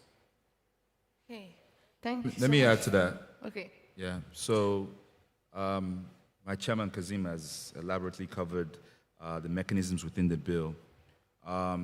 Something that's not in the bill, but is definitely on the plan, is that, we want to be able to template this bill in states, right? So from our analysis, and in fact, when it hit us, it was really funny. We're solving a problem, but we see a bigger problem, in 36 places. So it became critical to start charting a path to getting this bill templated in states. So you now see NSB Kaduna, NSB Edo State, NSB Oyo is the idea. So that every state creates their own version based on their unique requirements, based on their unique tendencies to form a startup bill for that state. Because a lot of the issues that we may have with startups sometimes are affected at the state level. So I think, like I said a few minutes ago, this is just a starting point, right? This is not the last of the things that's required, but as Kazim has just stated, it's a critical component and a critical starting point to get into that vision that we've described earlier. And also critical is how the bill is operationalized, and that's also considered. But these are all bits of strategy that's not out in the open, but part of the plan as we execute them. Okay, thank you so much, Oswald. We'll take one more question because of time, and then our esteemed panelists will give their last word. I can see, yes. So that will be our final question. Oh, okay, thank you. Yeah, good evening, and great input from the panel. My name is George, and I just want to make a quick comment and ask a question. Great spirit from what you guys are doing with the Nigerian Startup Bill. Very wonderful initiative. But I want to say that I'm afraid if the bill will not end up being more advisory than more in execution. So let me take example from what Kazim just said, that a regulator will not put out something without an engagement with a particular group of community. What is engagement? What do you define as engagement? So how would you tell a regulator that you haven't engaged before you put out this regulation? So it's enough reason for us to use a motion to strike it out, right? How ambiguous are those things in the bill? Or is it directly in the bill that so number of people or groups of people will sign off? So if you just say regulator must engage, that definition it might be struggle to prove it even in court where you want to strike it out. Yeah, setting up of councils. I mean, the presidency has the economic council, the one headed by Zidoin Salami and his group, for example. They put out a lot of things, public statements that are opposites of what the government does. So I'm just saying that how the bill is being written, we hope it doesn't become more advisory in nature, where most of the thing it does is makes positions and statements, but really can't move the hands of the guys that matters, the regulators, especially the big one in the house, the central something they call themselves. Yeah, thank you. So, I mean, you asked, it's a good question, but it means that you need to attend more of our events, right, when we're engaging. Because what we did, it has an advisory role, it does, but critically, it has clear provisions that says that if it affects X, Y, Z, capital, operations, and one other thing, intellectual property, etc., of startups, then it has to be agreed by council. It's express. You know, sometimes you would expect that some rules are observed first in the breach, but society learns. Yesterday, we were reading a court judgment about how a circular is not a law. People learn, and people will have to learn. We're having conversations today in Nigeria about what is in the exclusive list and what is in the concurrent list, and whether you can tax XYZ. And you can see some fidgeting around. Because when you look at the law, sometimes society goes through a process. But it's important to have these stop-gap measures and these ideas in the law. And so what the law has done is expressly require that certain things are either approved expressly by council. There's a whole method in administrative law for that kind of approval. So it is, some aspects of the bill is not merely advisory. It raises legal questions and effect. Do I think that miraculously, some of the people you allude to, I don't know them, I'm not sure who you mentioned, but some of the people you allude to may not go ahead and do certain things. I mean, it would be fantastic to say that they wouldn't. But I'll say that they will now have an opportunity to learn, because we're seeing the increasing advent of public interest litigations, and we're seeing some of them already, you know. And sometimes we need to trust the process, you see. Some will learn quickly, some will learn slower, you know, when there are a few reversals and so on. So in my view, I think that no one denies the fact that we have an uphill challenge. We do have one. But I think that there is enough in the bill to mean that we can start having some of those frank conversations. I mean, it's a journey, right? You know, it's a journey. But we're starting from a point and addressing, you know, certain questions. I mean, attend our next event. I would be happy to welcome you. Thank you. Thank you. Okay. On Friday, so online. If you go to startupbuild.ng on Instagram or LinkedIn, you should get the link. I think you should join. So yes, I believe you will join the next event. Okay, I would like each panelist to give us their final words. I'm sorry we could not take any more questions because of time, but as I said, you can follow Nigerian Startup Build on all social media platforms and actually follow the conversation. Last remarks. Thank you very much for my last comment is, I believe that in building the future of Nigeria or of anything, we need to start from a place of optimism, in actually believing that we can create a better future. And I know there's a lot of negativity around when you think about Nigeria and where the country is at the moment, but I want us to get to a point where we believe that truly our actions and even this bill can, in fact, make a dent in what we're currently experiencing. Thank you, Nkechi. Oswald? Yeah, that was perfect, you know, saying optimism. Because, I mean, when I make my comment that tends to make people go, what? About who's the government, it speaks to the fact that as a citizen, simple things like supporting something you've read or you believe is a good idea is a good way to contribute to governance, right? So the support of the bill, you know, sharing information about the bill, discussing the bill, is a good way to actually push forward the objectives of what the bill is trying to achieve, right? I think a lot of times we're not as optimistic. We tend to dwell in pessimism, and that actually yields the results that we don't want, right? So what we actually call, and as has been said on the panel, this is a model to see how can we collaborate together to create legislature that helps us, right? Us. I'm in government, but I'm a citizen of Nigeria as well, right? And we're all citizens of Nigeria. And ultimately, we need to be able to collaborate and support what we believe are good ideas. Thank you. Collaborate. That's a good one. Yeah, I'm echoing the same thoughts of optimism. I know that there are concerns, and understandably so, right? But I also remember when we were starting this process, and that was the first thing that we had to bear in mind. But we also bore in mind the fact that if we don't do this, nobody would.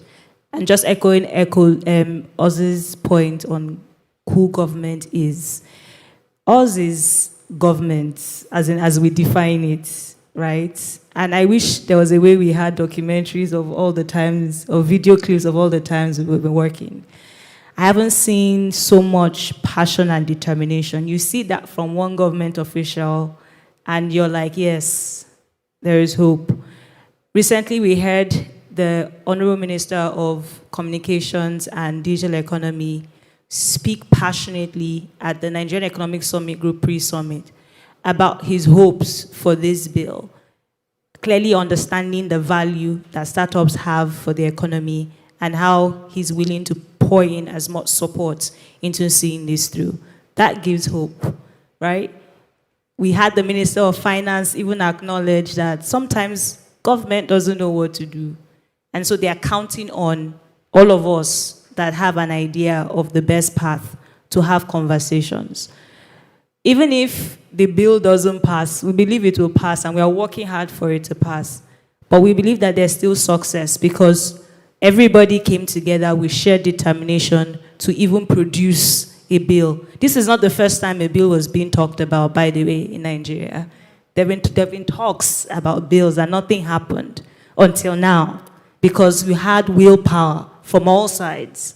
So we just need to maintain that momentum. We don't give up. If it doesn't work the first time, we'll try again.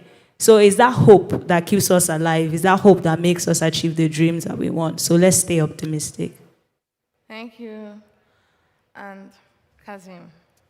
Thank you very much. You've been a great audience. The message is optimism, hope, determination. I wouldn't say more.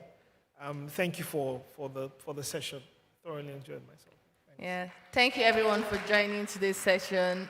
We believe you will join the conversations you join the conversations online. And just like we're saying, optimism is just how we're going to move forward. Thank you.